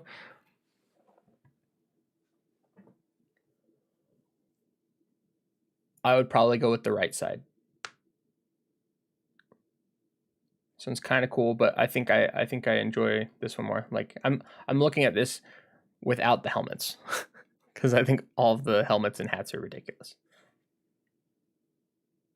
Like this coat over the top of like the it's almost like a dress. Like if it was just the coat could look cool, kind of like witch huntery.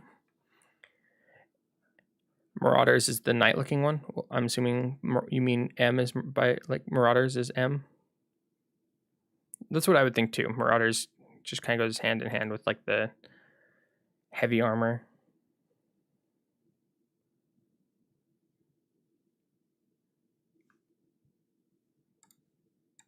Really? My level anyway. You can change the stats of the seal. Costs 100 faction tokens. Wait, really?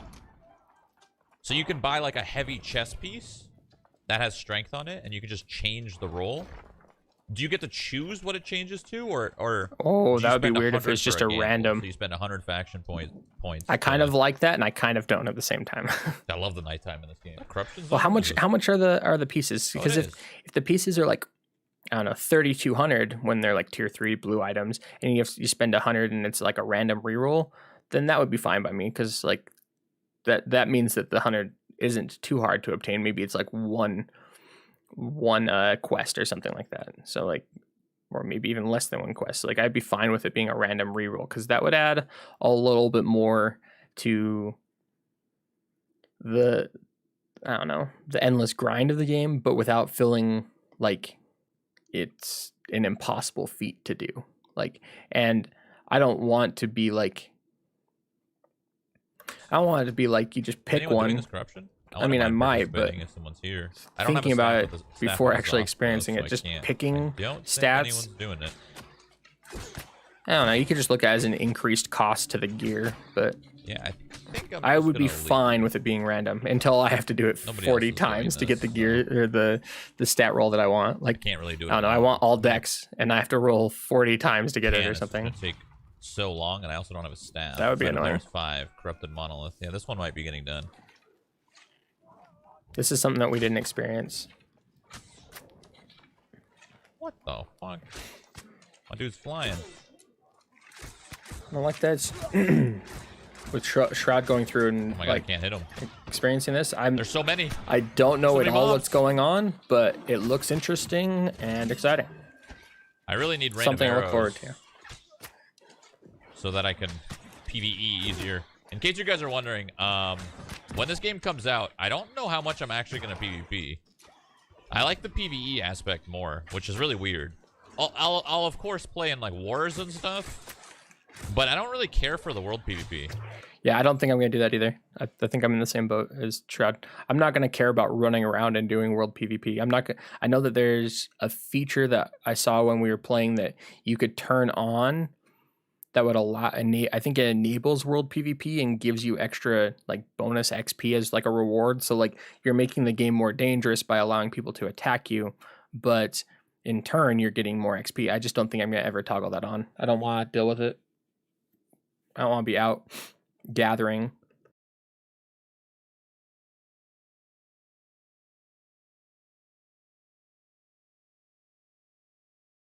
Excuse me. I don't want to be out gathering and just get ganked and spend 5 minutes running back for the chance that I got extra XP, because I'm not going to go out seeking other people to attack. It's just not. It's not what I'm going to do. I don't really care for the world PvP at all, honestly. I want to try PvP events, but I'm more excited. Exactly. I am totally excited for like the, I can't even remember the name of it now, but the like Fort Rush, whatever it was, Outpost Rush. Like that seems fun. Apparently there's like bigger wars that you can have that those seem fun too, and these events and stuff like that, or like when the PvE events where they attack cities and stuff like that. That sounds fun too. So I'm excited for all of those. Not excited for random world PvP. It just is.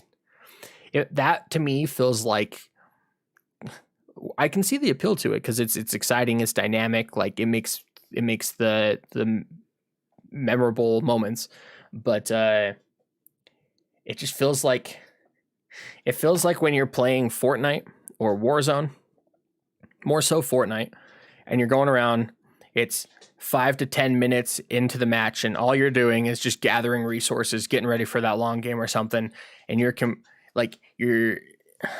I don't know, you landed corner, you cleared the starting area, you are not expecting whatsoever someone to be coming from your backside that you've just transitioned through, and then for some reason, someone was just camping, and you just die instantly, and there goes the last 10 minutes of work. And you just have to start again. Like that's what world PvP like feels like to me. It's more of an annoying thing than it is a boon. But I know a lot of people love it. Like World of Warcraft Classic, like when Phase 2 came out, Phase 2. When Phase 2 came out and everyone could world PvP, that was the only thing everyone was talking about. And like, I know people enjoy it and it can be fun, but like, I don't know.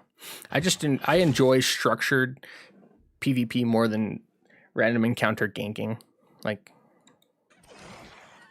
I like my player versus player to be balanced, I guess I should say.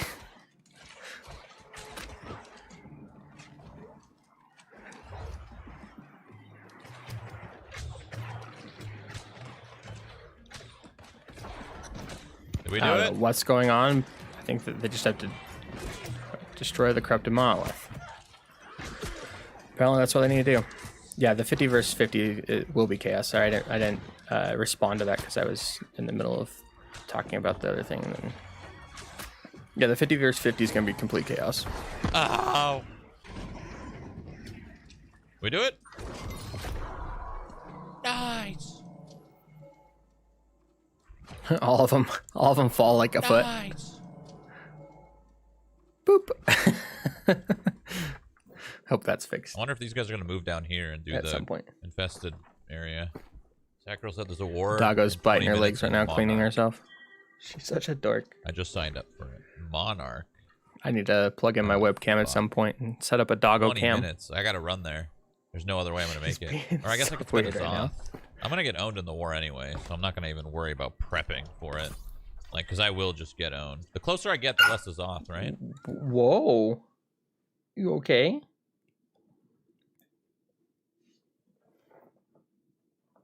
She's not happy with me.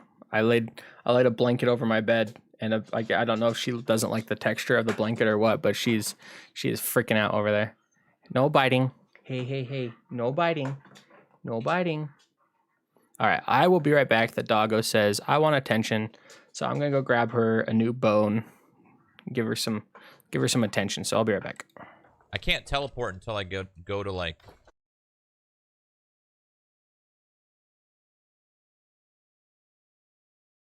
I'm just going to let this play while I go grab it. A settlement, right? Like I need to go here first to town and then I can teleport or some shit. It's really not that far. I can just run. Yeah, levels do scale. I actually like the system. I like the scaling system. Maybe it might need some tweaks here and there, but I really like it. I like the fact that a level 20 can kill a level 60. And that's cool. I wonder what this game looks like if you turn every setting down. Because there's a lot of foliage and stuff, which affects the stream, right?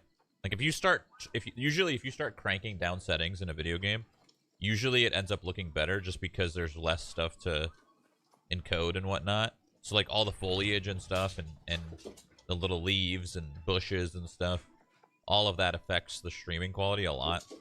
So I wonder what it looks like if you turn everything down. Does it just does all this grass, look at how like lush a forest is, right? Like I wonder if you turn it all down, does it just all disappear? And there's no more grass and it's just green ground? How do you feel about the bow? I feel like it's underpowered. I thought he was going to turn the graphics all the way down. He didn't do anything. Honestly. She's telling you she wants attention. I think in a PvE perspective. Usually, so, not to bore you with my daily dog routine, but get up in the morning, take her for like a 45-minute walk, which includes like 15 minutes of fetch at a park. And then at some point, noon, 1 o'clock, I usually take her out and go play fetch, some training of sorts for like 30 minutes or so. And then I do it again 4 and then 7, whatever. Sometimes not until like, sometimes I skip that and go straight to 6 or whatever and play with her for like more like 45 minutes. But it's 3 o'clock and I didn't do my like I think the bow is fetch great. with her at noon, In so a she's kind of PvP fancy. I just 1v1, gave her a stuffed bone. I don't know. I got these bones for the first time that have like great. Now, if you're talking like it was like sweet potato and pea filling or something. I don't know. I got her a pack of 2. The other one in the pack, she like ate the filling a little bit back, like 2 or so inches in, and then she couldn't reach it anymore with her tongue, and now she's not interested in it whatsoever. So she chews on it a little bit, but she's like, I can't really chew away this bone to a point where I can actually get to more stuff. So I have to get her a different really bow judge for the anything future. on the game. Like you can't like use the bow and get it to level 5 and go, it's bad. You need to like max out every single weapon and try out different builds. I think this is going to be a kind of game where like let's say your bow's 20 out of 20, okay? You're going to totally respec your whole skill tree before you go to Siege. And you're going to change it for your Siege. And then you're going to go back to PvE, going back to doing dungeons, whatever you're doing. And then you're going to respec your whole skill tree again, or use different weapons. And this would be a game where I think what I will probably end up doing is finding weapons that I like for a specific type of encounter. What's the word I'm looking for? Event, activity. I'm going to find weapons that I like for a specific activity and use different weapons for different activities. So PvP, wars, maybe I like bows and fire staves or something in combination. So I'll level it up and I'll keep the spec for just that, for those weapons. And then maybe for PvE, I like warhammers and live staffs or something like that. And so, but that will be hard with changing attributes. The whole idea that I'm bringing for this is that I will have less money spent on respecking. So maybe I won't have that big of a variety. Maybe it'll be more like I have strength, focus, and constitution or something like that. So then I can swap some weapons, like maybe PvP I use sword and shield, whereas PvE I use warhammer or something like that. But I use them both with like a focus gem in them or something. Game with where a you're life staff constantly as a changing secondary your for spec both of them or something. and constantly changing your weapons to best suit what content you're doing. I think that's just how the game's going to play. Like, of course, there's going to be things that are better at PvP. There's going to be things that are better at PvP. The thing that I discovered that's kind of interesting is that you have to pay like weekly rent on houses that you buy. Like, what? It's going to be impossible to fully balance the whole game. It But I makes think me this just is gonna want to be part like, of it. okay, It's going to be, we got to hoard gold. You know, depending on what you want to do, you use and swap all the time. Respecking isn't free, by the way. Respecking costs Azoth. Azoth is like your main form of like. Oh, wait, I thought it costed gold. So if it's not gold, if it's a completely different resource, then I could see respecting more Utility often. in this game. Azoth is how you respec. Azoth is how you teleport and fast travel around. It'll also be really interesting to see this part, right? Like, obviously, I'm not max level, so my stats So I aren't thought this 300 or respec whatever, was gold. But this part is going to be interesting, too, because But I no, I bet guess you it there's makes going sense to if be it's Azoth. the min-max type of builds and you're constantly going to be changing these as well, depending on what you're doing. So all the See, I hope that the Azoth cost for respecking is large enough that people aren't just changing their attributes every 45 minutes. Like that doesn't sound like I want some players to feel like they have sort of an identity. Like your character has sort of an identity. Like I have spent so much time wielding my there's so much time crafting for bows, so much time wielding bows that it's level 20. It's not going to take forever, and my attributes are all point towards dex and maybe constitution or stuff like that. So like respecking both my weapon and my attributes to go do a different event or something like that. Maybe I want to go do PvP, and in PvP I only like to wield the rapier and the fire staff or something. So I got respec. Like I want the cost to be prohibitive enough that there's some sort of a player identity in the later parts of the game. Like I think it's like up to level 20, you don't have to pay any respec cost. So like, I think you should, before level 20, you should have enough really experience with like are some weapons to like kind of like fill like what you want to continue pursuing in terms of your weapon skills and your attributes and stuff like that. Like, I don't want it to be super willy-nilly. I don't want it to be like in Warcraft when you change your talent points and only drawback is that you have to be in like a town.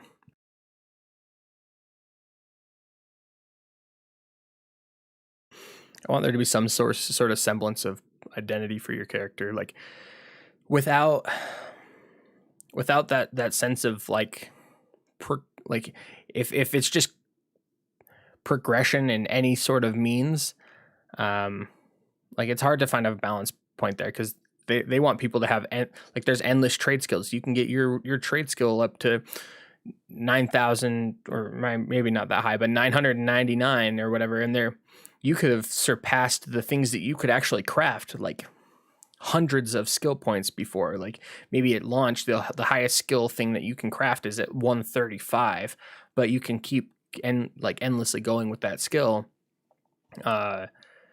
And so like the idea is that you're super trained in that, so like when new content comes out, you are going to have the up hand against someone else because you're already going to be high enough to be able to craft it, as far as I'm aware. There's still lots of things that I haven't dove into because I want to save mystery for when the game comes out. But I don't know. I hope that the Azoth requirement to respec is high enough that it's prohibitive. There has to be like conscious, like I'm doing this because, or like you have to spend enough time playing the game in order to get enough Azoth to justify it. Like I feel like there has to be some sort of wall there. And you're constantly going to be changing these as well, depending on what you're doing. So all the really sweaty gamers are probably going to be changing their attributes, their gear, and their weapons and weapon mastery, depending on what they're doing. I think that's just going to be the meta of the game. Spend Azoth, spend Azoth, spend Azoth, you know? That's what I think it's going to be. Yeah, we need a nice I don't disagree. Like, people in this day and age, they'll min-max everything to the most that they can, because it is fun. But I hope that it's pricey. I've heard respecs are pricey after level 20. Like, I think that they don't have any cost before 20, but yeah, I agree. Like I've heard they're pricey. Like, and I want them to be. I want people to make conscious. There's a fine balance between restricting people to a specific play style and being completely willy-nilly and just like not having any sort of player identity. And you are still limited by the gear that you have managed to craft and armor and gotten in world drops. No, that makes sense as well.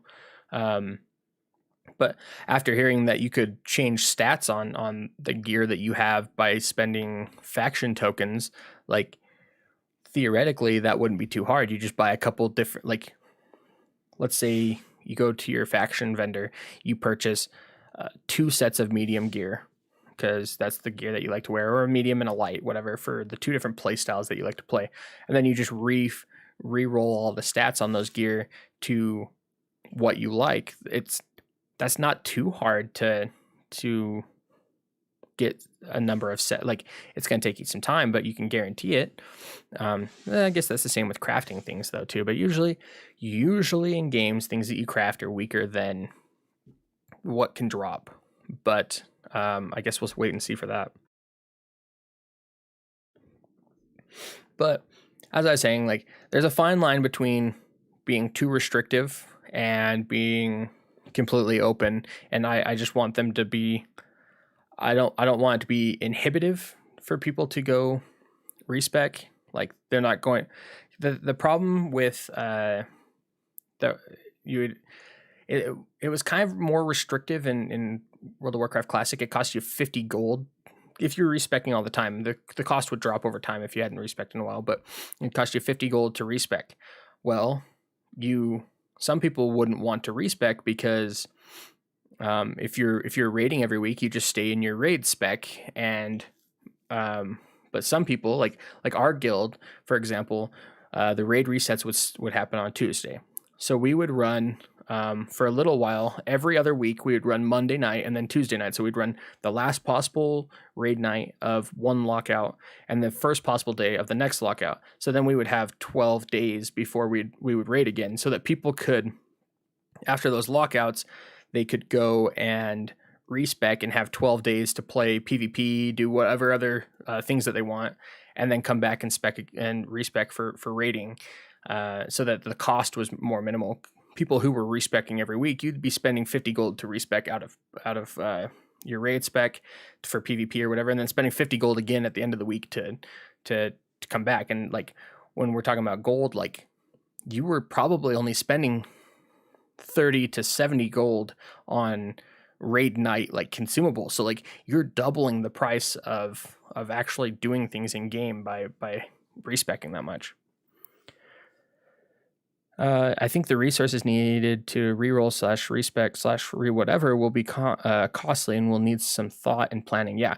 From what Shroud just said, it was Azoth that you need for respecking, which I'm glad that it's not just coin, because it's like your character's vitality in some sense, because your constitution increases your character's like hit points. So like, I like that it's like, if it's Azoth for that.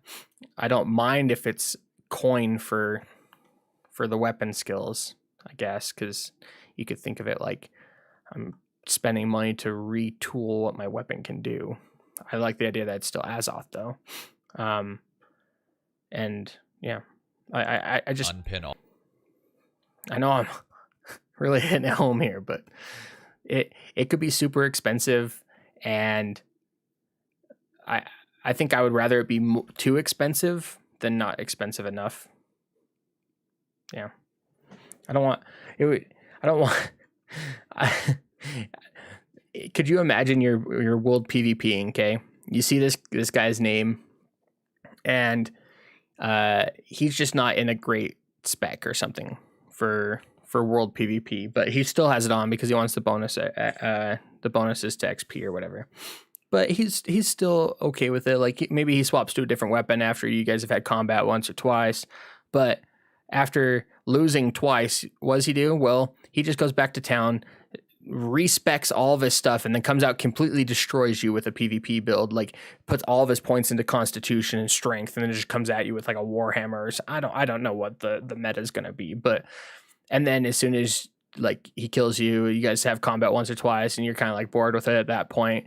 Then he just goes back and respecs again, like, because if it's just so lackadaisical on the cost that people are changing it for one interaction, like, that just, you can't, that would kill world PvP for me. Like, if I was super into world PvP and people could just respec between fights and come at you with something, like,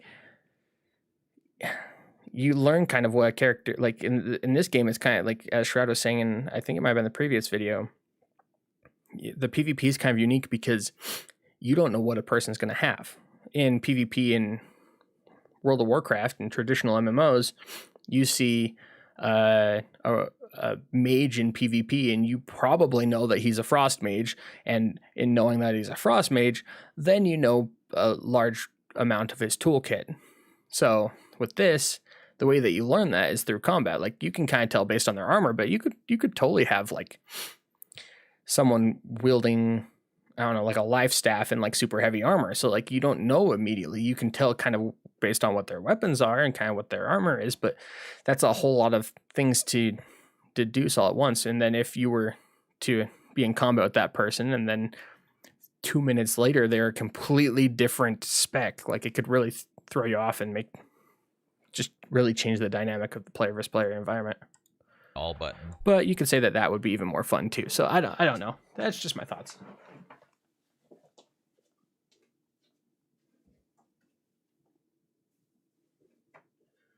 All sorts of craziness going on in this head of mine. New World. I'm sure they'll do it. They've been into their weapons and weapon mastery, depending on what they're doing. I think that's just going to be the meta of the game. Spend is off, spend is off, spend is off, you know? That's what I think it's going to be. Yeah, we need a nice unpin all button. New World. I'm sure they'll do it. Dude, they've been so responsive with feedback and bug fixes and everything. It's insane. It's actually I like that they're doing that. fast I do like that.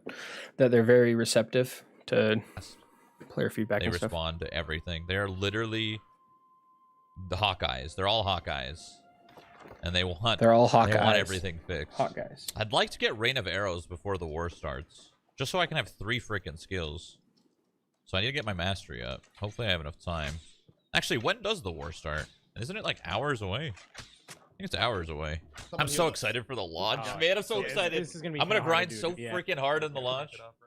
I've been playing like a fair bit, but not an insane amount, and that's mainly because I'm trying to reserve myself and It does actually get contribute ready to for the same way. the launch of it. attribute You know what I mean? mastering. So I actually Ooh. It tints. I like that it tints everyone's armor to like the same color. Like The launch of it. You know what I mean? So I actually in my mind, it almost feels kind of like Halo-esque, like red versus blue, kind of. Like, it almost feels kind of like that, but like, it definitely is nice. If you're not sure, you hit L to see what group you're in. If you buy a cannon, a turret, a landmine, or anything else, they go in your utility slot next to your potions. You need to equip them on your bar to place them. Remember that. Just in the back, when you people focusing the healers. Yep, red versus blue. Getting cannons upgraded. How is the live? The live is going well. I'm having fun, just kind of like not totally ruining and like getting into the min-max meat and potatoes of like the game, and just kind of like seeing, like, I like Shroud's takes here. Goddamn muskets! Get out of here! Everyone on scene now. Mayan, run back to base. Mayan, run back to base. Find the. It's a lot of healing circles. Never mind. It's kind of loud. Lots of just explosions and stuff. Let's turn it down just a little bit. Oh, the cannon hurts so bad. So new plan, just stay on scene. If we all get full wipe here, wait, stock up, and when we get The counter. back out there, we're gonna rotate off to the A side. Come with the same thing. Well, I don't know what's with his gear, but it almost looks like he's like a, I don't know, like a butler wearing a metal helmet. We all get full wipe here, wait, stock up, and when we get back out there, we're gonna rotate off to the A side. I think it's just the like vest kind there of goes our cannon, but chest piece he's wearing. At least we got one of their cannons down. This is where Rain of Arrows would be nice, but I don't have it. Right? Rain of Arrows would be awesome. Don't have it. Is he getting experience from these shots? I'm not entirely sure. I'm looking at his little bar over here, but 50 he's for not. 50 so hard because you can just see people just kind of lagging, right? Get off me! Yeah, I can't wait to get stun locked by people. Yeah, we did, but now they've adapted and try that just now. Get off me! The problem is all their cannons are already all upgraded, aiming down at me, so I don't know how. He's losing a lot of health right. Oh, because he was in the blizzard, the ice storm. That's a lot of people. That's a lot of people on him. There's really 3 of them chasing him down. They can't get him. Like what? None of them have range. None of them have range? Casino, do you have a cannon? It took a guy with a rapier to finally get down to him. I saw that. That was funny. Shroud kind of bad. Well, no shit, man. I'm so low level. I have 2 abilities. He doesn't even have rain of arrows. 24 up against level 60s. That's gonna be one thing that's gonna be interesting because, like, if I based on abilities, I would pick the same ones as him. I'd pick the piercing shot, rapid fire, and rain of arrows. Like, just those are the abilities that I've liked most from the bow in just general play sense, and you have to get into the second tree, and so like, not only you have to spend 3 points in the bow tree for rapid shot. Let's see. I can't remember. My brain is melting. For the bow, yeah, you have to spend 3 points to get rapid shot. So you'd have to spend 3 points here and then 2 points over here to get a rain of arrows. So he's only got I don't know how he has rapid shot. It says, oh no, that's just the. Get up there, man. That's the key he has for using the ability, not what level the weapon is. It made sense though for a second. It's so minimal amount of damage for a rotating cannon shooting bullets. Nice. Keep going. This is a really good fight. Like the musket does so much damage compared to this thing, and this is essentially 4 rotating muskets. No. That seems kind of lackluster, to be honest. Like, just use an AoE ability with one of your weapons. Like really. Can you upgrade these forts in a way that you could like start shooting down on people? How did he? Oh, you can just use it without opening it? Okay. Because, like, see how close they are to us? Even if we kill them, all they do is spawn back at these points. And it's almost like nothing happened. It's really hard being the attacker. I almost feel like it should be 100 versus 50. Is that weird? 100 versus 50? Or 25 Jeez. versus 50. I feel it's really hard. So it's just an attacking and a defending force? Interesting. The 50 versus 50, that is. It's really hard. I think I'll be more interested in the 20 versus 20 in that aspect. Oh, I'm gonna be such an achievement hunter. Oh, baby. There's so many. Something about the war. That was a lot of jittery. It's tricky because, like, it's tricky to say if it's not balanced or if it is balanced because, like, it's 50 versus 50, and you have to, like, you probably have to do a war after war after war after war after war, and you got to go through so many different motions to figure out if it's even good or bad, right? Because, like, you can't just have like 3 wars and go, oh, that's not balanced, because that doesn't make much sense. Because, it could just be bad players. You didn't really give it much of a commitment of time. You could just been on the bad players team 3 times in a row.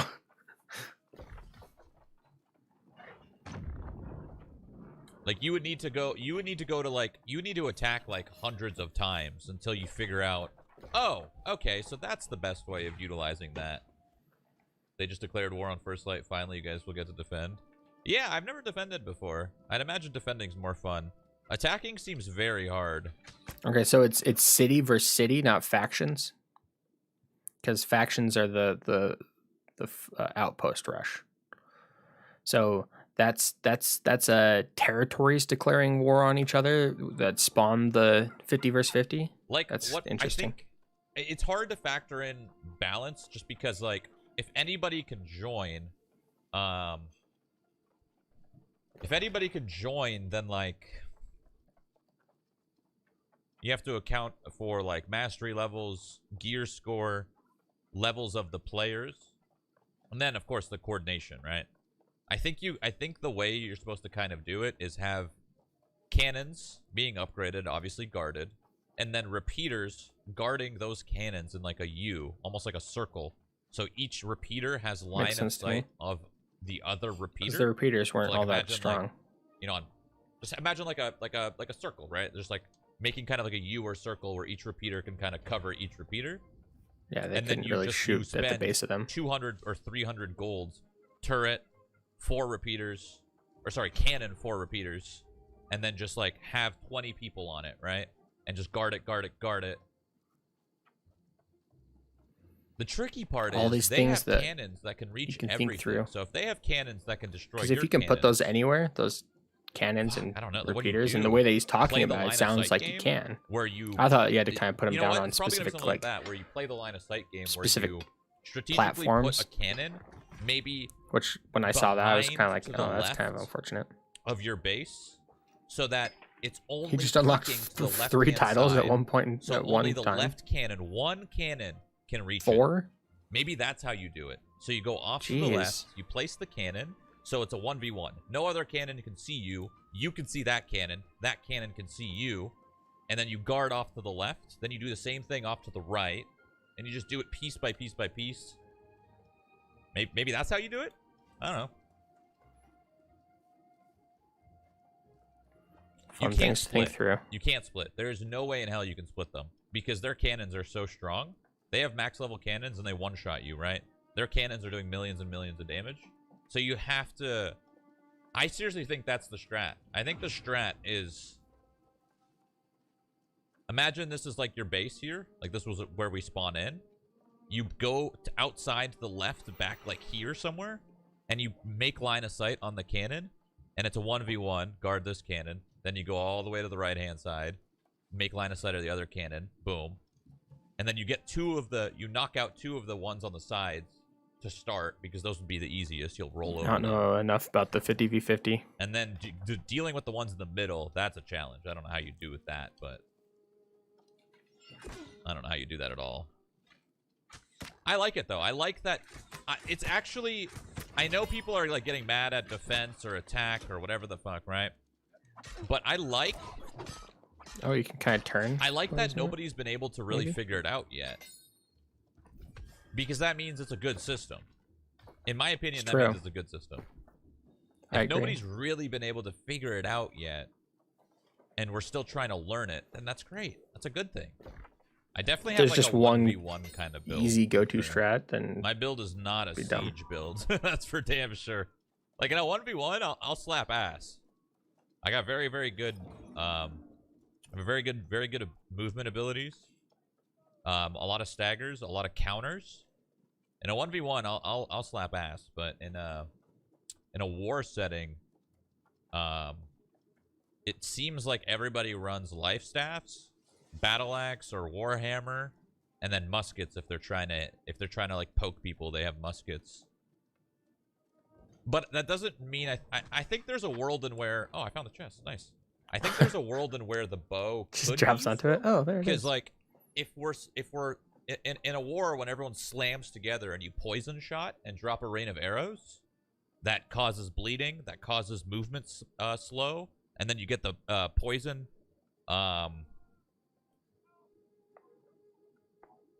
You get the poison debuffs. It actually probably wouldn't even be that bad. All right, so this is what the mouse pad will come in. Does this the end of each of his videos? Does Shroud have any other videos on New World?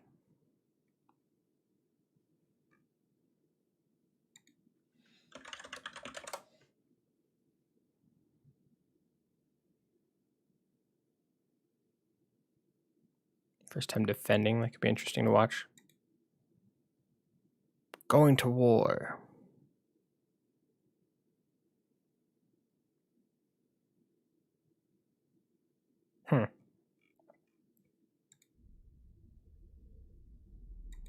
Do I want to see a bunch about wars in New World right now?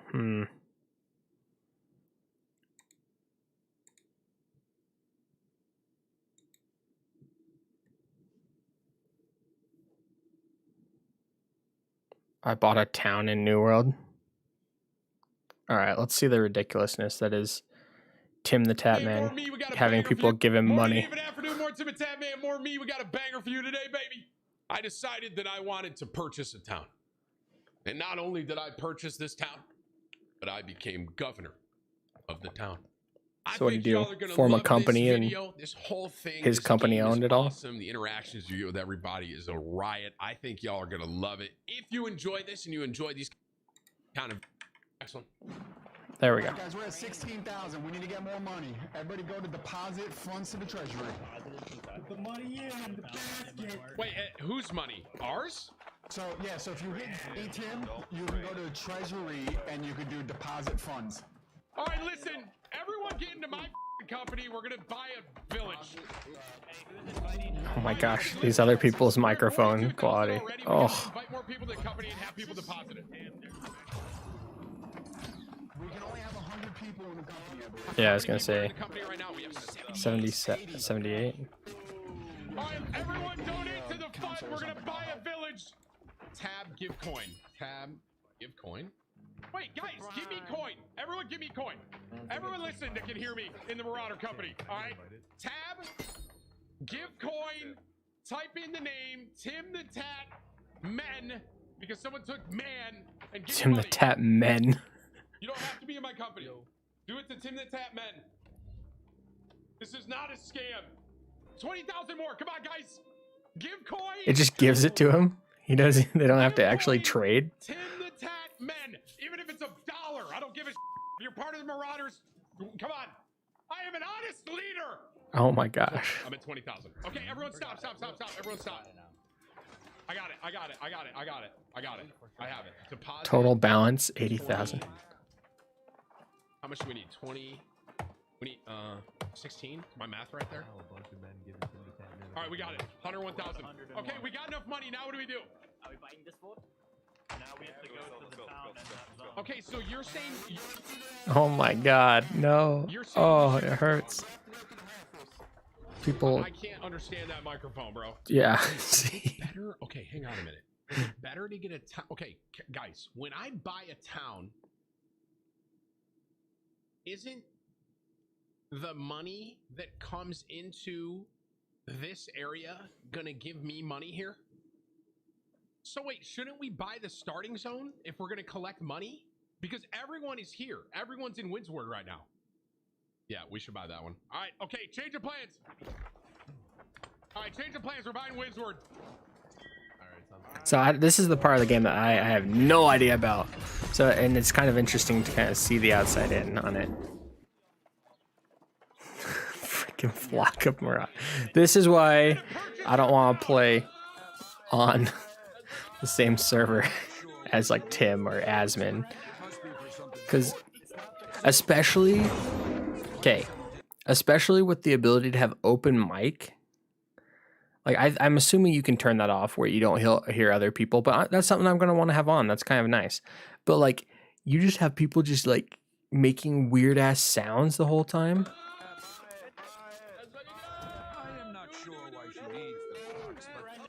That dude literally just went do do do do do for no reason. I was here. Wait, where? Guys, get out of the fucking way!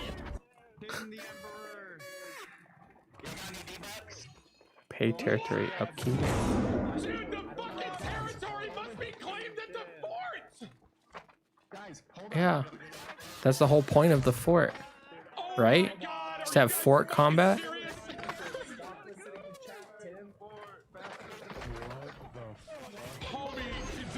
Oh my good god. Everyone make sure PvP's on. If Purple's at this fort, we're killing him. All right, listen, this is a fucking beta. None of us know what we're doing. Listen, This is ridiculous. If you're at the fort, do not let Purple buy it. Oh my god, this could be a nightmare. I know how to claim it. Oh wait, there's guy to our left. Guy to our left. The thing I want to know with the musket is, does it get deflected by any person, any ally? If any ally walks in front of you while you fire, does it just immediately stop the bullet?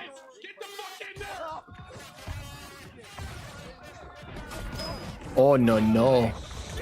Oh no no.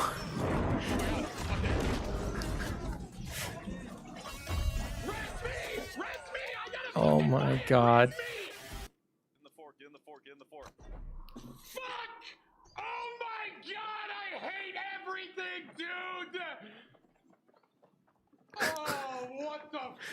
Guys, stand in the fort until I get back, please. Holy shit. I should have let them go in first, bro. Oh, I'm home, boys. Wait, what? I'm gonna laugh when he like doesn't have the money on him or something. That dude is running around buck naked. Actually, he's got a headband on. He has to take the money out. He doesn't have the money on him. It's like in the treasury. Oh, he can just withdraw it from any position. Okay.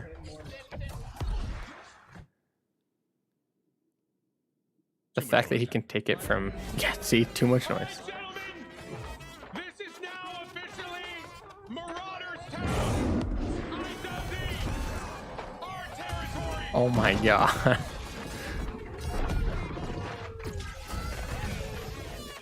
Tatman army.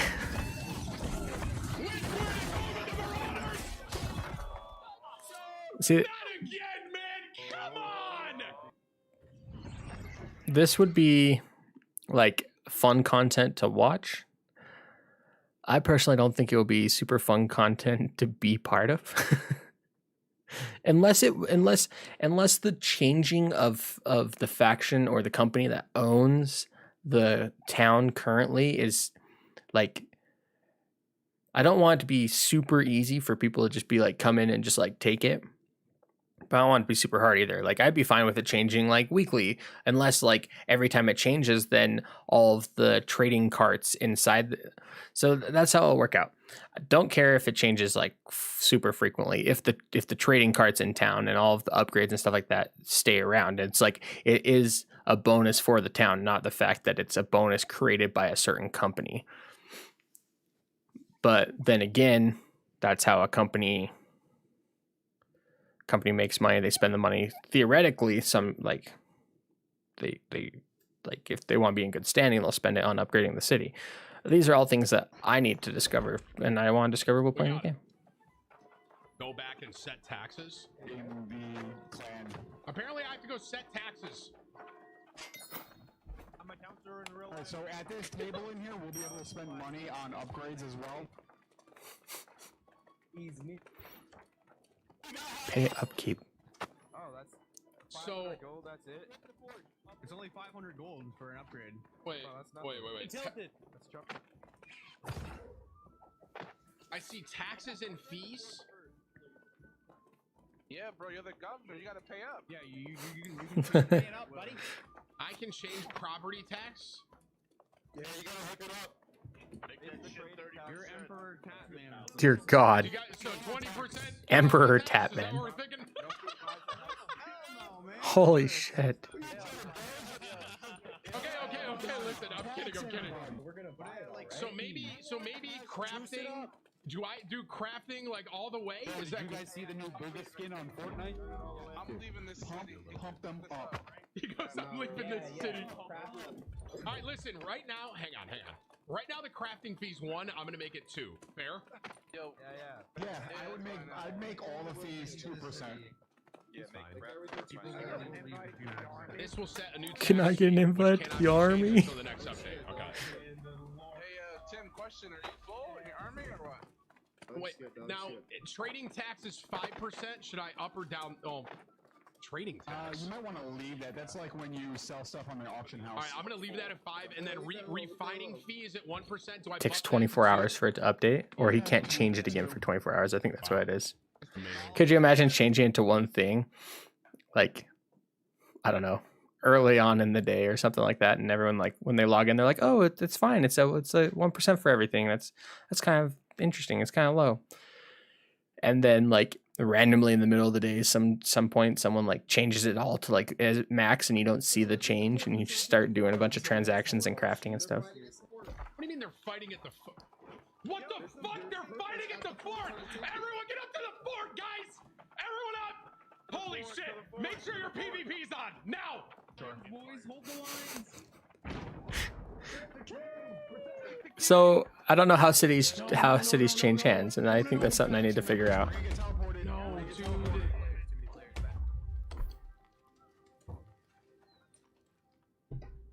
Did he not set the camp?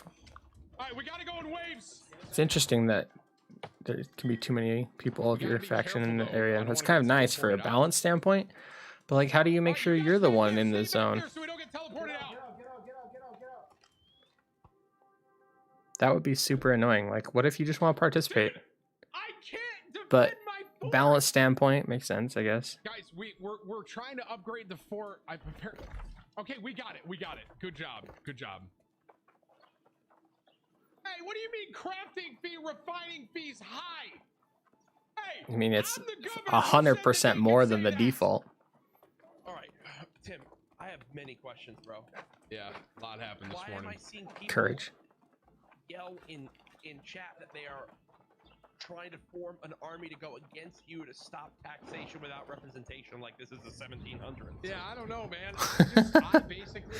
I got on this morning and I said that I would take everyone's money in the martyr and I'd buy a town, so I did. All right, this is my money now. Yeah, wait. So now, are you just are you a tyrant, or do I like? I think I'm doing good work here. Chat, confirm. Because people are saying that you raised It's character. I did raise taxes. Oh my god! I raised it 1%. Yeah, that's a lot. No, that is what everyone agreed upon that I was currently talking to at the time that I was having the conversation. You're a terrible person. Homie, everyone told me to do it, so You I did increase it by 100% technically. Tim, you doubled the tax. You can't change it again. You did double them. Well, guess what, guys? We got 2,000 gold from those taxes. Yeah, so are you earning money right now passively? The town is. I'm gonna go. So how does that work? Can he withdraw that into his companies? Or can he only spend that on town I'm upgrades? serious. Why do you keep laughing? Am I saying ingots wrong? Ingots? What? It's like you still don't know how to say marauder? Yes, I do. Marauder. Why is he governor? What do you mean, why is he governor? You got something to say? Death to this guy. Give him the death sentence. This guy right here. Death Striker. I wish I could. I fucking would. Yeah, imagine. That'd be so toxic. Individually targeted. This guy talks shit. He's paying 90% tax now, bitch. Tax. You changed the tax for one person. I should actually make it a T, probably, right? Oh my, there's letters. Chat, you think that'd probably be better, technically, right? T for taxes. T for taxes.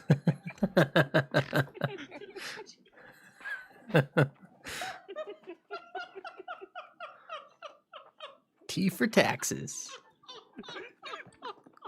That's great. Oh, dude, this game is hilarious. Wow. Steel. The tax. Chat saying the Taxman army, bro. Oh my god, I hate you all, dudes. Guys, okay, listen. I would lower the taxes back if I could. I was listening to my peers. It's not my fault. I'm the governor. Guys, I cannot believe these taxes Taxman are so army. bad. They will get lowered. They will get lowered as soon as possible. I'm about to just make this place like Florida. Property tax, 0. The lowest you can go is 5%. Hey, bro, this corruption is fucking spreading. Someone needs to take care of this. You're the fucking governor, bro. You're the governor. Hang on. I have to leave the party. Invite me in a second. I have to talk to everyone. Guys, we're having a town meeting. Everyone. Port failure. Hello? Town meeting? We have a town meeting. Get the fuck over here. Jesus. Let's go. Join up. All right, come here, everyone. Listen, I understand that you're all very upset with the tax situation. That will be addressed shortly. I think it's fine. All right, listen. Oh, I think it's fine. It'd be funny just having this alternate voice for just so ridiculous. Oh, I think it's fine. Okay, there is a lot of corruption that is spreading in our land. Representation before taxation. Guys, the taxes will be addressed. Okay, I can't fucking lower it. It's a 20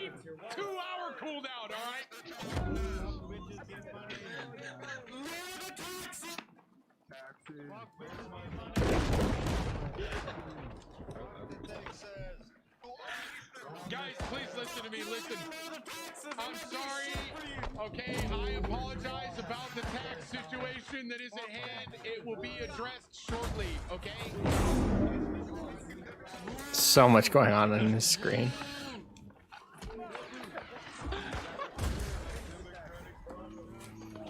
So much going on. Alright, listen. If all of you don't shut up, I'm doubling the taxes again. I'll double it again. I'm surprised he didn't just turn them all up just for the lulz. How the fuck do we take care of the? How do you take care of the fucking corruption outside? How do we get rid of that? Does anyone know? And this guy's our governor. Is there anyone that can fucking do it? Is anyone level 22 that can actually go kill that? I'm at the mission for getting the staff. Okay, I'm just gonna go get the fucking staff. I gotta take care of that. All right, bye. Guys, we'll lower the taxes tomorrow. Suck my ass. Guys, we'll lower the taxes tomorrow. Suck my ass. What the hell? This is more Tim the Tap Man. What happened to the taxes?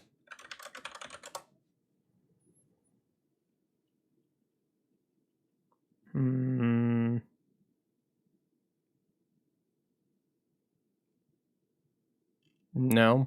If he doesn't have it linked in his about, he does not have his primary account linked in his about. What is this, Tim?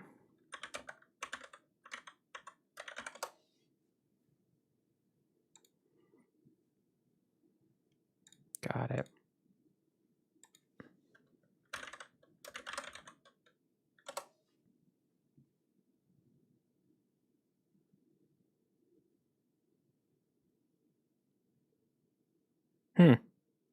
Nothing?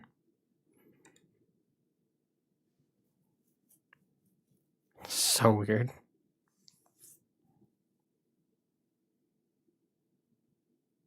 Oh, it is Halo Infinite.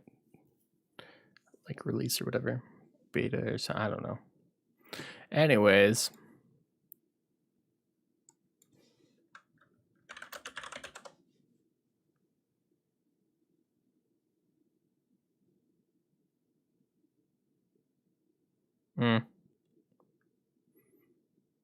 Don't want to watch that.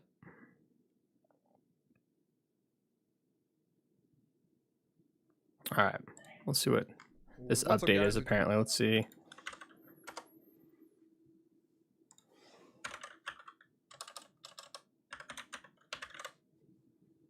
Play New World.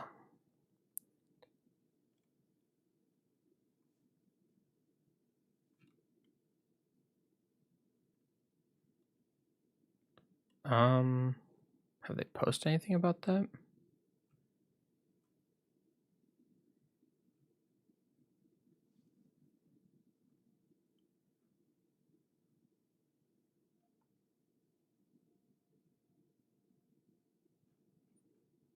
Doesn't look like they've posted anything about this, so it's just a Reddit post of sorts. Boy Damone, and welcome back to another New World video. Alright, so listen guys, we finally got confirmation from Amazon Gaming staff about the names and server and company names being global. So first,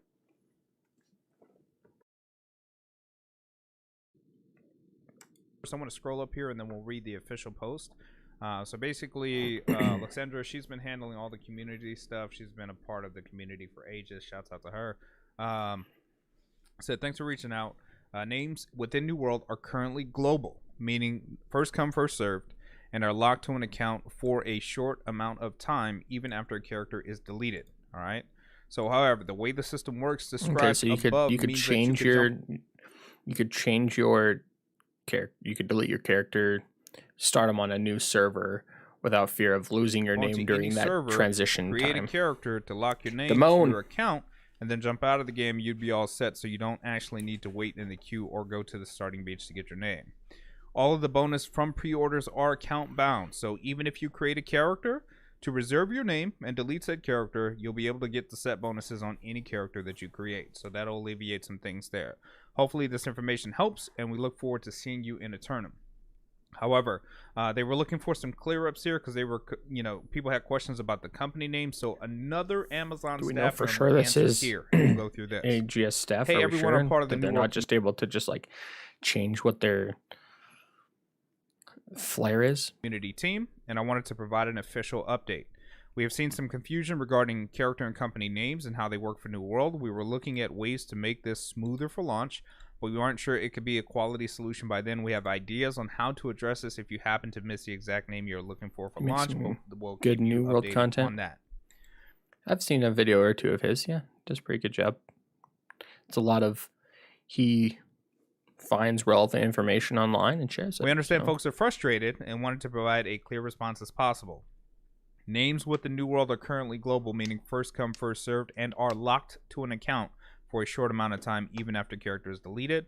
Company names are also global, but are not locked to an account. Once a company is deleted, removed, or renamed, the name becomes available immediately. Now, this is something that they did change because before, in a recent...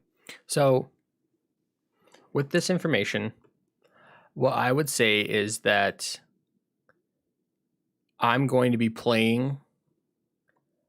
I'm going to be attempting. So,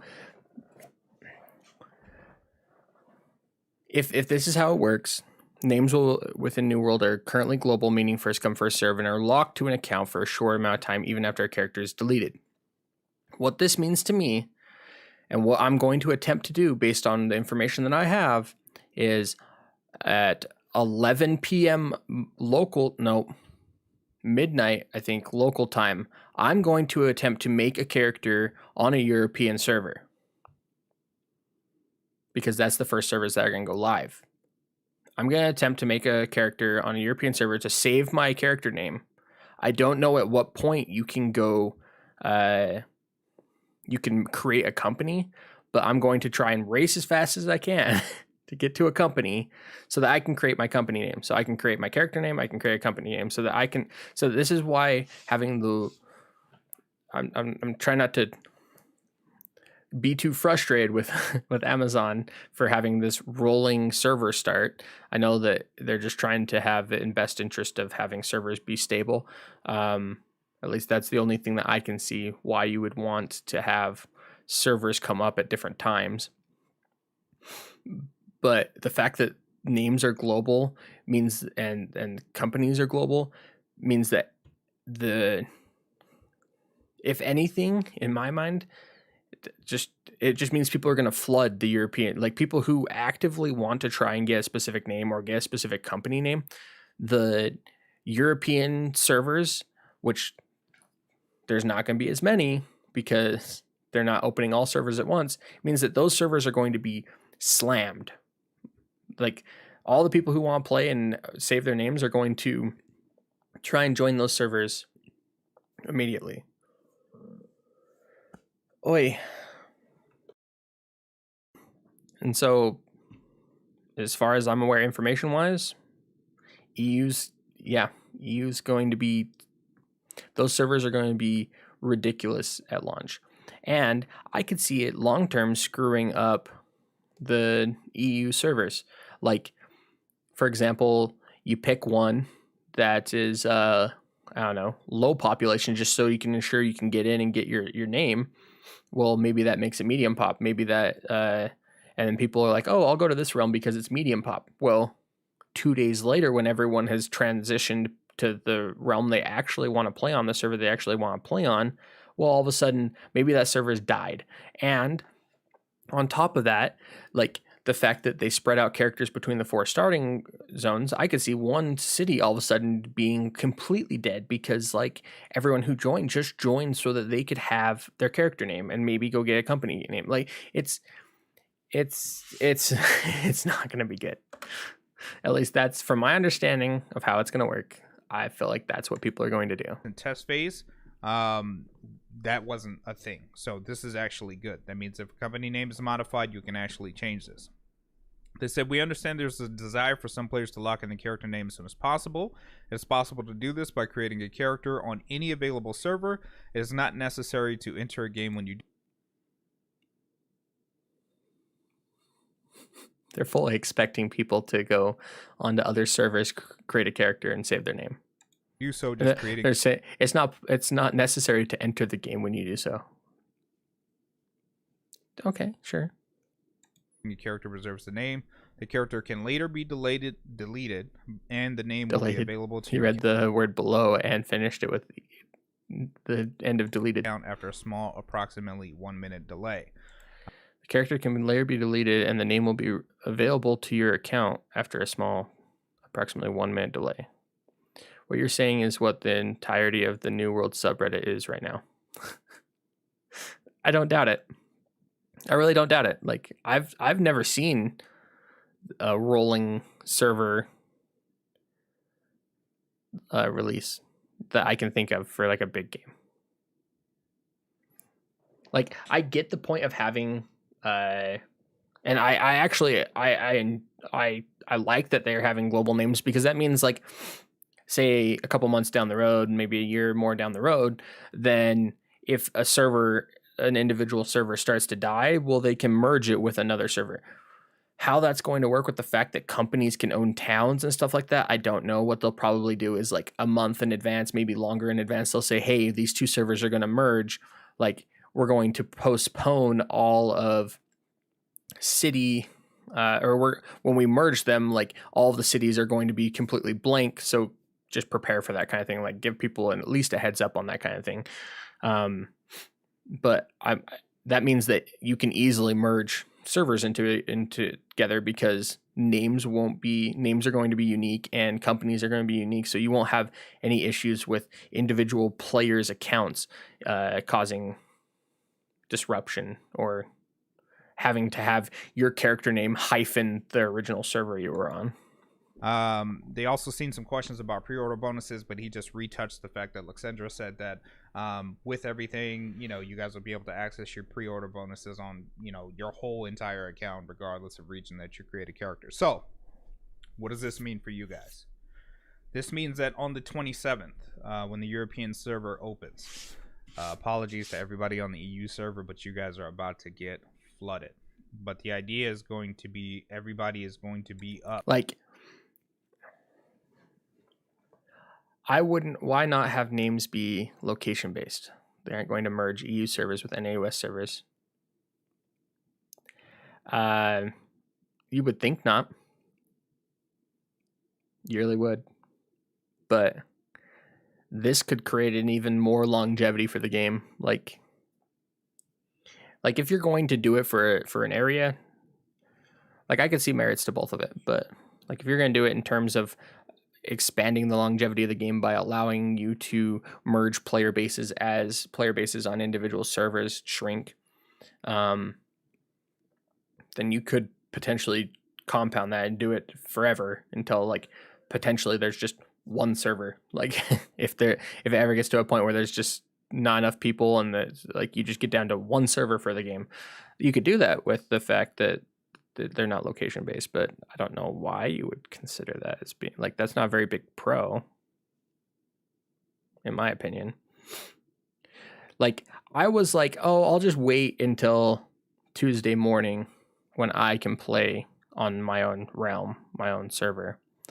But the fact that I'm going to be creating a character to save a name on one of these EU servers just even further, like, encourages me to just go play. Like, just go mess around, get the lay of the land a little bit better in whatever zone I'm going to start in, blah, blah, blah, blah. Just flooding EU. Up at 11 p.m. PST, that's 2 a.m. EST, if you're in America. And you better be ready to grab your name. Because that's just what it is. So, yeah. No, I can see people being upset about this. About to be nuts. Hopefully they open up some more EU servers. See, because now that we got the official word on this, if they open up more EU servers to potentially solve this problem, and then a week from now they merge some servers because, like, the initial rush on those servers was just for name saving, like, gonna be ridiculous. I want to do a small amount of research to see what it requires to create a company. I'm not married to any one name, so I'm content waiting for Camelot to go live. It's definitely true. Like, that's definitely a possibility. Just waiting. Like, if you're not married to one name. I'm the kind of person who sits at the character screen creating my character, and I spend more time thinking of the name for my character than I do creating the aesthetics of my character. I still don't know what I want to do. Like, part of me is like, I should just do something random. Sir, I don't know. I feel like Sir needs to be in it though, because we're gonna be in Camelot. Like, I'm gonna be a knight. I guess, you know, assuming worst case scenario was the right move. So I will see you guys at 11 p.m. on the 27th, because I live on the West Coast. So I wanted to give you guys a formal heads up. I know everybody's been spinning their heads. I was super stressed about this because I didn't know, you know, what precautions or, you know, actions I needed to take ahead of time for my guild, because really I'm just like, I wanted to give my guild mates a win right out of the gate, right? We got to get the name, we got to, you know. So the dog has now the that bone it's upstairs official and that she's names gnawing on are it. global, And I can locked, hear it on period. the wood floor. You got to be ready to go. So whatever your company name is, whatever your player name is that you guys have been trying to. His Reddit is, this is probably just an account he uses when he's like going through things, but one karma means he never posts. Hi, puppers. How was your bone? Did you have fun with it? Did you eat all the insides?